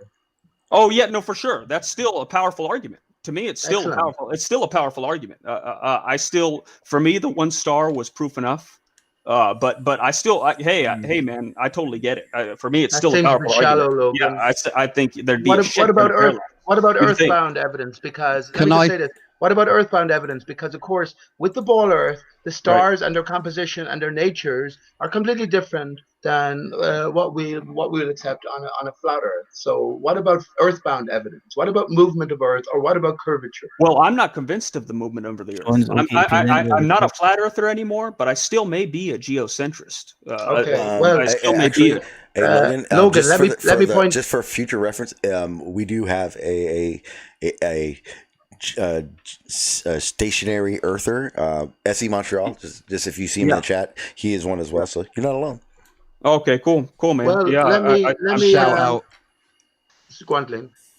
No, I was just going to shout out SE Montreal, but before you get off stars, Pete, I wanted to answer it. You know, Logan said, "Oh, I don't even want to tackle that. I want to put something on the table that is worth putting on the table, basically, about the stars."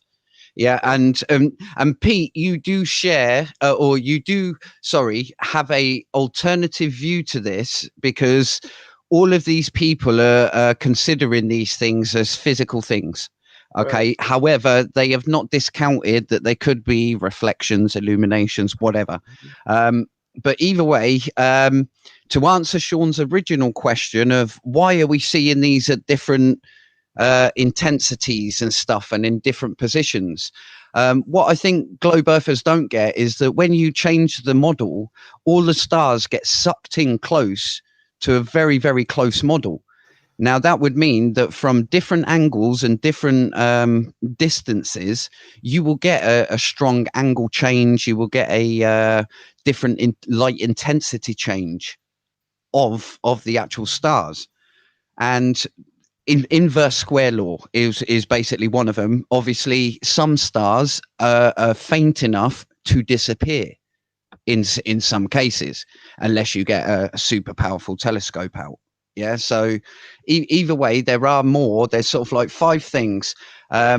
Polaris's measurements on parallax wise, Polaris's measurements, if you look up Polaris wiki page, they've got a section there on the past 12 years worth of measurements, and they range from sort of like 300, or I think it was 233 light years up to 521 light years, which is like a 30% discrepancy. So parallax at the end of the day only gives you an angle and a ratio.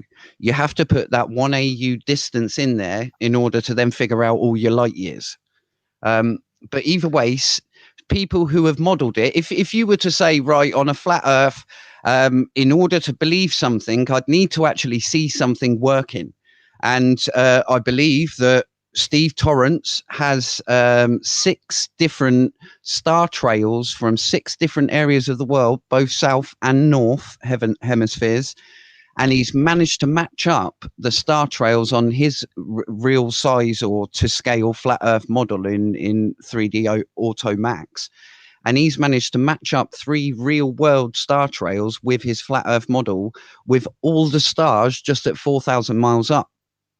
And all he's done is add basic generic refraction, and it made it match up.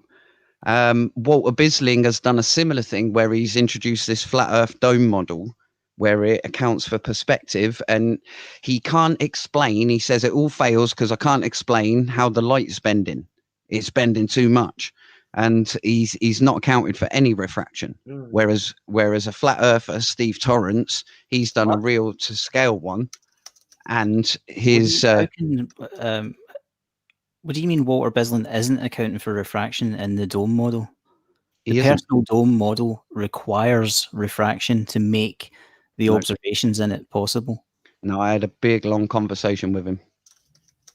It's refraction based. That's how he's getting images to warp for an observer somewhere on the flat Earth. That's what the whole point of the personal dome is. That's an area around which images. I think you're mistaken. Okay, I've spoke to him personally on this, and literally, his flat Earth dome model comes from Jeranism. Jeranism said that there was a perspective thing where the sun is on the outside of the dome and it's shining in. This is why you don't see the angular size change. Now, this is the whole reason that there was a 2-3 hour thing that Jeranism done, and that was the whole reason why Walter built that model. It was the dome model, flat Earth dome model. That's what it's called. And it was based on perspective. Now, when I questioned him and said, okay, now show me both accounts for perspective on the floor and your accounts for refraction or weather. Yeah. And he said, there is none. And I goes, I know there is none because I've analyzed your JavaScript functions in the back end of your actual, he allows you to download the whole thing anyway. And it's not even 3D modeling software that he uses. It's very good. I mean, I salute him straight away. He's put a lot of time and work into his whole website. It's brilliant. But his actual flat Earth dome model does not include any account for weather at all. You seriously go and have a look at it right now. I was only on it 2 days ago. And those bending of light is due to perspective, and he cannot explain it. And I've confronted him. I've got screenshots here now that literally says, okay, Gleam, you are correct. You are right. I have not done this. However, he then turns it into, well, you're such a good 3D modeler. You go and do it. And I was like, no, I don't need to, because I've just showed you Steve Torrance doing it. And Steve Torrance actually goes through how he does it. And there is just a tick box in 3D Auto Max that says, add generic atmosphere, and he ticks it, and it literally throws all the stars into the trails that they follow in real world. Okay. Gleam, I'm going to read you 2 sections from the description directly under the model, right? Sure. Okay, that's something else. Can I'll get that in a second, Sean. So Sorry, from can I Walter's just say site- one thing before I go, please? If that's okay. I put a link in chat. Thank you. I put a link in chat for Logan, especially if you're still stationary, maybe globe earther. I reckon that the link I put there, the Simon Shack Tycho model, is the best representation of reality, or the closest one to reality, except it's wrong. It is based on a ball, but it's based on a stationary ball and everything else rolling around it. So on that note, I'm going to say thanks to everybody, and thanks to you, Sean. Been nice talking, and until the next time. Yeah, Good thanks, chatting with Pete. you, Pete. Real shit, Chatting. Pete. Thank you for today. I really do appreciate it. Okay, no worries. Okay, bye now. Take care. Okay, so the description under Walter's Flat Earth Personal Dome model. With the Flat Earth Dome model, I intend to show that the geometric and physical aspects of celestial events and observations, in contrast to cyclic time events, can only be derived from the heliocentric model. Further, the model shows that the observations can only be explained by strong light bending. Okay, Can I present my seed? The bending of light is mentioned 3 or 4 times to in that description, explaining how he's making this work is through making light bend. Yeah, no. Yeah. If refraction. If I can just show you, can I share my screen, Sean? Is he there? Yeah. Let me go to. Oh, I was in the share thing a minute ago, just so you know what I was asking about. It was John Michelson's video about Barnard Star, because what Pete was saying about it taking years and years was just completely wrong. Yeah, I imagine so. I imagine it wouldn't take so many years, but I was thinking, I don't know, with amateur equipment, probably 5 to 10 years, but I don't know. No, not even that. Oh, wow. It's a relatively fast-moving thing. The example I was going to share is from a guy in the community, so to speak, and he's got images of it a year apart, showing the difference in its position. Oh, that's amazing. Can you see that? Sorry, I normally I'd have a yellow band around Chrome, but Chrome's barred my mic for some reason. I could see what you're presenting there. It looks like a Twitter post. Yeah. This was under just a YouTube video. I can't remember what one it was. It might have been a Miles Davis one. But he's literally saying here, Gleam, my software, like all common 3D software, does not account for weather. That is silly. Shows how a scene looks on good weather conditions. It's stupid to take images in bad weather conditions, blah, blah, blah. So he goes, if you do want it, here is a separate simulator which does atmospheric refraction. Yes, if you want real refraction. Hang on. as opposed to atmospheric refraction from real weather conditions. He hasn't got his model, but in order to make his model work, he is using refraction, the bending. Hang on, please. It's an idealized thing, but there's a difference. He's clearly delineating between weather, atmospheric causes. Please hang on. Please hang on. Do you know what 3D plane clipping is, Al? Because you didn't even know what barrel distortion was in Photoshop, so I really need to just check. Do you know what 3D plane clipping? And a lack of familiarity with a tool in Photoshop isn't the same as not knowing about barrel distortion. Okay, well, either way, do you know what 3D plane clipping is? Yes. Please tell me.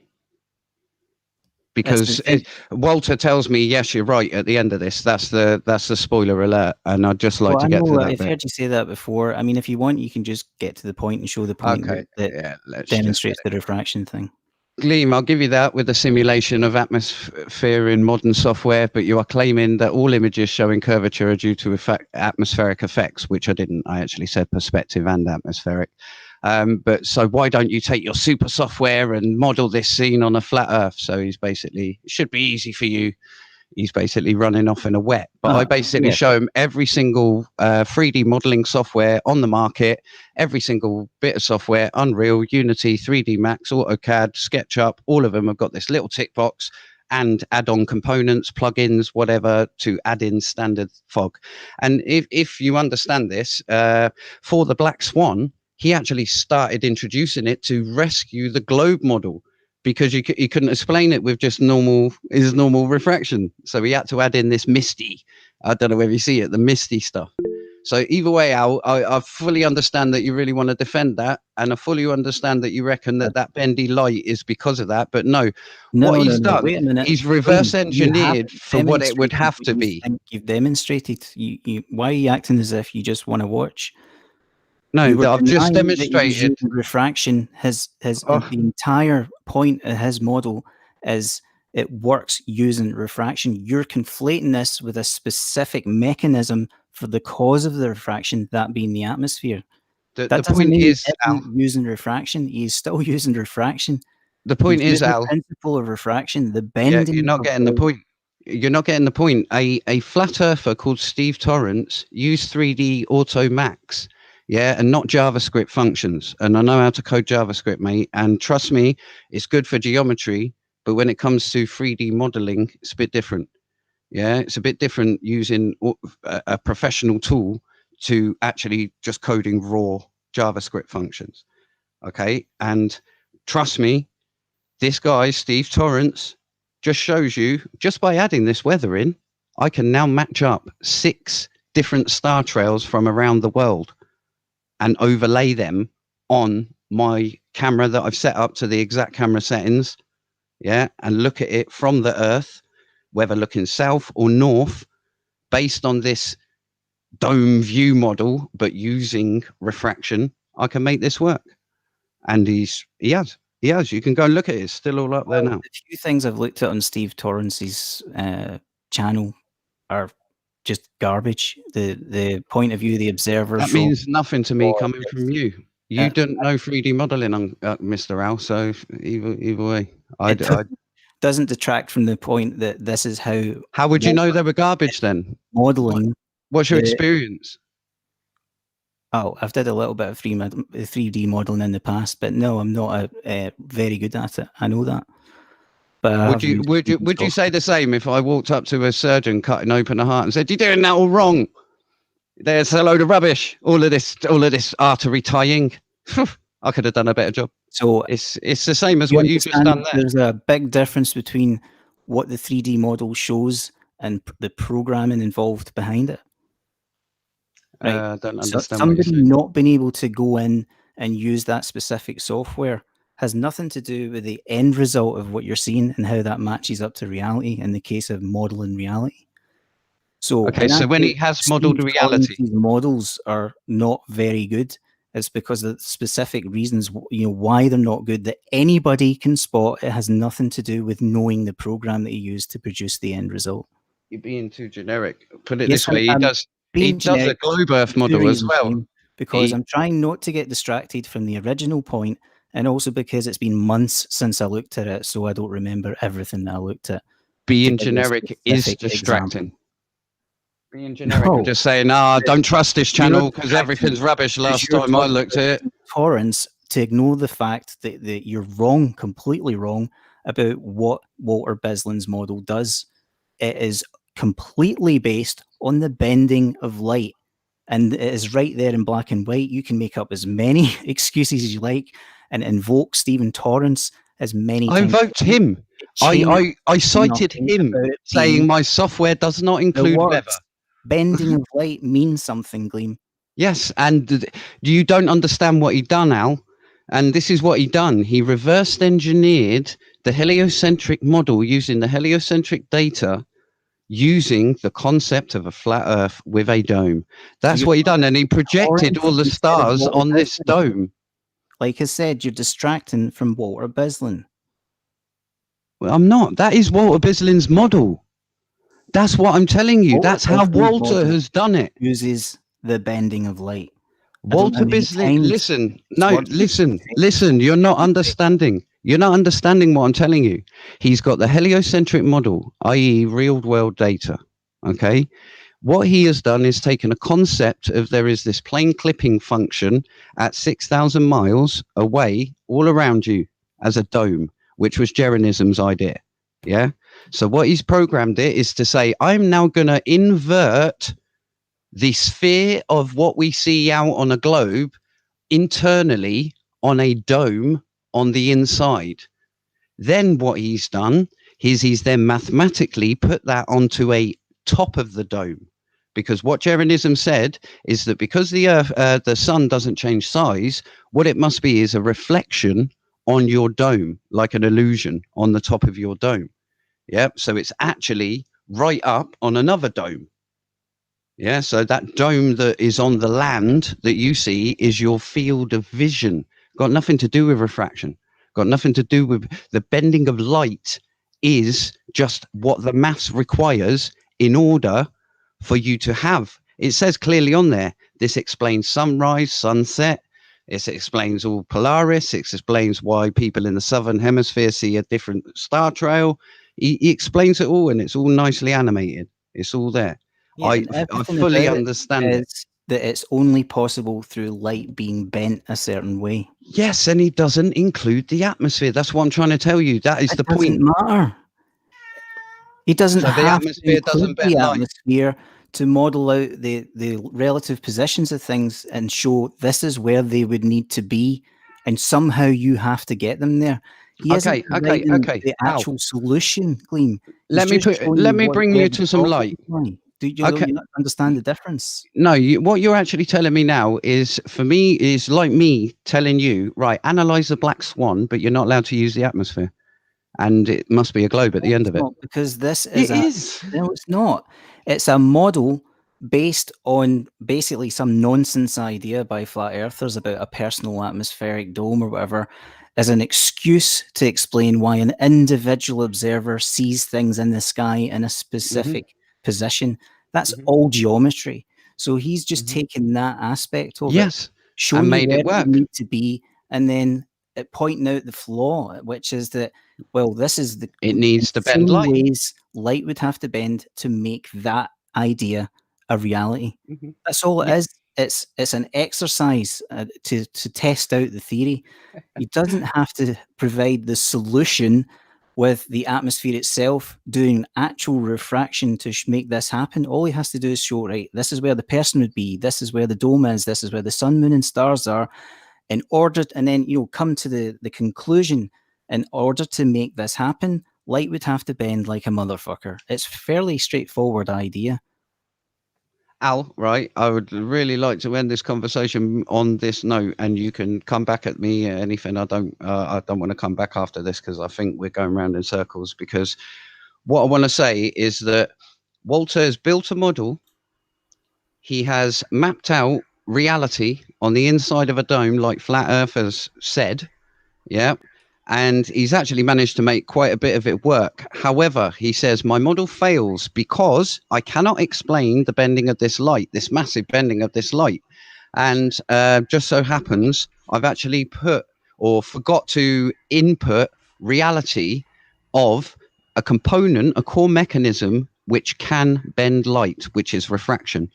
Okay, now if you're cool with that, that's cool because it supports your belief, and that's cool. But to me, if I'm going to fairly compare a flat Earth model, yeah, I'm going to add reality into there or account for all reality, and then not go, oh, it fails because of bending light. But what about the refraction that bends the light cities halfway up the globe? You know what I mean? You forgot about that. Yeah, no, let's forget about that. It doesn't work because of not bendy light. It's nonsensical to me. That's all I can say. And he admitted it to me. No gleam. I didn't account for weather. And I've gone through his back end. I've gone through his JavaScripts, and I understand it's a geometric thing. It's a reverse engineer of the heliocentric model presented on an internal globe or dome. That's how it is. And either way, you can come back with whatever. But I'm no modeling specialist, but I believe I've got more experience than you if I'm schooling Walter himself on it. So. See, this is the thing. You always use that phrase. You're schooling someone. You actually think you were schooling him on something that he designed and wrote himself. Yes, I was. Or doesn't understand refraction in any way. No, I was telling him programming behind his JavaScript. I was telling him, did you not see the actual thing? He said, like my software, like all other software, does not account for refraction or weather. And I said, sorry, every single software out on the market, which is a professional 3D designing software, not just JavaScript functions, which is a web-based and program-based. Yeah, if you understood the difference, you'd understand that. Yeah, but I seriously don't want to drag this out because I think it's boring everyone, or it's boring me at least. I think you just have I bow out. You got me. You got me on that one. Whatever find a way to twist and interactions with people into something much bigger than what it really is. Attack me personally, then. That's cool. It becomes a story about how you triumphed, and it's never a proper representation of what happened. Okay, that's fine. That's your opinion, and I bow out gracefully. Well, hey, Gleam, I appreciate you sharing that. That was interesting to know. Al K, I appreciate your contributions as well. It's been a pleasure talking to you guys. I got to bow out myself. Salute. But it's been great listening and fun hanging out. Take care. Have a good one. Cheers. Thank you for joining us. Actually, I was gonna give the 10-minute warning out there, guys. But I actually think it's a good moment to go ahead and end the stream. Again, I want to thank Chris Matt for the conversation. I enjoyed it. And big thanks to fucking Pete, who again astonished everyone, and it was able to stay non-biased, keep his mouth shut, and actually interject when needed. Mind you, it was fun. Also, Gleam for jumping on. Okay, all you guys that interjected in the conversation. Logan, if you're still listening, more than welcome to come back. But today was a really fun day. I really enjoyed today, so I do thank everyone. I like to thank everyone because again today, I hit my top, the most views I've witnessed on my channel. I think at one point it was at 86 or 88. So all the viewers, thank you, fucking A, thank you. You have no idea how much I appreciate you guys being here and hanging out with us. I may go live in about 5 hours. Or 3 hours, 3.5 hours. That is if Seek and Find is around and we're bored and we want to have that conversation. But I'm not going to guarantee it at all. Today was kind of a long stream. But that's in the works. I made this announcement earlier. Again, this is what I consider the biggest debate I will have ever had. But that's in the works with You Been Exposed, my boy Dreads. He goes by Question Everything right now. So yeah, it's one of those things that it's going to be a very respectful, but very. I'm my goal in this is to make it very clear that even from where I started in this community to where I am today, I have been about understanding, and I think who better to show where my understanding was to now than someone who was there when it started. So again, like I said, it's going to be a huge debate. I don't know exactly the date. It's going to be within the next week. It's not going to be a long time from now. It's all about what day, what time are we both free. It could be tomorrow. That's how quick we both want to do it. But in the fairness of timing and prep, it'd be better if we do it when we planned it. So that's going to be a huge one, so look out for that one. Again, that's almost a debate that I've been working on all these debates to accumulate for. I have nothing but respect for this man. But so it's going to be a great one. There was another thing I wanted to let everyone know, but I completely forgot. I will remember, and I'll probably do it in like a community post or something like that when I do remember what I was going to say. But other than that, guys, I'm actually exhausted. I had to wake up early and finish doing some stuff in the garage after the heater core exploded, or water heater exploded. So I'm gonna go take a nap for a few hours. So because I'm old. So again, guys on the panel, thank you guys again. Big thanks to Chris, Matt, and fucking even bigger thanks and thank you to Pete Shea, because fucking A, who thought that motherfucker could be a good moderator? Holy shit. I'm gonna definitely have him come back because me and Seek and Find have a little spiel we want to get into. We usually can get kind of heated, so maybe Pete will have more to do there. But I think the fact that Pete didn't have anything much to do and didn't have to jump in because of is even better. So fucking A, good on you, Pete.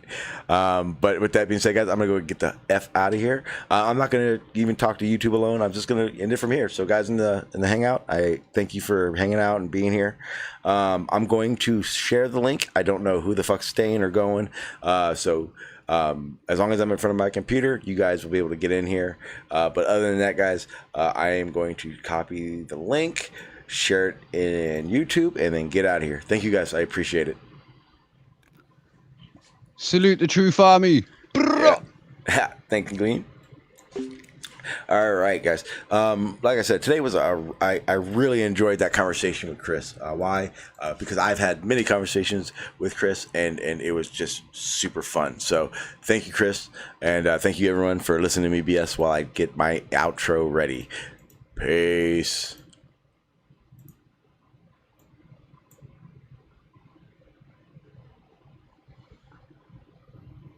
Is the Earth flat?